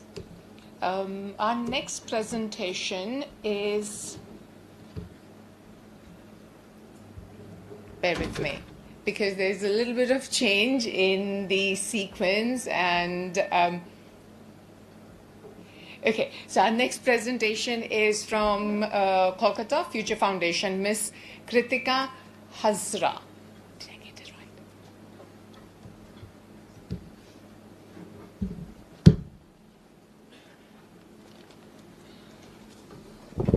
Hello, good afternoon, everyone. I am from Future Foundation, Kolkata, but I am not going to represent my school. Actually, this is an experience which I had in 2017 when I went to visit Ladakh to have a learning and teaching experience. So I'm going to talk about that.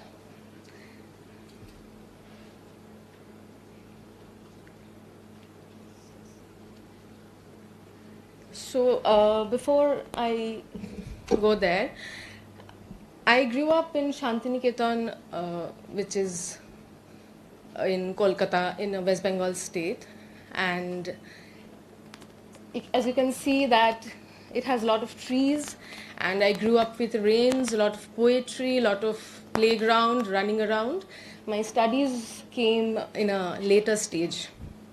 But when I had to shift to Kolkata for higher education, which meant to pursue more, I was conflicted, and there I needed some inclusion, which I felt later that should have been there, which wasn't there at that point of time. So this experience of Ladakh came when I was teaching in Sahyadri School, Pune. And while I was traveling from Delhi to Leh, I was thinking that I will land up meeting that little girl who was conflicted at that point of time.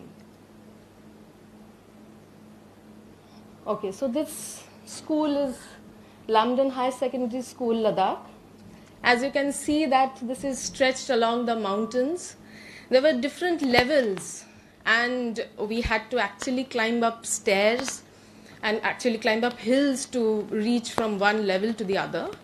And we were coming from a city, also the mainstream, where I had to pause and actually breathe before we went to the next level or we went to speak with the children. And the children there ran effortlessly. They did not have any trouble in breathing or singing or doing an assembly. So when we went there, our idea was to observe classes and then give them some inputs that how can they develop their curriculum in an interactive manner. But what we had learned is that we had to go slow, and first we had to feel accepted in their community, because it was not easy. It was the months of April and May. It was for them, it is summer, and for us, it was really cold, and we were wearing 3 layers of clothes. First, that was very unnatural for us. Second is there's a lot of snow. We were not used to that. Second, there is oxygen problem. So first, all these difficulty levels we had to overcome to actually feel included with the community there, and then we had to reach them. So there were different levels we had to overcome actually to be with them.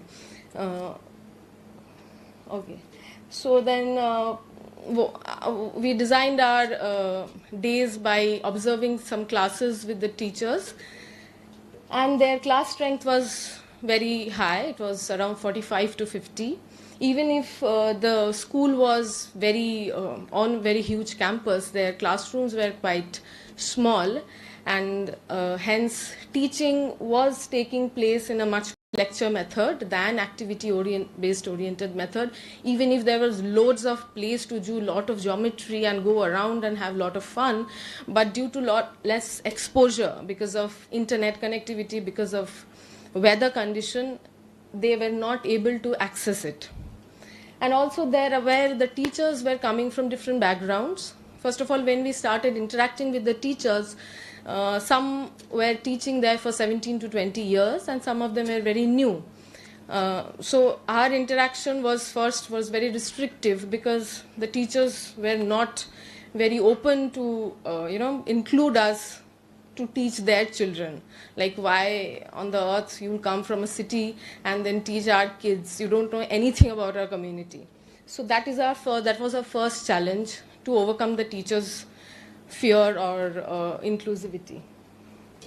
And so we observed different things. So of course it was ICSE school syllabus, and they had a huge part of curriculum to cover. And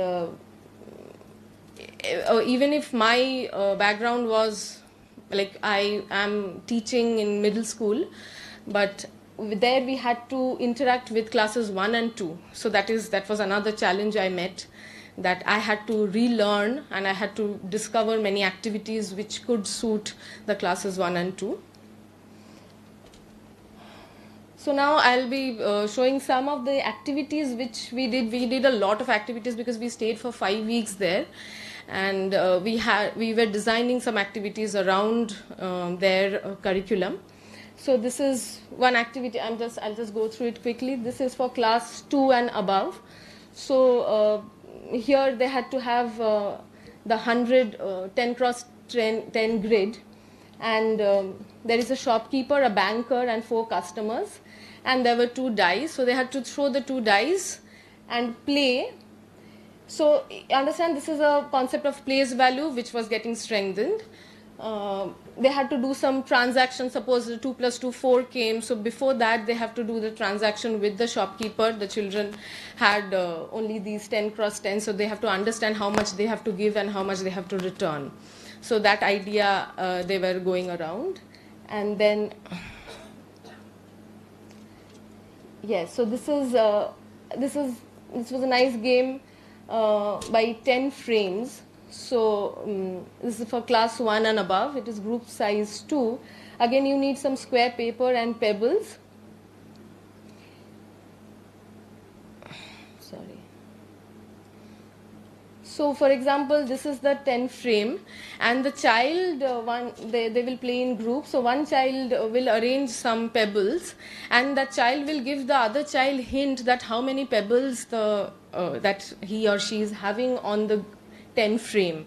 So he can say, he cannot say that I have 8, so then that person will guess. So you have to give some clues to understand what kind of, I can say that I have, all my first row is filled, and I have 2 more or 3 more things filled in the second row. So these kind of clues you have to give and use some mathematical language to understand.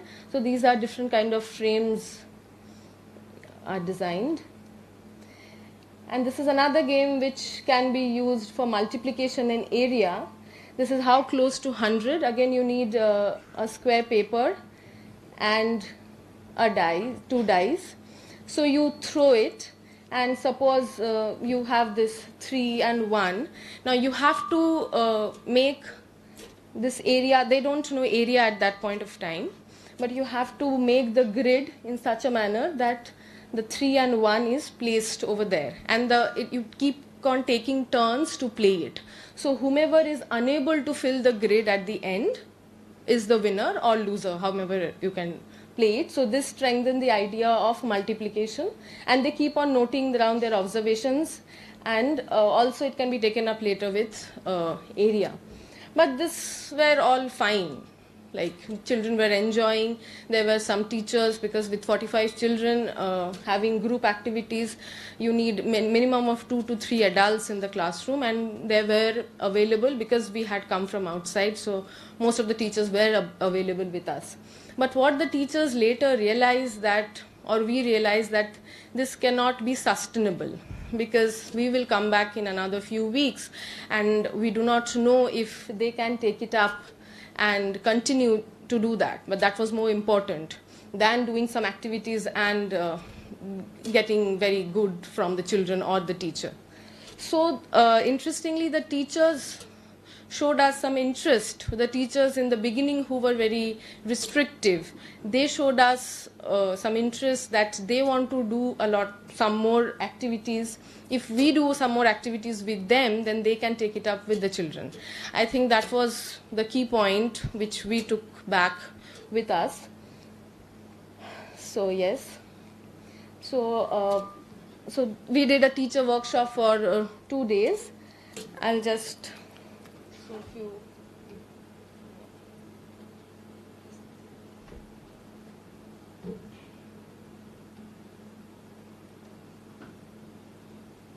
Okay, so this was a symmetry workshop. Now what we realized while doing or making this activities,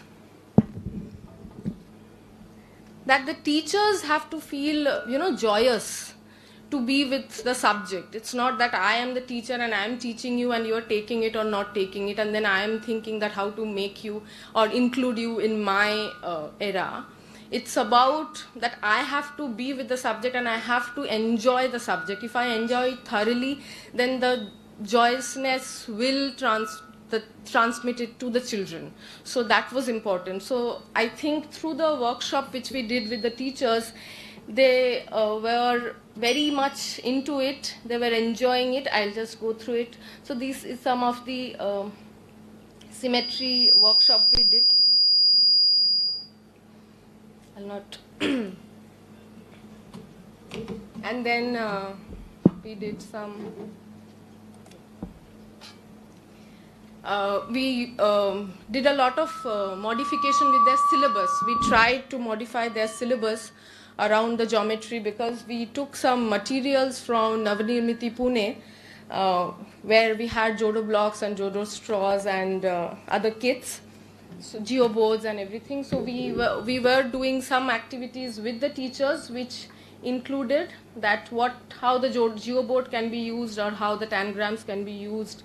How can we connect straws and foam, tessellation. Then some around their syllabus, how can we include these teaching learning material. That was the main aim of those their workshop. And then we did some detailed modification with the syllabus. I'm not going in detail, but they had 1 to 5 the primary math syllabus. We did a detailed modification that few things can be done in this stage and few things which may be done at the later stage. So I think that's it. Sorry. So now someone can ask me that, the PPT. Someone can ask me that did we succeed because we had come back from there, and first we went like we were on a vacation, but later it was a completely different thing for us. So first what we wanted is we wanted to be included, then we wanted the teachers to be included, and the teachers' inclusion made everything possible. So yes, done. That's it. Thank you. Manish graduated from Indian Institute of Engineering.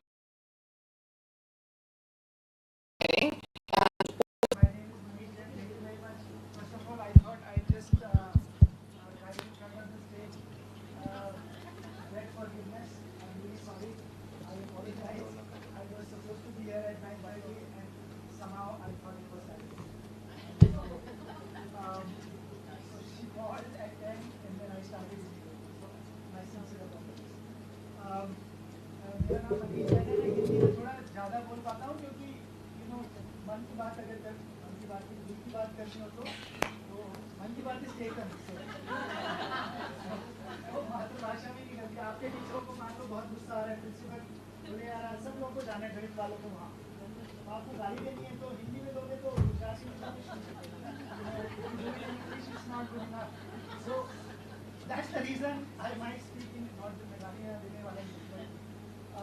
The whole idea, and it is so interesting to hear ma'am, although I wouldn't have done quite the same way as she wanted to make sure the card get used. But it is so amazing to be here. Thank you so much again, Pramji ji, for having me here. मेरे साथ जय ठक्कर है, ये IT Kharagpur में PhD कर रहा था computer science में, फिर इसको लगा कि यार कुछ और करना चाहिए ज़िंदगी में. So he's been with us for last 5 years. The goal of our lab is to bring back that gleam in the eyes of our teachers. मुझे लगता है सबसे ज़रूरी अगर कोई चीज़ है तो वो आंखों की चमक है.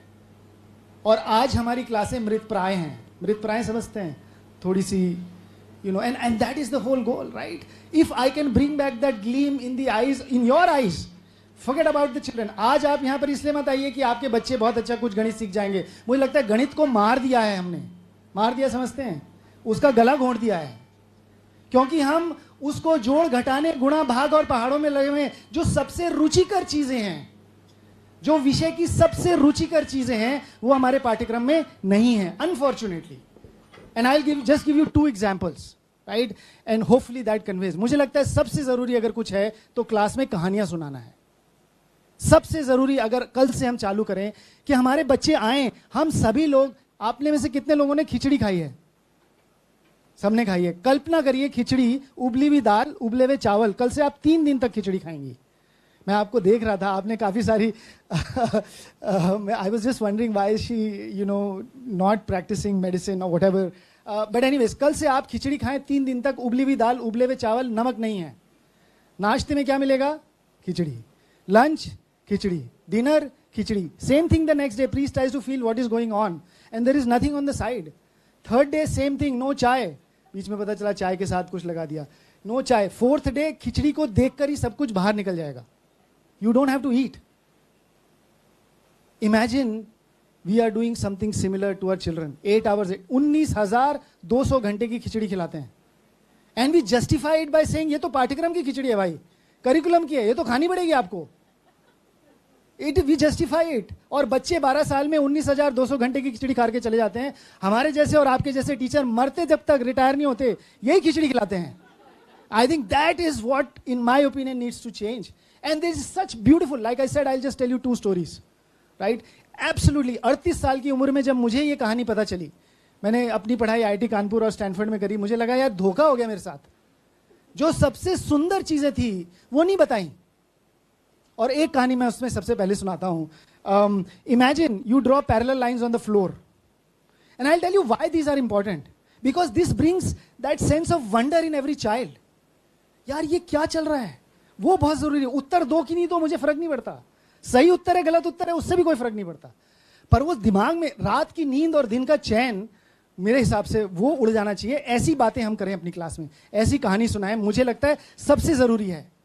सबसे जरूरी अगर कुछ है, पाठ्यक्रम गया बाहर, मतलब व्हाटएवर, आई विल नॉट से, इट डजंट मैटर. 70-75 साल से हम यही पढ़ा रहे हैं यार.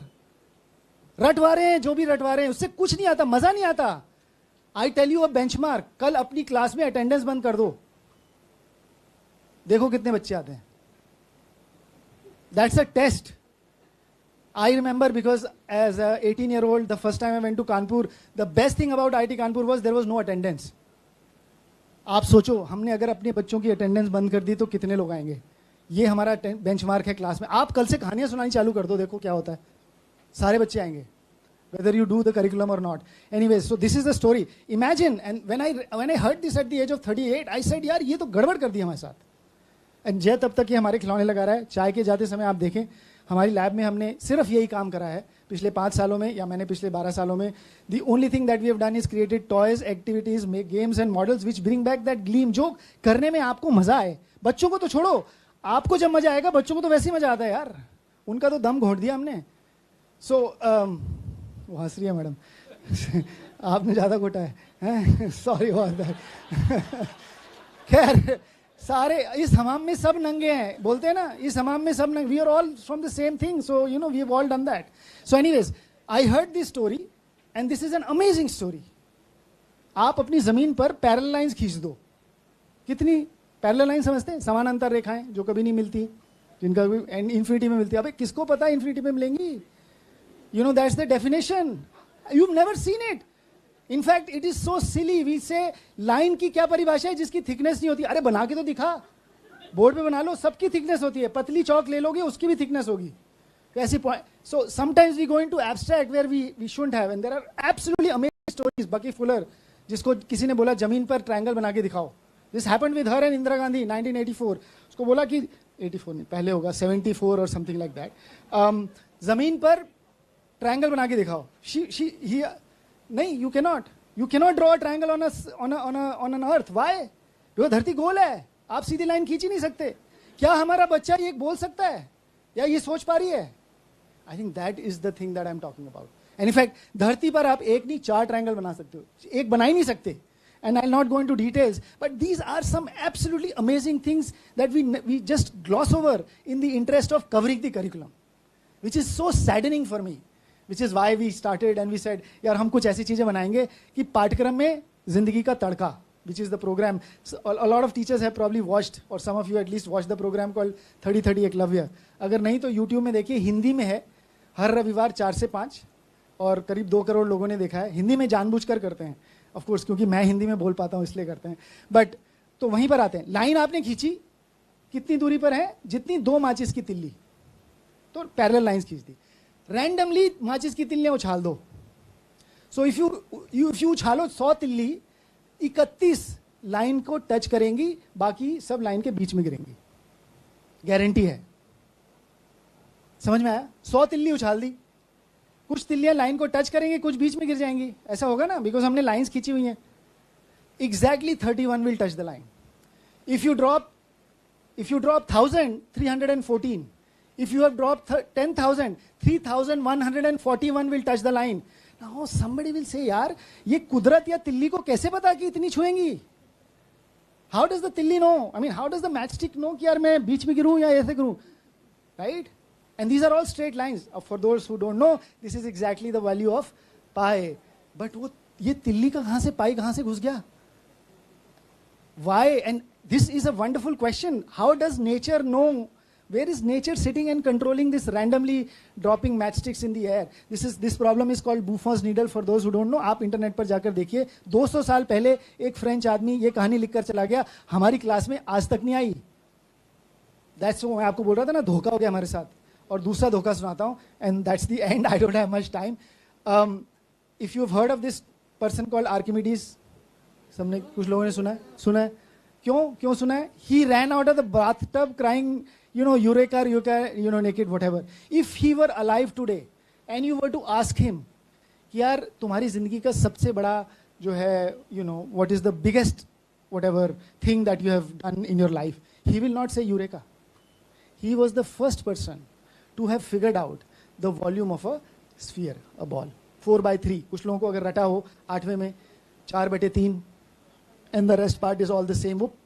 It appears very cryptic. ये 4/3 कहाँ से आया? The story is even more interesting. This guy was actually proving it, and a Roman soldier was ordered to chop his head off. उसका सर काट दिया. और before, and you can see that picture. I mean, उस time photograph नहीं थे. This is like, BC. जब उसका sir काट रहे थे तो उसने रोमन सोल्जर को बोला कि यार don't disturb my circles. He was proving that, and he said sir cut जाए लेकिन ये थ्योरम जो मैं यहाँ प्रूव कर रहा हूँ ये ना जाए. His proof is elegant. Elegant मतलब इतना सुंदर प्रूफ है. जिनको गणित में थोड़ी रुचि है, Pythagoras theorem and laws of lever, I can lift the earth, वो सारी. और हम अभी तक कैलकुलस में अटके हुए हैं. Calculus was invented 1600 years after this man died. ये आज तक हमारे पाठ्यक्रम में नहीं आया. Not just Indian, but somewhere I feel the most amazing things. And I will leave you with 2 questions. I will not do the thing that you did. I will leave you with these questions and not answer. कितने लोग तीसरी पास हैं यहाँ पर? आप रह गए थे, वो पीछे रह गई थी. रह गए थे तो फोटो खींच के प्रिंसिपल के पास जाएगी. But it is not to say, whether you are or not, but this is the example. So imagine you are counting notes. So I heard this is sort of a math thing, so I thought I'll just do math. But मेरे हाथ में एक भोंपू था, वो बजाने वाला था. आपको मान लीजिए हमने नोट गिनने के लिए दे दिए. Sorry, if you have to add 2 numbers, you do units 10, 100 and 1000. ऐसे करते हैं ना, इकाई, दहाई, सैकड़ा, हजार. Let's say I give you notes, a bunch of 1 rupee notes, 10 rupee note, 100 rupee note, 1000 नहीं देंगे, जेल में जाएंगे. Things like that. Which one will you add first? बड़े वाले. और क्लास में क्या करते हो? छोटे वाले. What are we trying to say? यार जो क्लास में करा रहे हैं ना वो वहीं तक रखना, जिंदगी में मत इस्तेमाल करना, गड़बड़ हो जाएगी. Why is it that we do that? Why do we add numbers the other way that we do in the class? अब बोलोगे नहीं वो जिंदगी में आसान है, वो आसान है तो क्लास में भी कर लो यार. नहीं, बच्चों को ये समझ आता है, ये तो फिर जिंदगी में क्यों नहीं करते? We should at least think about it. And we don't, we just gloss it over. And I think that ruins the whole fun, in my opinion. सबसे रुचिकर चीजें पाठ्यक्रम की हम अपनी कक्षाओं में नहीं कराते हैं. आगे बढ़ जाते हैं 2 सेकंड में. प्लस के बाद माइनस करते हैं, वो भी ऐसे करते हैं. गुणा करते हैं, वो भी ऐसे करते हैं. और डिवाइड करते हैं उल्टा. ले भाई, 3 चीजों में ऐसे चले, चौथी में ऐसे. उल्टे क्यों जाते हैं भाई? सीधे जाओ.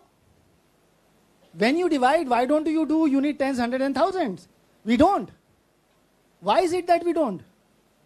Right? What if we were to do it the same way? And we have fascinating answers when we do these workshops with professors and teachers. We get absolutely amazing answers because हमने सिर्फ why के ऊपर, मतलब हमने ध्यान ही नहीं दिया. How के ऊपर ध्यान नहीं दिया. Math is not about getting the right answer, but about why the answer is right. That's what I think. And absolutely, फिर उसके ऊपर आप लोग सोच सकते हो कि ऐसे क्यों करते हैं और अगर ऐसे करें तो क्या होगा. मुझे लगता है ये चीज़ें, ये सवाल बहुत ज़रूरी है, निहायत ही ज़रूरी है. मैम, आपने जो वो 9 का डिविजिबिलिटी वगैरह कराया था, मुझे लगता है कि मैं उसमें जाऊँगा नहीं. आपने बहुत अच्छी तरीके से समझाया. Thank you so much. एक हमने 2 हफ्ते पहले एक एपिसोड करा था वही यूट्यूब पर, उसका नाम वही था, from how to why of mathematics. Sorry, from why to how, where we were talking about all these rules, where we said, yeah, the reason you add these things, and you can watch the episode, and there is no algebra. I do not want to go to algebra. I just want to make it something that you touch and feel. So, second story, Archimedes हो गई. Thank you. मैं बस आपको ये बताना चाह रहा था. ये आपको एक दो चीज दिखा देता हूँ. मेरे हाथ में एक एरो है. इसको मैंने ऊपर एक एरो है. और ये आप लोग खुद कर सकते हैं. और यहाँ पर ये ऊपर है. So I have 2 arrows pointing up.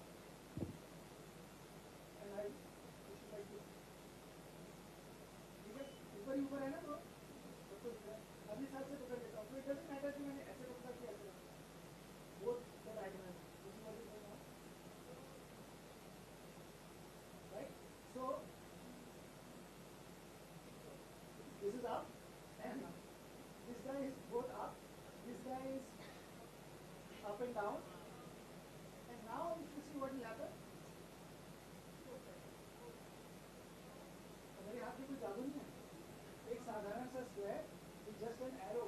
Now I will do this, and then I will talk about why this happens, and then I'll talk about lines of symmetry if somebody did, and why is it that when we divide or multiply whichever way we do, तो वो 90 degree में shift कैसे होता है, वो सब हम बाद में चर्चा करेंगे.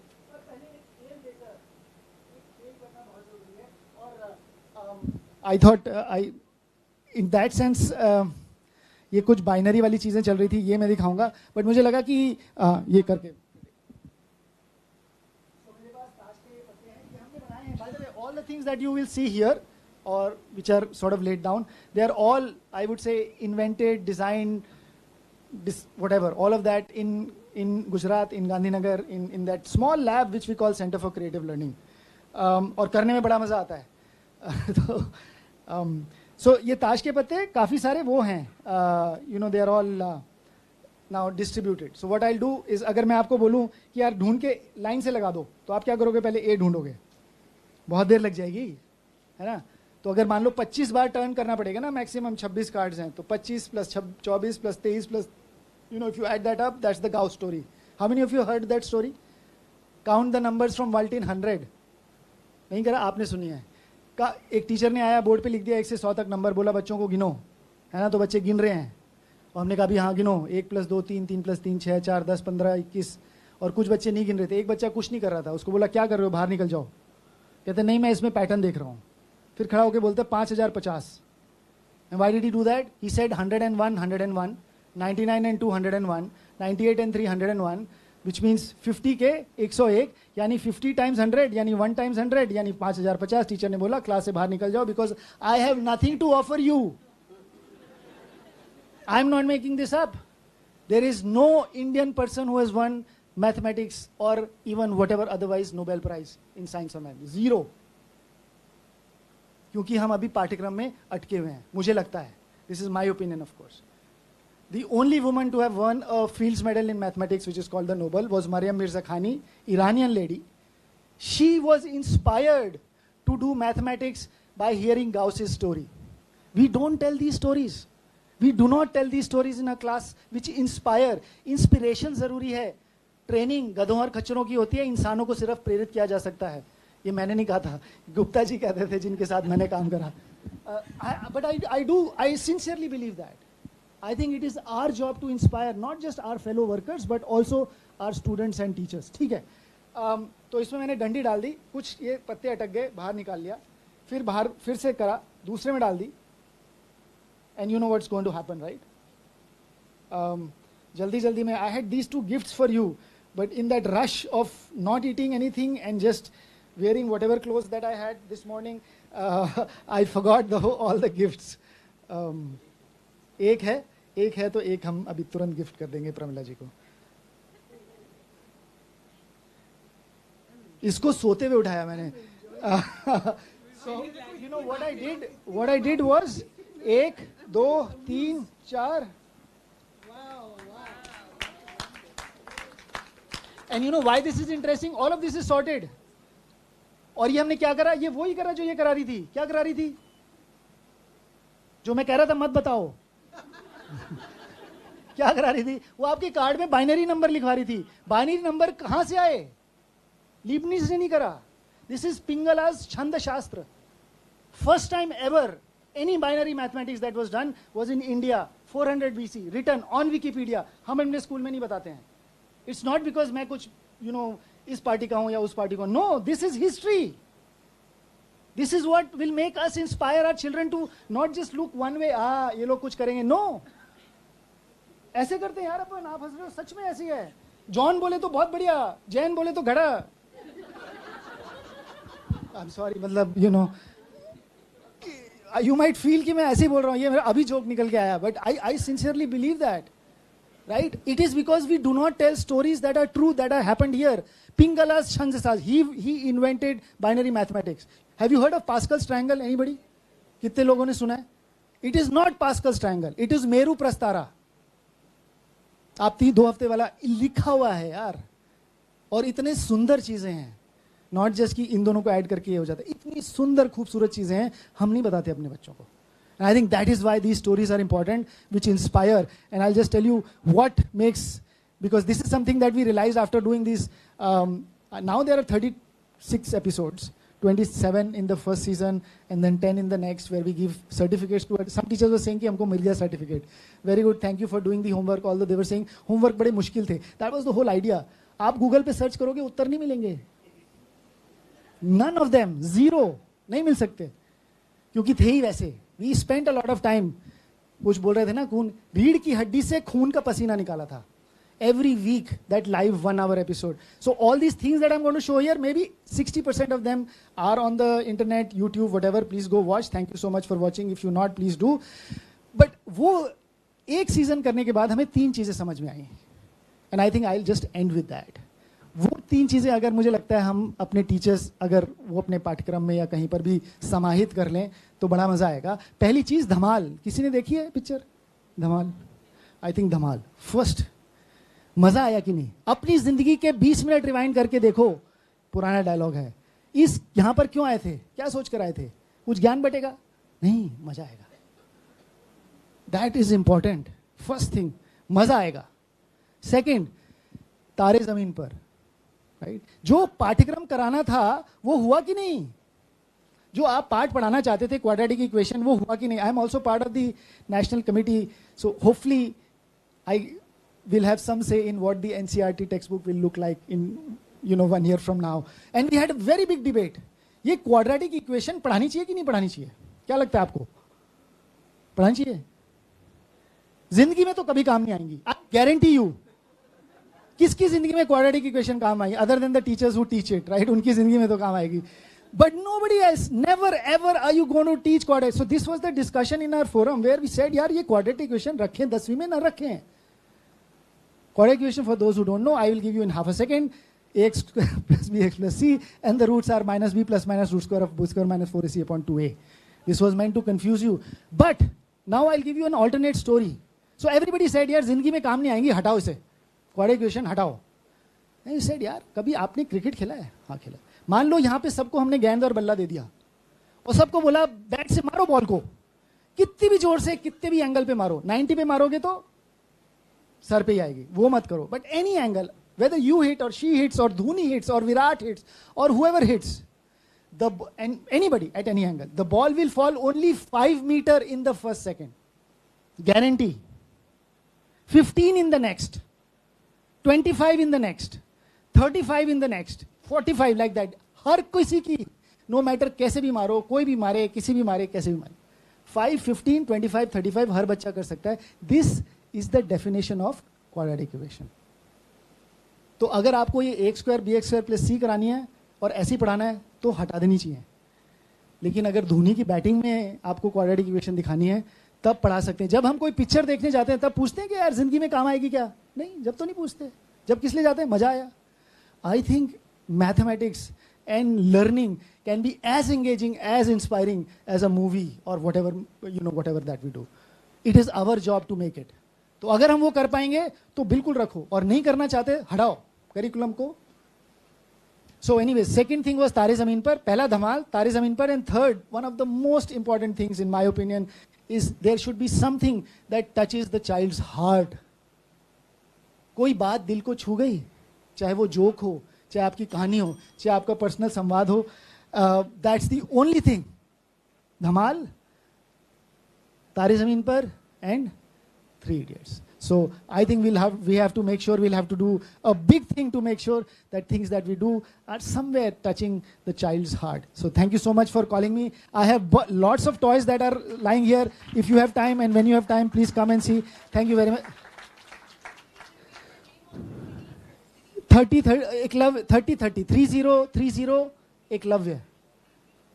Eklavya. Yeah. Thank you so much. Thank you. Thank you so much. Did you? I just want to, he's been saying so sorry to me for so many times that I'm feeling ashamed now. I was supposed to remind you. Maybe yesterday if I had called up, it would have been better. But you need not feel sorry. We've accommodated you. Oh, wow. He didn't want to do the inaugural session. Okay. Please. Thank you, Manish. In spite of all this that...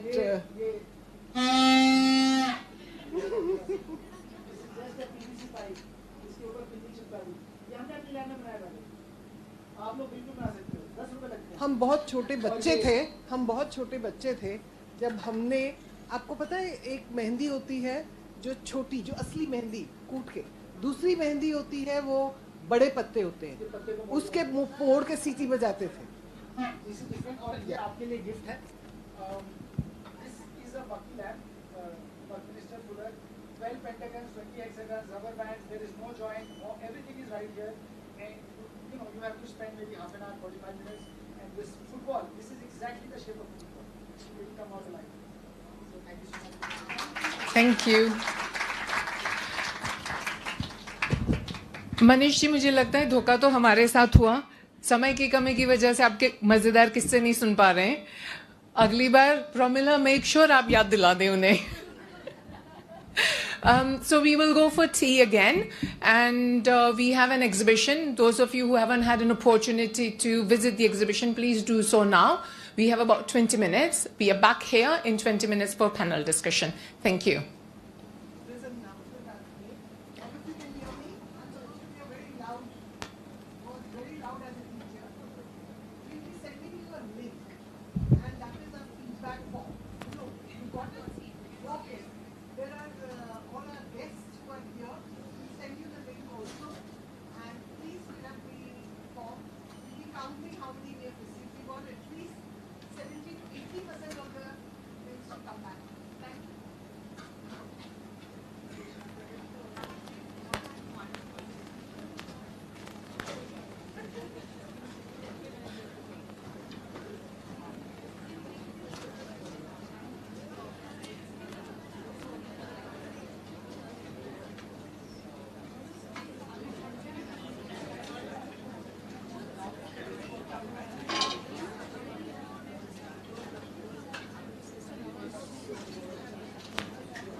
I'm really sorry, मैं interrupt कर रही हूँ आपको, पर जी panel discussion में आप फिर से मनीष जी को सुन पाएंगे, तो please we have only 20 minutes.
Can I ask Rajdev?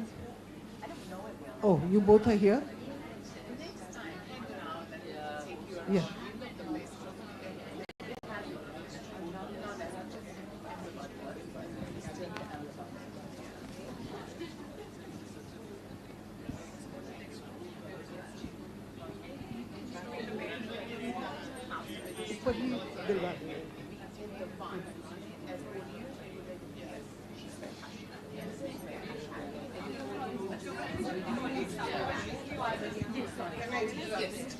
No, not tea.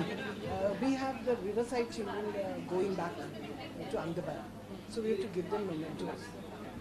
Can it be announced?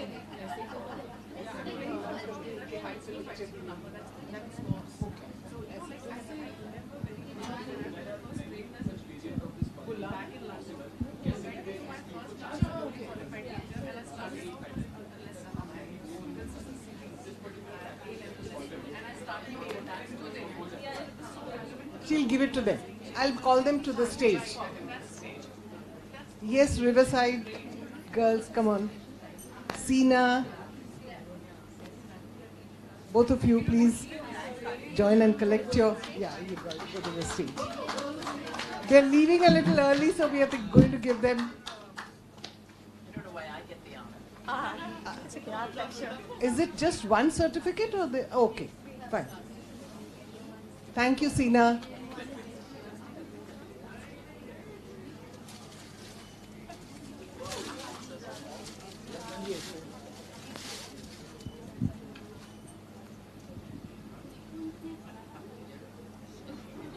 And we have one more.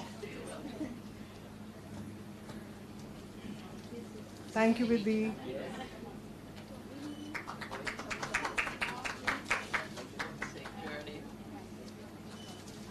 Thank you so much, Joe. Yeah, that's a spirit. I think now I can move to the. Yeah, let's have a quick cup of tea. Say hi to people. Yeah? Yeah. Avashya. Deepa Avashya. And to Kiran ma'am. Sure.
चलो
That's the किया और कहाँ से 5 को north pole से पास ऊपर वाला लोके में हटा दिया बिकॉज वहीं पे लटकाना हो करना होता है. So these are nothing but all circles which are what you say passing from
You might want to remove it, or do you still need it at the end? This is this part of this. Okay. Yeah, I can take it away. 1 second. You need this? No, I don't need it because I don't think we need anything in the discussion.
Good afternoon friends. जब तक हमारा regular programme जो schedule है वो शुरू होता है, तब तक आप स्क्रीन पे एक मैजिक स्क्वायर बन रहा है वो देख रहे हो, उसको आप देख सकते हैं। स्टेप वाइज वीडियो बनाया हुआ है और मैजिक स्क्वायर जो है वो आज की डेट का है। अगर आप फर्स्ट रो ऑब्जर्व करोगे, इट इज़ 23 सितंबर 2022 आज की डेट का मैजिक स्क्वायर है। और कौन से नंबर के बाद कौन से नंबर्स लिखने हैं, ताकि ये मैजिक स्क्वायर का मतलब आपको पता होगा कि row total, column total and diagonal total everything will be 74। तो नंबर्स किस हिसाब से लिखने हैं ताकि सारे सम जो है वो 74 आए, उस तरह से वीडियो बनाया गया है। रेगुलर प्रोग्राम शुरू होने तक आप देख सकते हैं। मेरे सेशन में मुझे टाइम नहीं मिला था, इसलिए मैंने ये टाइम ले लिया। Thank you.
Hi everybody. I guess all of you are charged up after Manisha's presentation. So we'll start with the panel discussion now. We just thought that because we have such eminent personalities from the field of inclusive education, we'll get them to talk, discuss a few points on where we stand with inclusive education today, what is the way forward, what we think are the barriers, and what is it that we basically are looking for. A few things. There will be a few questions which we'll be asking the panelists, and then we'll throw it open to you people. We will keep around 5 to 7 minutes per question for the discussion to happen, because again, we need to keep the time in mind, and I'm sure you guys have had a very long day and would want to be going back. So 5 to 7 minutes, and at the end we'll keep around 5-10 minutes for questions from you guys to understand what is it that you're looking for further in this line. I mean, what kind of support you would want, or what is it that you're looking for? I mean, you guys have also passionately involved in your teaching and with the children, but what is it that you as teachers feel is the need of TR? Yeah? So can I please request all the panelists to come to the stage? So Joe, I had to introduce all of them, but I think we've introduced them for quite a bit, and I think you know them by now. So Joe, I'm not going to introduce you again. So Sabyasachi and Manish, please. And we have Kushal here. So Kushal I'll introduce because I think some of you don't know him. So Kushal is the founding member of Samayat Shala. It's a non-profit from Ahmedabad, and they work to build instructional capacity in school by supporting teachers with whole class approaches required to address the needs of children with high learning differences. He has been in the education sector since 2010, and as a special educator, teacher assistant for 5 years in Melbourne, and then transitioning to the mainstream education as a teacher in India. And I'll also request Kanchan Joshi ji. Yeah. Kanchan is the principal of Cygnus World School, and she has more than 21 years of experience in teaching administration and management of school activities. She is a resource person for CBSE and has trained teachers from all over the country on various aspects of education. She is also the resource person for the Pedagogical Leadership Program for CBSE principals. And then the last panelist, Shivangi Chitra. Shivangi is the CEO of the Consortium for Inclusive Education. She is a statistician and has a post-graduation in education from London. She has extensive experience working in the UK schools and sixth form colleges in various capacities, including leadership roles. She has also worked as a freelance consultant in London, running interventions to help schools improve their mathematics results. So a warm welcome to all of you again. So without wasting much time, I hope most of you are back now. So we would start the discussion. Is that okay with all of you? You're ready and we can go ahead? So the first question which I would like to put across to the panelists is that we have seen that the mindset for children with learning differences has changed from exclusion to segregation to integration and now inclusion. How has the thought actually changed within the general education system? Joe, would you like to answer that?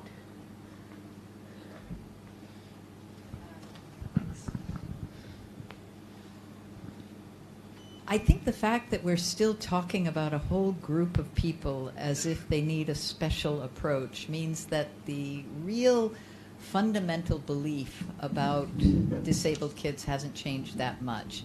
I think it was terrible when they were excluded. It was okay when they were sort of in special setups. It was a little bit better when they were integrated. It's a little better when they are included, but we're still thinking about them as different, as something that we have to make special approaches for. And I think that's where the real problem lies. If you look at any group of people that you start thinking of as other, that needs a special approach, you're going to have strong limitations in what you can accomplish. I think we just have to start thinking about children as children, and the way that we do in a family. You know, we have, like my daughter Moi Moi, we never thought, oh, we've got 2 typical children and 1 with disabilities. We had 3 children, and that's always how we thought about our family. And Anand had his special gifts and problems, and Kathleen had hers, and Moi Moi had hers, but that she was isolated and separate never arose in our minds. And I think when we think about RTE kids, the same exact thing comes up. When the Riverside women were talking about the way that they work with the RTE children separately, the way that the RTE parents need special training, I felt like, you know, we're isolating them in the same way that we are with disabled children. And so I'm not really impressed with the way that we have moved. I think that we have to confront our own fears about disability. We have to get to know disabled children personally. It's when that starts to happen that you stop seeing them as different. You start to just see them as kids. I think that those of us who are really comfortable with disabled children really stop noticing those differences, and we recognize that they're there. It's not that we are blind to it, but we don't factor that in as, now how am I going to work with that kid? How am I going to talk to that kid? They're just children, and they are part of our world. I think whenever they are not really part of the world, then you're still seeing them as other and separate. So we've got a long way to go, I would say. Yeah. It's like, I mean, how Kritika said, when she went to Leh, and she said that, there were so many obstacles, but there were physical obstacles which they had to overcome to be able to actually settle in there. I think there are a lot of obstacles in our mindset which we need to overcome to say that, yes, we treat them equally. So I would just like to throw it open to you guys, your teachers, you're actually there in the classroom setup. How easy or how difficult do you think is to actually take this practice and apply it in your classroom, to say that I will treat everybody equally, or I won't be able to, or I'm not going to see them as a child coming from, economically, socially, different background, or they need special learning or things like that. How easy or difficult do you think it is to apply this to your classroom? Would one of you would like to answer that? Yeah? Can we pass the mic there?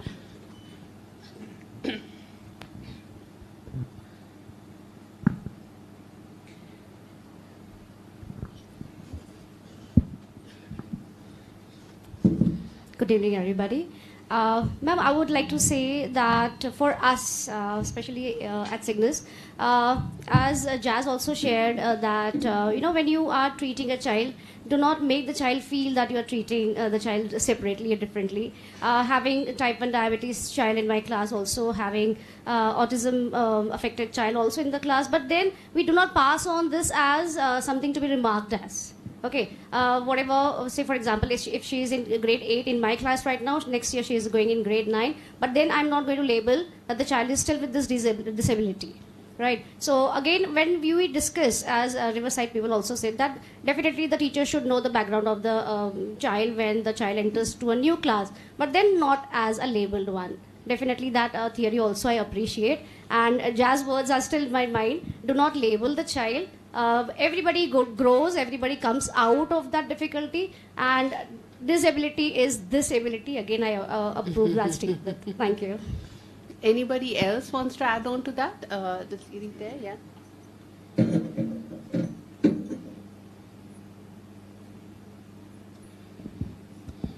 Good evening, good evening, everyone. I am from Sheshav, as I introduced myself earlier.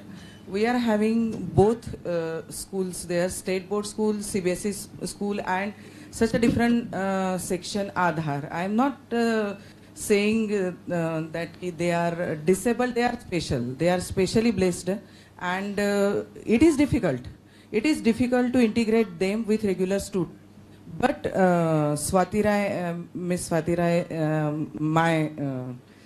the pioneer बोल सकते हैं या guide बोल सकते हैं कि she is such a person that it is must to give the training not only to I am clinical psychologist and counselor, I know, but it is important to address teachers also as well as parents of regular students also. And what she did actually when I started working with her, she told and introduced the students that you have to support and you have to accommodate. We think that we structure and we concept is there, that we are inculcating them in students as well as parents and in teachers also. Without three fraternities, it is difficult to accommodate specially blessed students in the regular schools and classrooms. But we are doing that. We are successfully doing that. Yeah. It is difficult, but as long as we have the intent, I think that is what matters. You'd like to add that, please?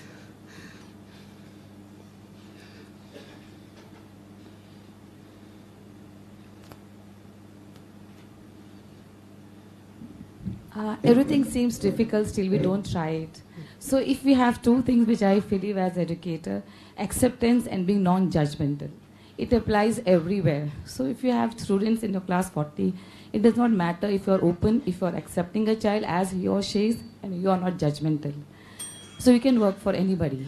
That's really, really important as humans. Accept the way he is. As Sir said when he was giving his speech, that many a times when a child is passed from one grade to the other teacher might, with concern, tell me like, oh, he's coming to your class, you know, he's very naughty or he's so and so. But yeah, I take it.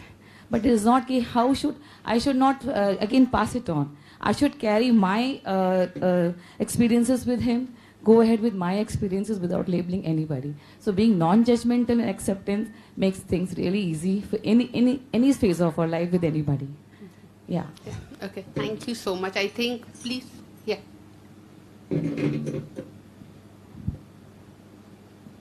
I think now the teachers of the schools have started understanding, maybe even the principals have started understanding, but it's the management.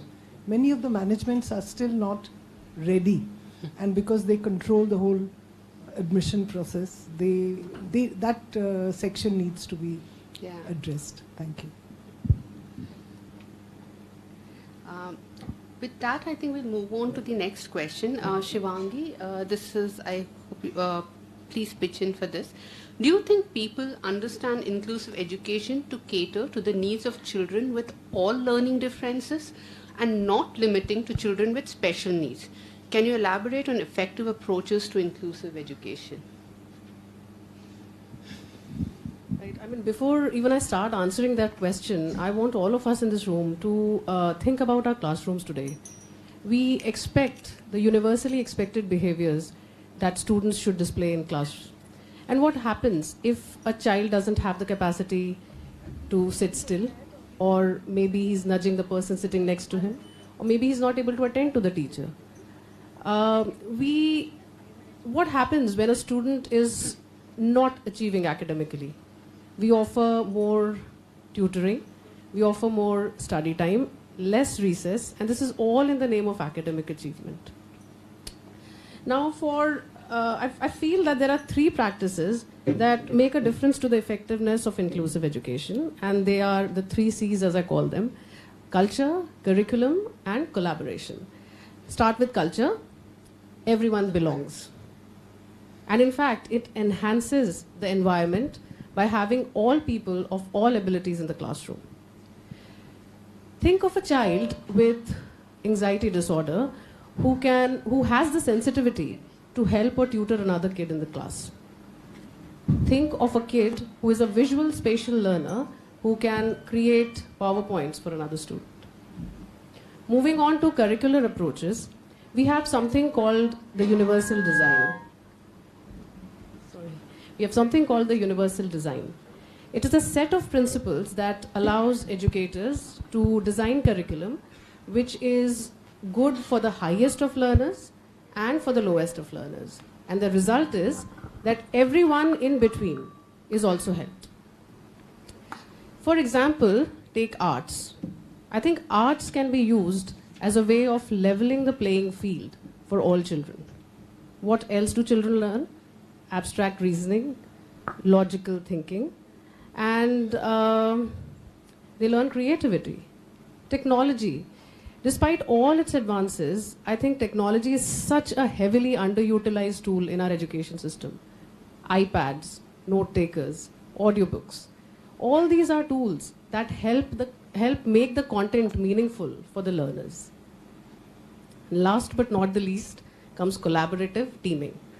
Let's take away the isolation of our educators and partner them up with specialists who can help them with children in the classroom tap all those abilities.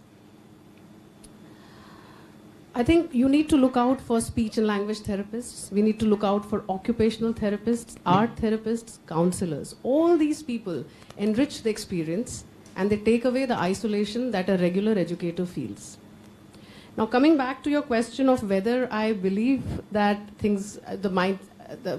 Sorry, what was that question again? Huh? Do you think people understand inclusive education to cater to the needs of all children? Yeah. So do I think whether people understand inclusion properly and what it means? The answer is not yet, but the picture is improving. However, there are multiple layers of improvements that need to fall into place for this picture to be complete. Right from classroom tactics to curriculum alignment to workforce improvement and trainings. And at policy level, I think a step change in thinking, orientation, and governance is what we need. Thank you. Yeah. Thanks, Shivangi. It just came to my mind. It might maybe you'll feel cheesy, but कहते हैं ना picture अभी बाकी है दोस्त. So I think that is what you say. Two things I would like to throw it open to you guys. One, Shivangi talked about the culture in the school, the setup. And the other thing she talked about, the collaborative effort. So how do you think, the culture, how easy or difficult is it to actually get that culture of accepting within the classroom? I'll start with the classroom because you guys are dealing in the classroom setup, and we'll come later to Pramila ma'am's question to say that, we need to include the management and all the other stakeholders. But you as teachers, how do you find to create that culture within the classroom? And how would you personally be willing to collaborate with the other teachers? Because, we also have the sense to say that, I know my children and I know what's best for them. How open are we to do that? Anybody would like to answer that? Yeah, please. Hello, good evening. Sorry for a bad throat, but I'm sure I'll be audible and clear. So basically, our principal ma'am is here, and she's a big advocate of collaborative setup in the class. I've been to ma'am. Actually, in our classrooms, we have tables arranged in such a way wherein we have 6 students sitting in a group. It is a heterogeneous group wherein the children are able to help each other. And initially, in fact, teachers were not very much willing to do that because it becomes difficult for the teachers because the students, they start talking to each other. That's one. Discipline control, it doesn't happen. And thirdly, when they have to copyright or when they have to look at the board, the child who's sitting at the side, he has to actually stretch. So there are many issues related to collaborating in the class with the students and all that. But over a period of time, I can say we can see the change. We can see the students helping each other. We can see them, be there for each other. So yes, collaborative culture, if it is there in the class, it is extremely helpful for everybody for that matter. Thank you, ma'am, for educating it in our school. Thank you so much. Now, Pramila ma'am, like you said, the Global Education Monitoring Report of 2020 by UNESCO discusses inclusive education and cross-sectoral collaboration between education and other sectors. Why would you say that the engagement of the various stakeholders like the management, teachers, parents, and the community at large, they play an important role in making inclusive education a success? Joe, would you like to take, because you're a parent, and I would like to get your perspective to say how much you think was important for you to be included in the whole setup? Yeah, I think that education is just a part of the wider society, and if we don't have everybody on the same wavelength for what we're trying to do in school, we end up with working at cross purposes. So we live in a very competitive society where people are ready to do anything to make more money, to achieve their own personal goals, and that sense of community is missing in the wider sphere in which education takes place. So it's not really surprising that we are inculcating competition, we are prizing those children who can do best in this one sphere of academics, and so it really shouldn't surprise us. These are the values of our society, and we have to actually step back and see, what do we really value? Do we value celebrating differences? if you look around the country, we're seeing more and more division based on a whole range of issues, whether it's religion, whether it's caste, whether it's politics. We're not really about cooperation and supporting each other and accepting that different people have different gifts and different things that they bring to the story. So it's a reflection of how we are as people. And I don't think anything about it is surprising. If we want to see our children doing better in school, in the true sense, where they're cooperating with each other, celebrating different gifts, different approaches, then we have to do it in society too. We can't expect them to do something different than what we're willing to do as adults. Kushal, I'd like you to add on, because you worked with schools and you're working with the schools to apply the inclusive education in there. So how open do you think is the management or the parents to this whole idea to say that everybody is in the same class? So I think thanks Joe first for adding the larger perspective and how it trickles down to the school and then the classroom. I'm grateful that we all are mostly teachers sitting here, and even those who are school principals and school heads or academic heads have been teachers at some point and being here. One question that I often get to ask teachers when we work in an when we try to create an inclusive setting somewhere or try to promote inclusive practices. My first question to every teacher, most of our teachers where we have worked, is when we enter our classroom each day, are we here to teach the content or are we here to teach the child? And it's a very, very critical question each of us need to ask ourselves when we walk into. The same thing when we work with the teachers, we hold the same thought with the teachers. Some smart teachers of ours do say that we are teaching the content to the child. That's perfectly fair enough. But if we know as teachers, if we know our content so well, we need to know our child also so well, otherwise that is not going to reach. It's not going to reach in any way. And that's where the collaborative approach, and this is the understanding that management takes from the classroom when we work with the school heads to take them closer to the classroom. And in our experiences, there are very, very few progressive school heads who actually walk into the classroom once a month also. Right? And it's unfortunate on their part because they are loaded with so many responsibilities. And that's one of our practices, to break and take the school heads to the classroom so that they understand it's not the content, that content cannot be taught in isolation, and the child cannot be understood just by coming 4 hours, 6 hours in the classroom. And that has to be understood through a collaborative approach of the management, by collaborating with the parents, and by the teachers by collaborating with the peers in the classroom. Yeah. Thank you. How many of you feel the same, that that we are willing to do that? Yeah.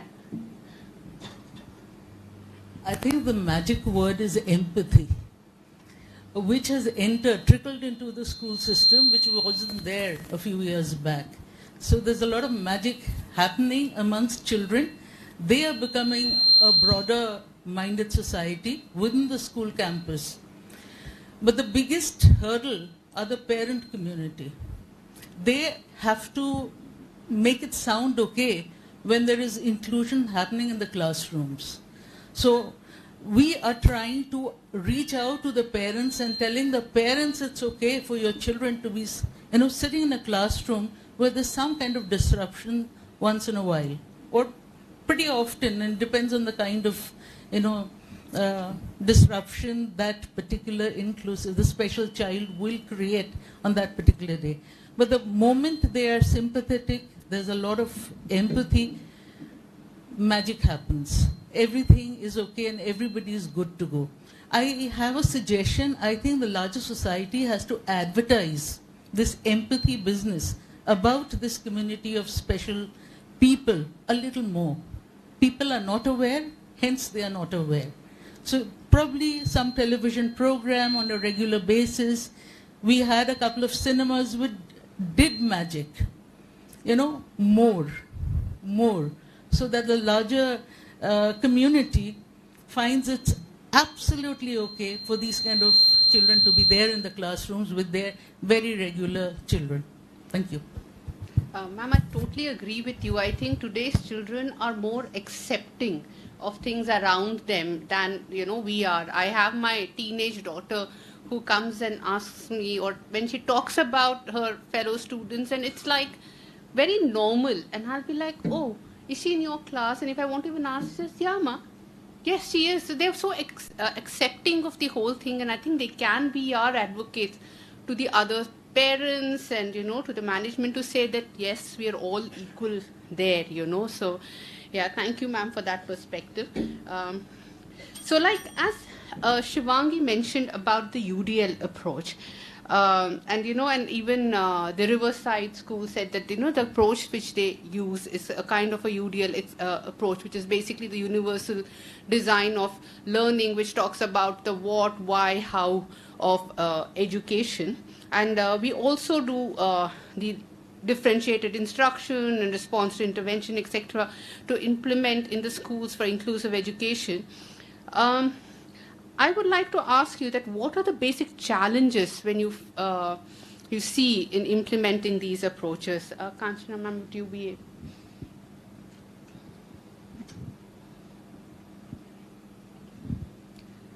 So as far as challenges are concerned, yes, universal designing, differentiated learning, everything is very good. But when it comes to implementation inside the classroom, the class size is one of the major hurdles.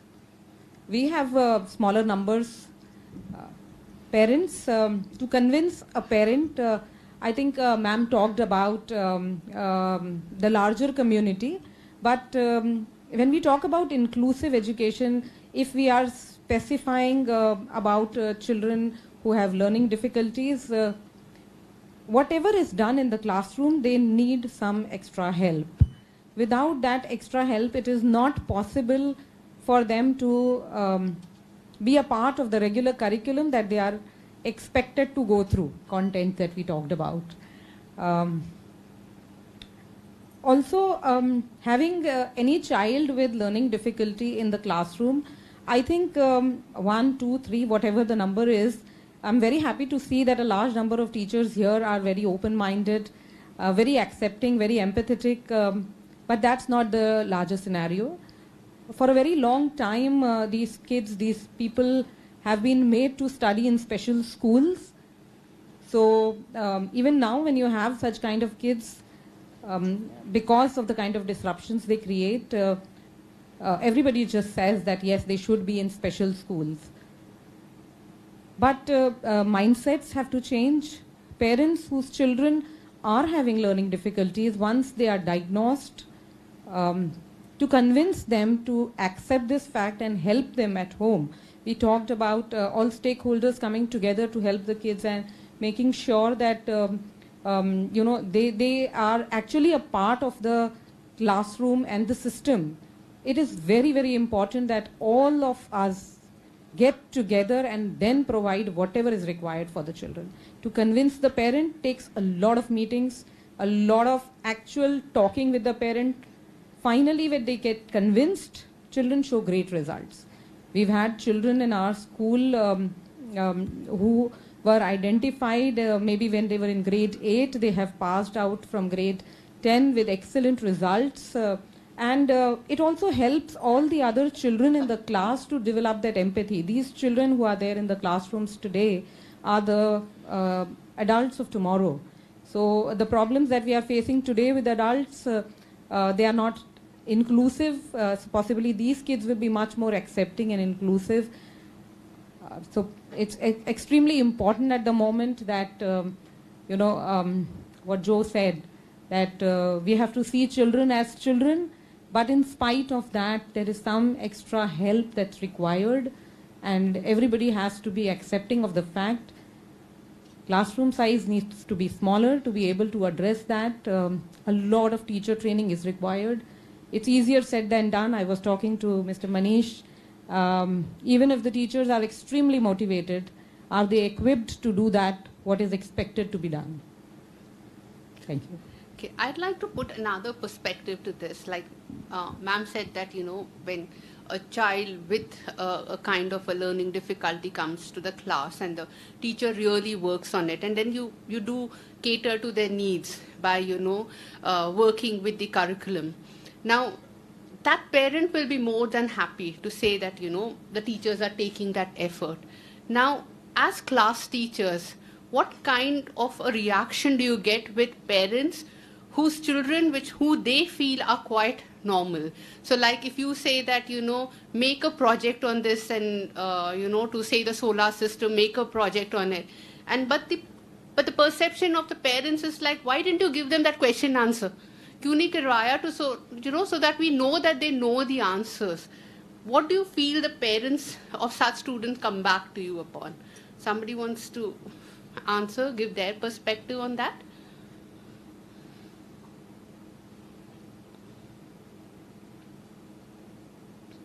Okay, so Kushal, can I ask you, because you feel that you worked with parents also, so. I think in my experience, I have always seen. I have heard these aspects of management concern, working with so many managements over the last 6-7 years, that when some children are there, the other parents do not. I have also seen this evidence base in front of me turning around when parents are involved. I think, and COVID proved lot more, and it brought it in front of me a lot more during the 2020 when things went online suddenly.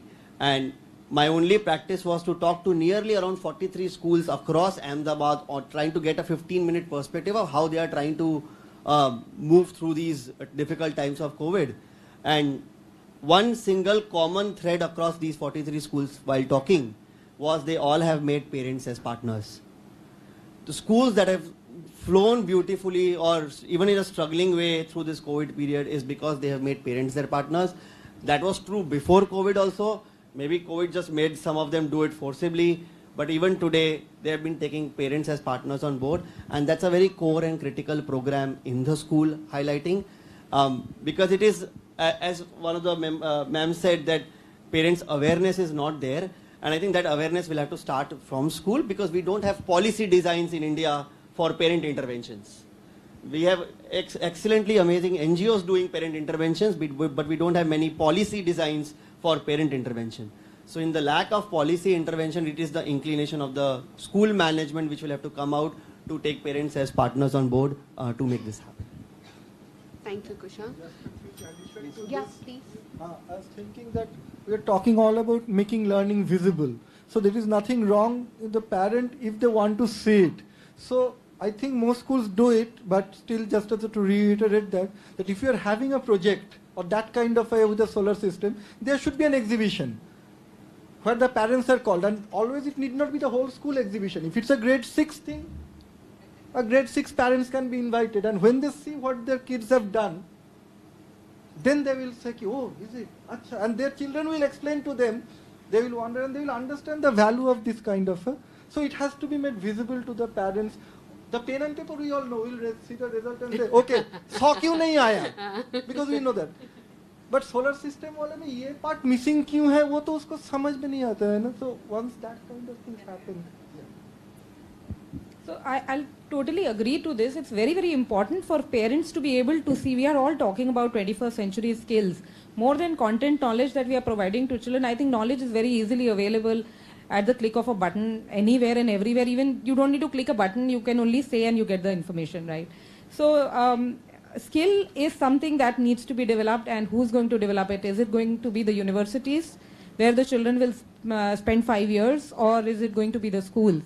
I feel that skill development is happening at schools, and it has to happen at schools. And if you call the parents to visit school or demonstrate it through the children in various ways, it is definitely going to be appreciated by parents, and they will not question you. And feedback mechanism involving parents in the growth of children, not being ruled by them, but yes, taking constant feedback from them, analyzing which feedback is good, what can be implemented. If they are not in sync with what you are thinking, you can call them, discuss with them.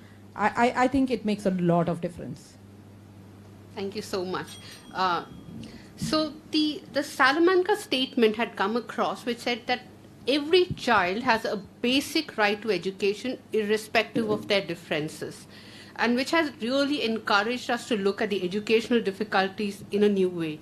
Now, how has this transitioned to the mainstream education system? Kushal, sorry, can I ask you again, because you've been working with the students? So I think there are a lot of things about policy, and my core interest has been over the last 8 years only understanding deeper and deeper what policy exists and why they don't trickle down to the classrooms. 100% of the policies are made for the classrooms, but I don't know really there's any data about how much actually reached the implementation phase in the classroom. Salamanca statement has been one core in 1992 happening in Spain, which brought the word inclusion into focus and inclusive education into focus. So when we talk today in this forum, I see this forum as an implementation phase of Salamanca statement today, right? What Salamanca statement stated basically about inclusive education for all has to be about all, and no children could be left out, and that's where the whole inclusion focus came out. Lot of my friends, my colleagues, and my educational partners are special educators, therapists, counselors, clinical psychologists, and I'm very proud that they are there. Unfortunately, some of their problem in the special education system is mainstream puts the children back to them, right? If we go by data constantly throughout India, there is a huge dearth of that resources. We have to take help from them to make the Salamanca statement come alive, either in our state, our city, our school, or our classroom. Two things corely that Salamanca statement flows around in an implementation phase. One is through policy execution, and the second is through practitioners. Policy execution is another level of aspects that keeps happening at a political level in terms of bureaucrats and administrative. But practitioner aspects are something that we all are free to take it and keep doing it, right? Particularly when it comes to the implementation of Salamanca system, we have seen a great range of introduction, at least in the Indian system. Right from 1992 of Salamanca introduction, we have seen Rehabilitation Council of India formed, Rehabilitation Council of India, which is formed in India today, which recognizes most of the special education courses. It has a lot of regional resources. I wouldn't say they are enough in any way, even after these 30 years, but that's at least a start for a lot of regional level resources, either in terms of courses or either in terms of materials for teachers to know. It was the Salamanca statement that gave enough strength to have for the 1995 Persons with Disability Act, the introduction of India into the United Nations Convention of Rights of People with Disability, 2009 RTE Act trying to focus on disability if not inclusion, then 2016 the Rights with Person with Disability Act. So all the policies and things that have been happening, the different acts that have been coming out, it's the result of the Salamanca statement that has happened 30 years back. And I think I wouldn't say definitely the word inclusion is still being understood as Sudha rightly started with. We have evolved from the aspect of exclusion, segregation, integration, and we are somewhere in between integration, trying to understand all our classrooms. Whether having support services in the mainstream classroom, is that integration or is that inclusion? Those things are still being understood and being evolved. The good part is those are existing, but if we have special education services in our area, in our city, I think that's the best system that we need to, I call exploitation of all special education system, because they have so much dearth of knowledge, they are so much resourced in terms of knowledge and practices that they practice, which is needed by mainstream today. And one thing which in terms of inclusion, when we talk about, lot of the Salamanca statement talks about inclusive education for all. It talks about it from the perspective of cost effectiveness and efficiency. And that cannot happen if we bring special education services for every child in the school, because that's not going to be possible. If we have 10 different disability in our schools, children with 10 different disability in our schools, and if we think we need to get a therapist, we need to get a counselor, we need to get a psychologist, that's not going to happen. And that's where all these practices need to be understood by mainstream teachers to take it forward by the schools cost effectively and to make it efficient. Okay, so I'll come down to the resources, because you talk about us not having enough resources to have all the support system which we need. Sabyasachi, you worked in an IB school, and you've also worked with schools which are run by communities and schools run by government, and some of the schools have adequate funding to say that we can get all the support system, and some do not. So what do you think contributes to the most effective implementation of the inclusive education in the school? As an inclusion has different aspects. Like IB, for example, says we are an inclusive curriculum. No child should be discriminated against. But it is so pricey that excludes. But among the people who are included, yes, let's say when I was in Pathways, we are talking about teachers, the mainstream teachers being able to handle. So there was a assisted learning faculty separately of quite a few of them. But the purpose was they used to mostly sit with teachers, and most of the students were generally in the mainstream classroom. The teachers were constantly trained, and these students had separate sessions with their occasionally or whenever in need. Sometimes if the situation went in such a way that the student needs to be in class but the teacher is not being able to fully take the child into account, into the confidence or happening. So sometimes the special educator with the child sat in class. So it was a mixture, but the overall idea was that gradually more teachers through this interaction with the special educators got into the flow and understood, are able to handle it on a more and more regular basis, much of it by themselves. That is one side of the... Now for the communities, I will not say there is anything possible right now apart from the schools that are, it's my experience, it's not sounding pessimistic, but we have to do it. Unless the school is close to the one of the metropolises, they are not even detected. Those kids will not come to school after, maybe by grade 2, grade 3, or even before that. So how to handle or how to take those children into account is really a challenge that we need to, how to reach out to them. But that is, I think, much later. At least can we get down to the next stage where we feel that, okay, we are in the city. And this is always I have felt, even for many areas, not only for special education, that maybe most of the schools, even in cities, cannot afford to have somebody exclusively for that school in different areas, including special education. But if the model is that all the teachers gradually get supported and helped by this teacher, we talk a lot about collaboration, but within the school. But the moment it is this school and that school, both CBSE next door, they are rivals. Where is collaboration? What is collaboration within the family only? No, why can't we have a special educator being hired by 5 different schools, all of which needs this support, once a week in every school? We can easily have it. So there are a lot of resources. Rather, that is more important than hiring somebody from the United States for 3 days workshop highlighting everywhere that. And in that, considering calling two teachers from other schools who can to highlight ours, that's not it. India, there is enough resources. But we think we have to have a space where the resource can be shared across schools also.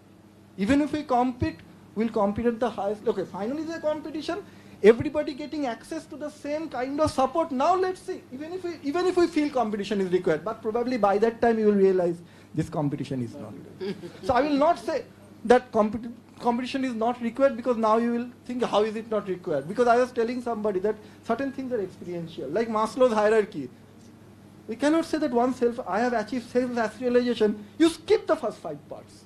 No, you need to go through that to realize it. Fine, but we have to give the child that access to it. So I said that way access to resources is can be shared, so that we can get more and more people to the fold. This is what I think that we can start collaborating. That's a beautiful thought, Sabyasachi. Now, yeah, please.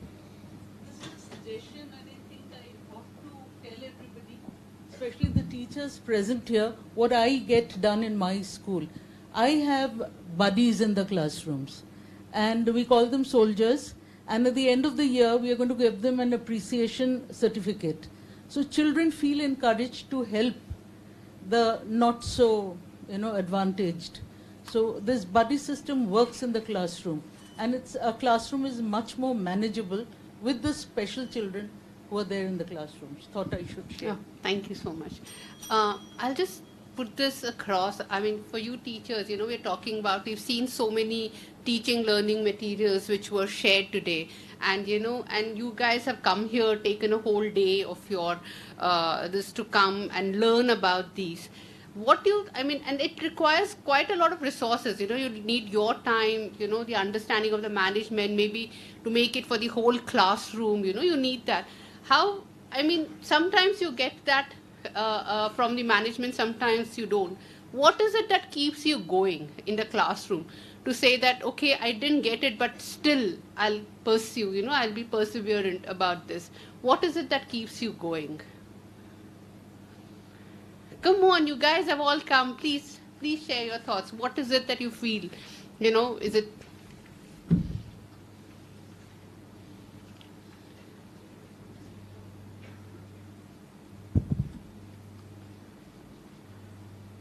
No? Okay, there, please.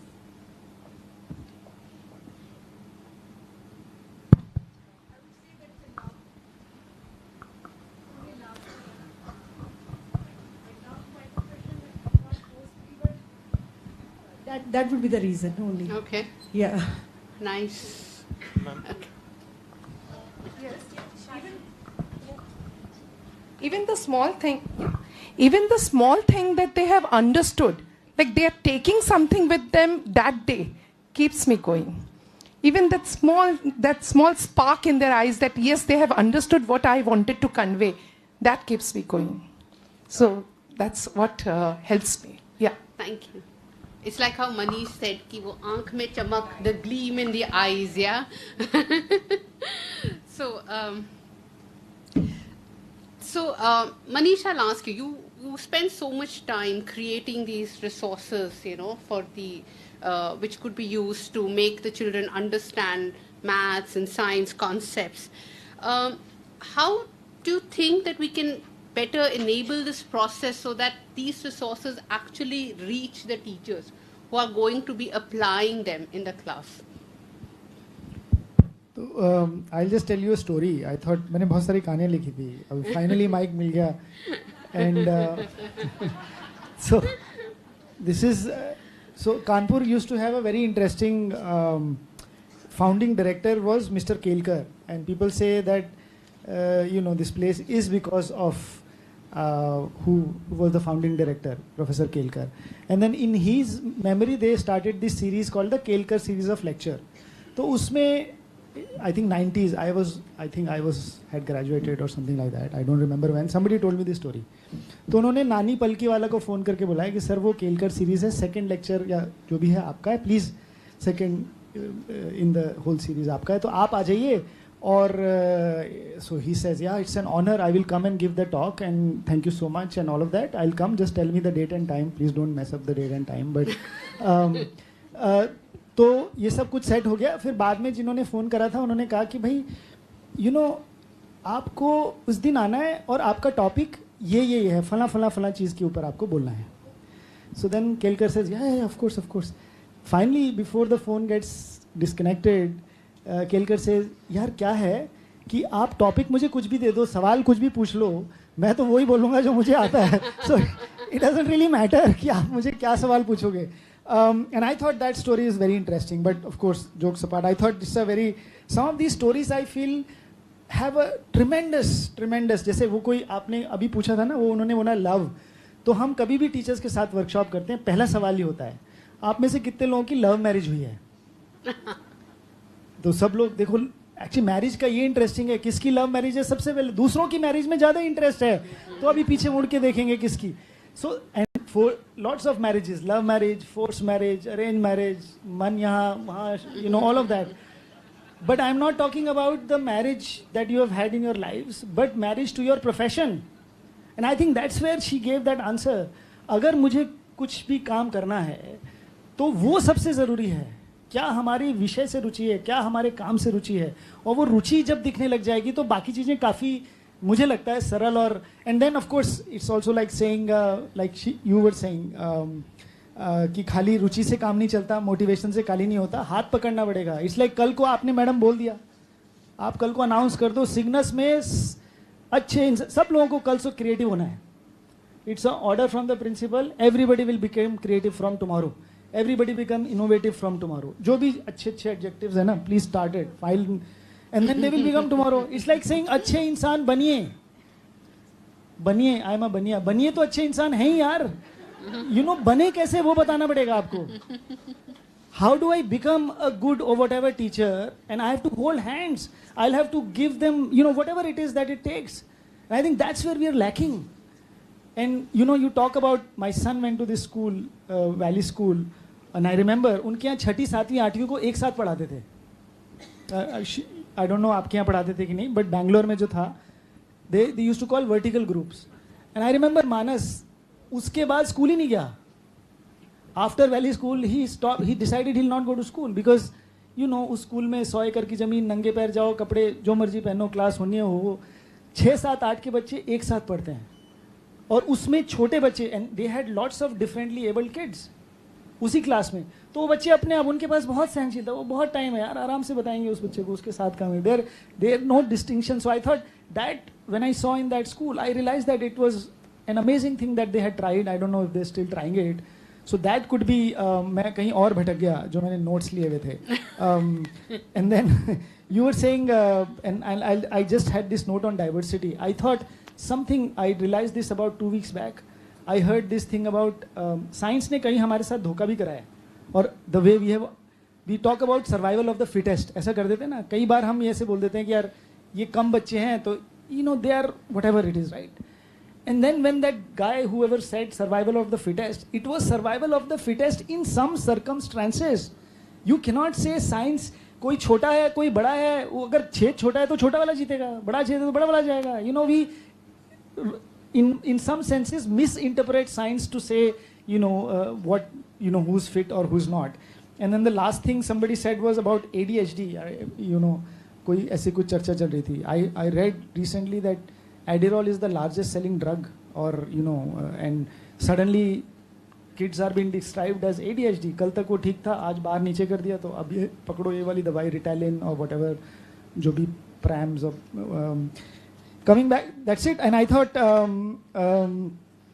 वो जो आप कह रहे थे teachers के resources, मुझे लगता है कि I think one of the most interesting thing, one of the most important things we'll have to do is realize that there is a need, an absolute need, to, like I was saying earlier, to make, it should be worth the time. Somebody was saying children drop out. 50% of Indian kids drop out at grade 8. 50%. It's not because गरीब हैं यार, हम free में खाना भी देते हैं, जूते भी देते हैं, बस्ता भी देते हैं, चप्पल भी देते हैं, फिर भी नहीं आते. We'll have to see what we are doing inside the classrooms. हमें बहुत मजबूरी में देखना पड़ेगा यार क्या हम अपनी क्लास में कर रहे हैं. तो टीचर्स के साथ बहुत सारा काम करना पड़ेगा. टीचर को आई डोंट थिंक ट्रेन करने की जरूरत है, बट टीचर्स के साथ मिलकर बहुत सारा काम करना पड़ेगा. ये मानसिकता बदलने वाला खेल है.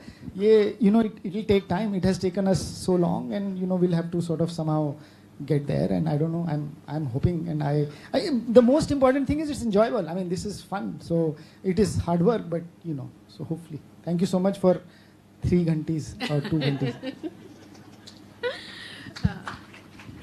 So to continue with that conversation about the change of the way we think, how much does the curriculum play a role in this kind of change to be brought about? Sabyasachi, would you like to add to that? So sometimes when I was teaching the IB curriculum, I thought that this is actually a curriculum, and it is affordable only by the rich, but that is probably very relevant to the not so rich, in the sense that that it's a curriculum which doesn't stress only on the written component to quite a certain extent. It allows scope for the child to sort of, at least part of the credits go as per the child's interests. So these are the things that one can try to, and I always say that maybe it's not always the question of how much money one has to be able to implement a curriculum, but the willingness.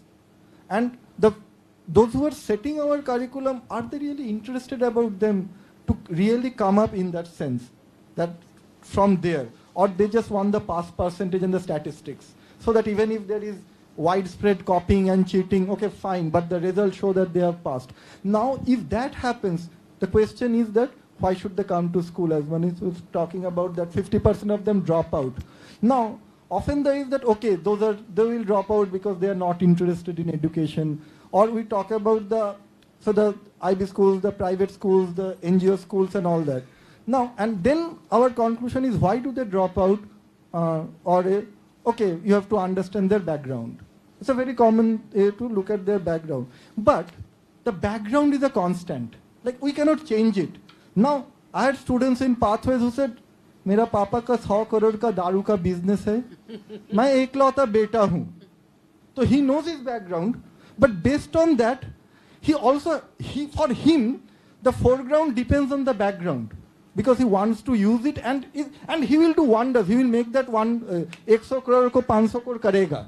So in his way, it's fine. It's not to criticize his lack of interest in academics. He has come to school to socialize and network.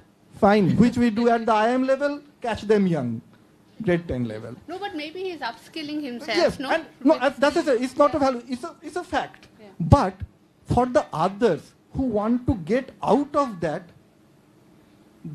what Skovmose talks about, Valero and others talks about from in Albert, there's a quite elderly professor now, Ole Skovmose. He has talked about it's not the background but the foreground that we can create. Why is the child not wanting to do something when you are so insistent? Because the child doesn't have a foreground in that.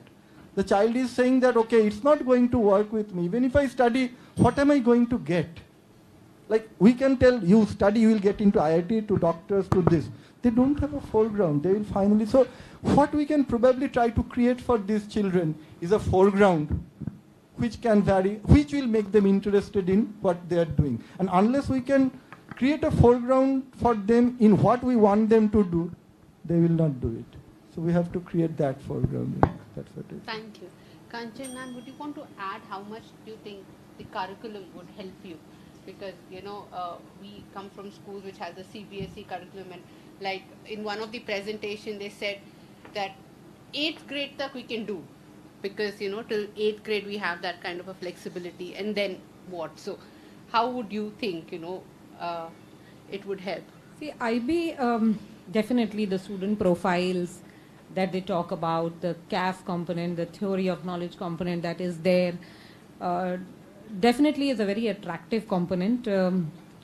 And I think CBSE is becoming very progressive. They're trying to implement everything that's possible from the IB curriculum into the CBSE curriculum. With the NEP 2020, hope so that things will change in the near future. But yes, a lot of our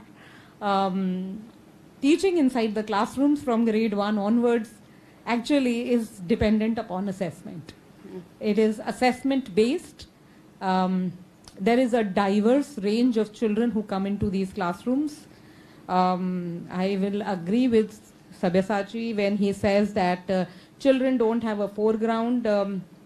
They don't have any motivation. A lot of them have no motivation to study because the businesses are already set for them. Their interests lie somewhere else. But in the same set of classrooms, there are children coming from the service class background as well, who want to go into IITs, JEEs, NEET. So again, that's inclusivity possibly in a different way.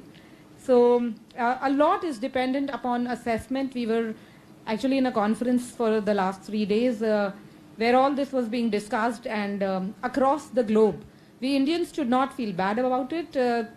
Across the globe, assessment at the end of the day is very, very important, because all tests are standardized tests which actually lead you into great universities like Manish sir has gone into IIT Kanpur, and a lot of our kids go into universities across the globe, and all of them definitely look at all the CAS components, the community service, all the other aspects. But at the end of the day, the child, if there are 2 children, one of them has an A plus and the other one has an A, the one with an A plus in physics, chemistry, biology, or whatever subject they have chosen is going to be going ahead with that seat, right? So curriculum definitely plays a very important role, and assessment a bigger role. How the assessment is, I think the entire education system depends upon that. I just wanted to add on the assessment part, and I think it is extremely important, like she said, just like textbooks are important. I was just last week, we were having a meeting with CBSE, Professor Emmanuel, Dr. Emmanuel, and they are looking at very interesting. So I'll give you this example. This is the kind of assessment that CBSE is thinking. I think hopefully it gets implemented. You know, we've all, and which is where I think Sabyasachi, what you're saying, right, it doesn't really matter the guy has 100 crore business of whatever. जब वो 1 घंटे हमारे साथ है तो हम कुछ ऐसी बातें कर सकते हैं जो उसके लिए रेलेवेंट हैं, मतलब और सबके लिए होती हैं. पिक्चर हर कोई देखता है, उसमें हम पढ़ाई कहाँ से घुसा रहे हैं? मतलब पढ़ाई तो आ जाएगी अपने आप. ये कागज हम इस्तेमाल करते हैं. This is one of the things that we do, right? We call it A4. So imagine this is your this is the example that we are giving to, by the way, we are sort of trying to get involved to see how CBSE asks these questions. कल्पना करो ये आपका 10वीं का इम्तिहान है. इसको A4 क्यों बोलते हैं? इसको वो A4 बोलते हैं. So it, you know, we could have called it A whatever. Some people will say it has 4 corners. All right? Which if I fold in half, it still has 4 corners. So should we call it? So there is something about it. And then I will ask you some questions which you have all seen in your lives and gradually come to one. And by the way, it is very interesting, this paper. Its length is 297 millimeter, if we have observed. Right? और कोई पूछे यार गधे हो तुम, ये 3 millimetre और बढ़ा देते तो it would have been a very nice number to remember. Why did you make it 297? There must be some whatever. So imagine this or something similar or whatever, where the things are right in front of you, you do something, and that ability, in my opinion, has to become that ability to think or the ability to observe, for instance. And something that you, which is where I would say Sabyasachi, to what he was saying, which is as important to that 100 crore guy as it is to a 10 whatever rupee guy, because that is a fundamental skill. We, in my opinion, have to move from education being a utilitarian, ये पढ़ाई करो तो IIT में seat मिल जाएगी और नहीं करो तो नहीं मिलेगी. I think we have to move. Education is a much more bigger, holistic and bigger thing that it can and should do rather than just get you a job or a seat in some college. Which is where I would say that is what hopefully anybody is trying to do. Hopefully we'll get there, but we'll see. The journey will be interesting. Yeah, we have Manish there saying ki quadratic equation. You know, why is it important? So, yeah, Manish, some more thoughts from you.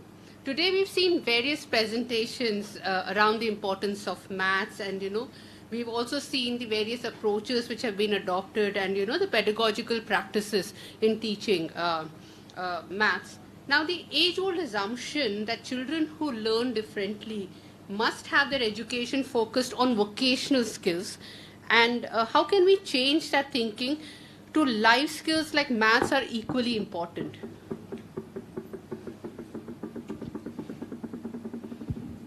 I really don't know what is more important. Of late, I myself have started seeing all the subjects as something that are supposedly open up the mind. I mean, that is pretty much how I look at whether it's mathematics. It is just enjoyable.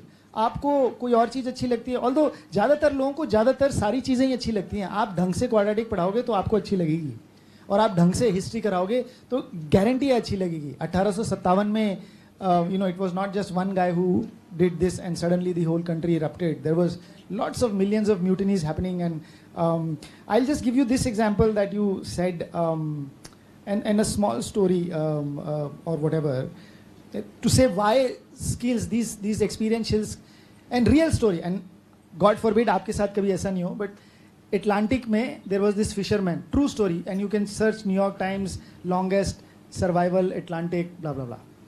So fishing boat पर एक आदमी जा रहा है, he is a fisherman, और रात में 12 बजे वो गिर गया समुद्र में. Atlantic, same place way Titanic crashed, similar place, right, same freezing oceans.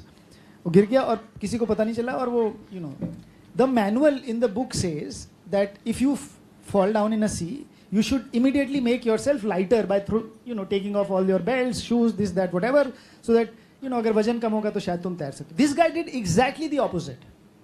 He did not follow the manual. He took his boots out and he took them up in the air, उल्टा कर दिया. अब उसके अंदर हवा भर गई, दोनों जूतों के अंदर.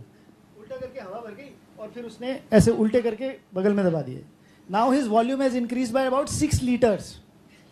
Now his density has less than 1.8. उसका गर्दन जो है पानी के ऊपर आ गई. He survived for 12 hours in that water. He was saved. Longest ever happened. Why? Because this is the skill probably he learned. He didn't just do definition of density is mass by volume. वो करते तो फिर बचता नहीं वो. He experienced it, and I'm not making this up. And I'm not saying this will happen to, but this is where things, very interesting, simple story. सूरत से कोई आया था ना, सूरत में. अभी ये हमारे स्कूल में हुआ. 30 सेकंड की मेरे पास वो क्लिप है. यूपी में हम लोग कुछ काम कर रहे हैं. एक महिला, एक टीचर ने दो मोमबत्तियां ली, 1 big 1 small, जला दी, ऊपर से ग्लास रख दिया. और इसका बहुत बड़ा एक्सपेरिमेंट है बट छोटा सा. तो पहली मोमबत्ती बड़ी वाली बुझ जाती है, दूसरी वाली जलती रहती है. And then she is telling the class, you know what happened?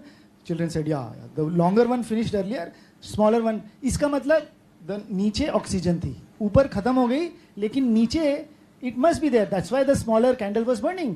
And then she says, अगर आपके स्कूल में आग लगी है तो नीचे ऑक्सीजन है या कमरे में या कोचिंग व्हाटएवर, तो लेट कर जाओगे तो बाहर आ सकते हो, खड़े होके जाओगे तो वापस नहीं आओगे. This is something that happened in Surat, that tragedy. 23 kids could not make it out. And I think that's where all of these things, whether it is science or mathematics, it's absolutely relevant to my life. And this is what is happening this should be the experiment in the school, right? और उसने बस दो ही, अब इसके लिए भारत सरकार क्या पैसे मांगने? एक मोमबत्ती चाहिए, बड़ी, एक छोटी, ऊपर से.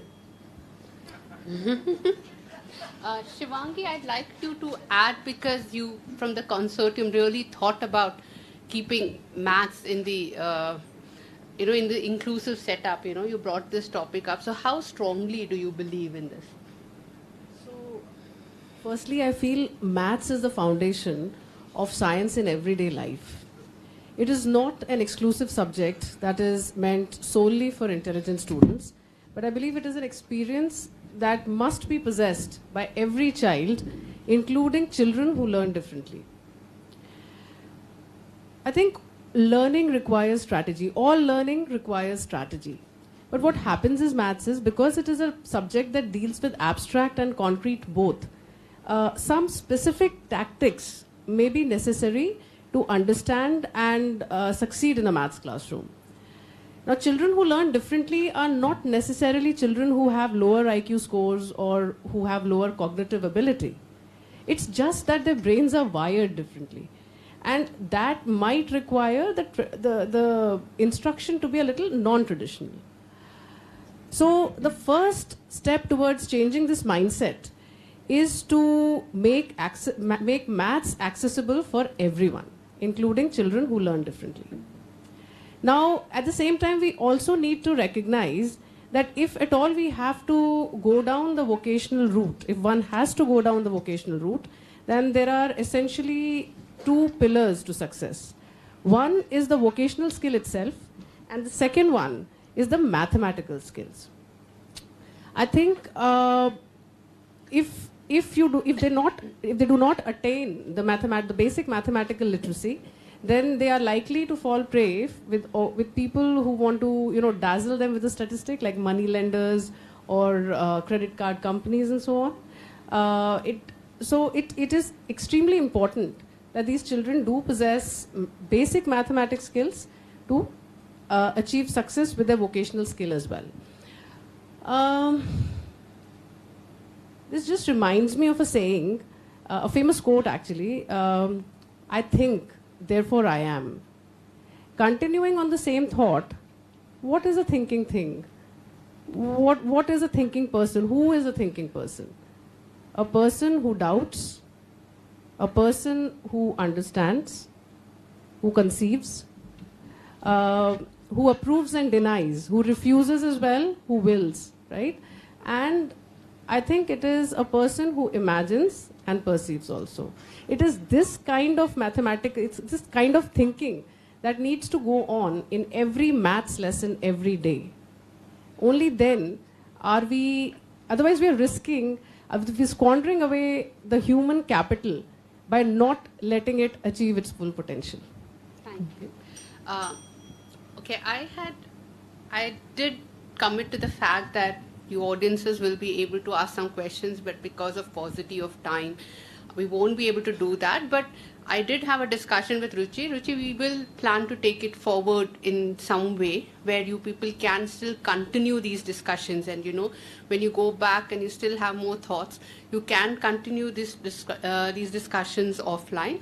So we will be doing that because we have so much to think today. Thank you, all of you, for giving us such meaningful insights. Yes, ma'am?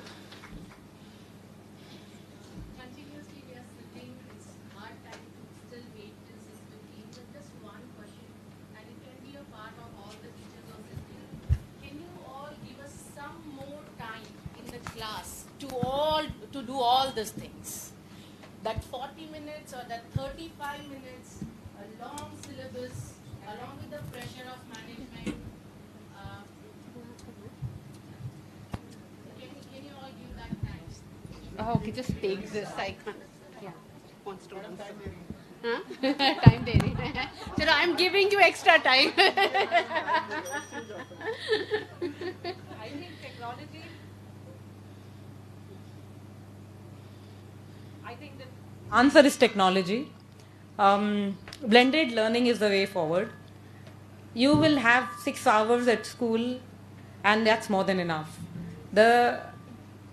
We've all been talking about content teaching and skill development. Everything has to happen simultaneously, and the teacher has to do it. I think we take a lot of responsibility on our shoulders. A little bit of responsibility has to be shared by the students and the parents as well. Flipped class, I'm sure a lot of you have heard about it. That is the need of the day. The classroom needs to go back home. Children need to study at home and come into the classroom where more of discussions can be carried out. I feel that we are a little apprehensive about it because we feel that children may research and come back and ask difficult questions from us, but that's absolutely okay because teachers are not supposed to be the know-all anymore. They need to be facilitators. They can always tell children that yes, that's a very good question, and all of us need to research about it together and then come and take it forward tomorrow. So I think blended learning and flipped class is what will solve your problem. If the co-curricular activities will not happen at school, 21st century skills will not develop. It has to be integrated within the curriculum, and it is possible, it is happening. But yes, technology is the way forward, and I think a lot of use of technology can help get that time into the classroom. Thank you so much. I think we can conclude by saying that making education accessible to all children with or without disability is everyone's responsibility. And yes, inclusive education is the way forward. We do have a lot of barriers with regard to attitudes, funds, the lack of training for the teachers. But I think there is hope. We are working, and I think this workshop is one good example of you being here and, the step in the right direction. And yes, there is a lot of need. I mean, changes need to be made with respect to policy or training programs or even pedagogical reforms. But I just hope that we are getting there and we will be able to see the changes in the near future. Thank you so much, all of you. Thank you.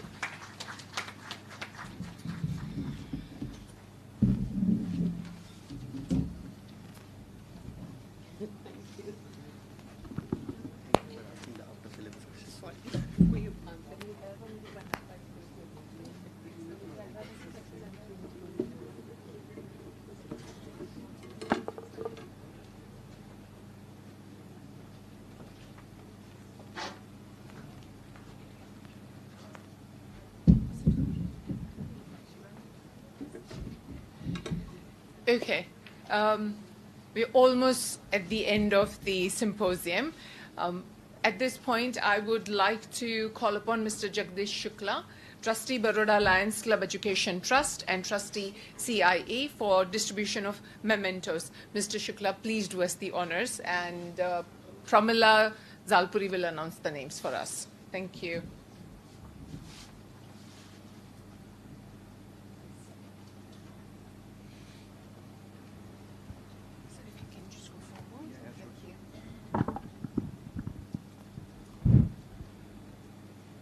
So, all the presenters who are here with us, I would invite Pushpinder Jeet Kaur to come forward and receive a memento, all the way from New Delhi.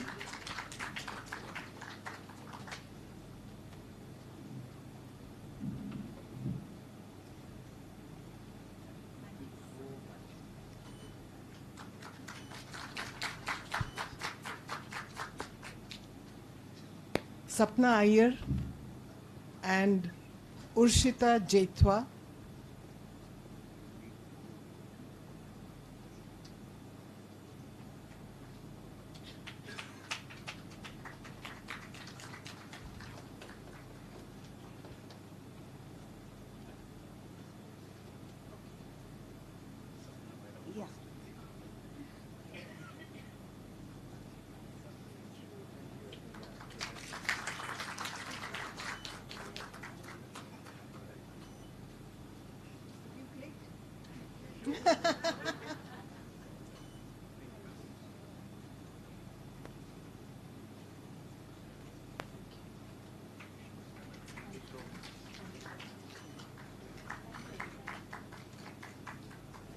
And is Kritika here still with us, or she's left?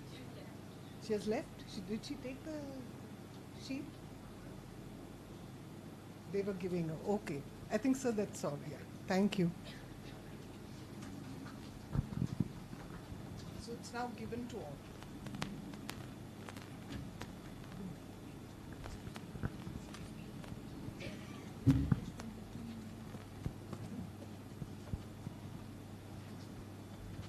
And last but not least, Mrs. Shivangi Chitra, Chief Operating Officer. You just met her. May I call upon Shivangi to come on stage for a vote of thanks.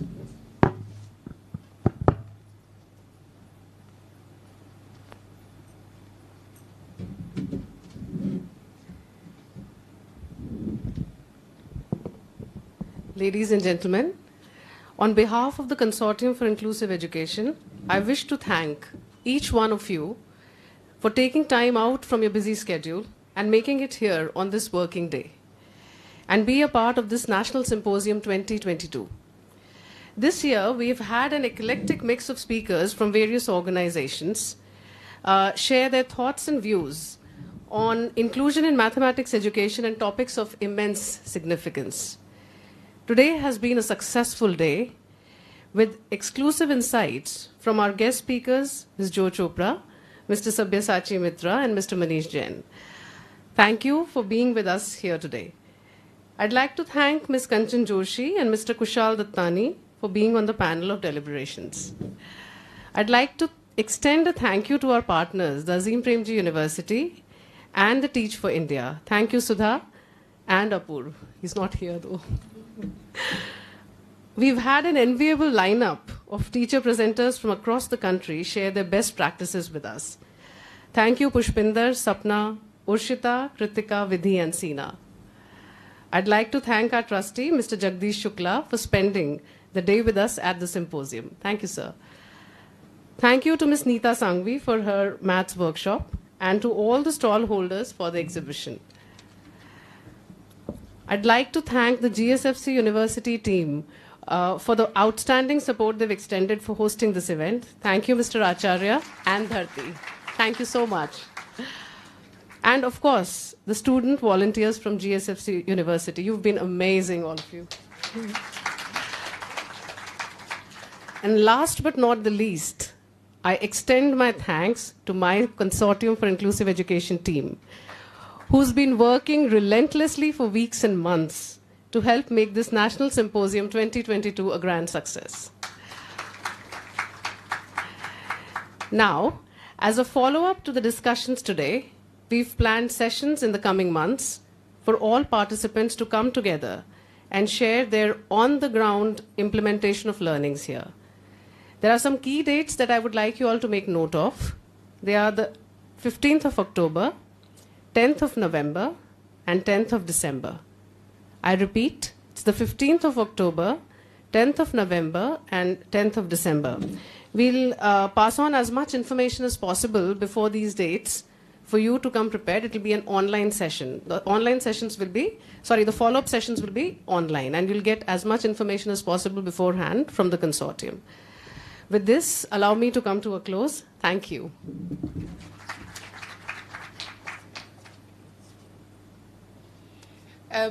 Couple of announcements. We have certificate of participation for all of you, so please collect them from the reception. And those of you who haven't accessed the link for feedback, please do so. Thanks.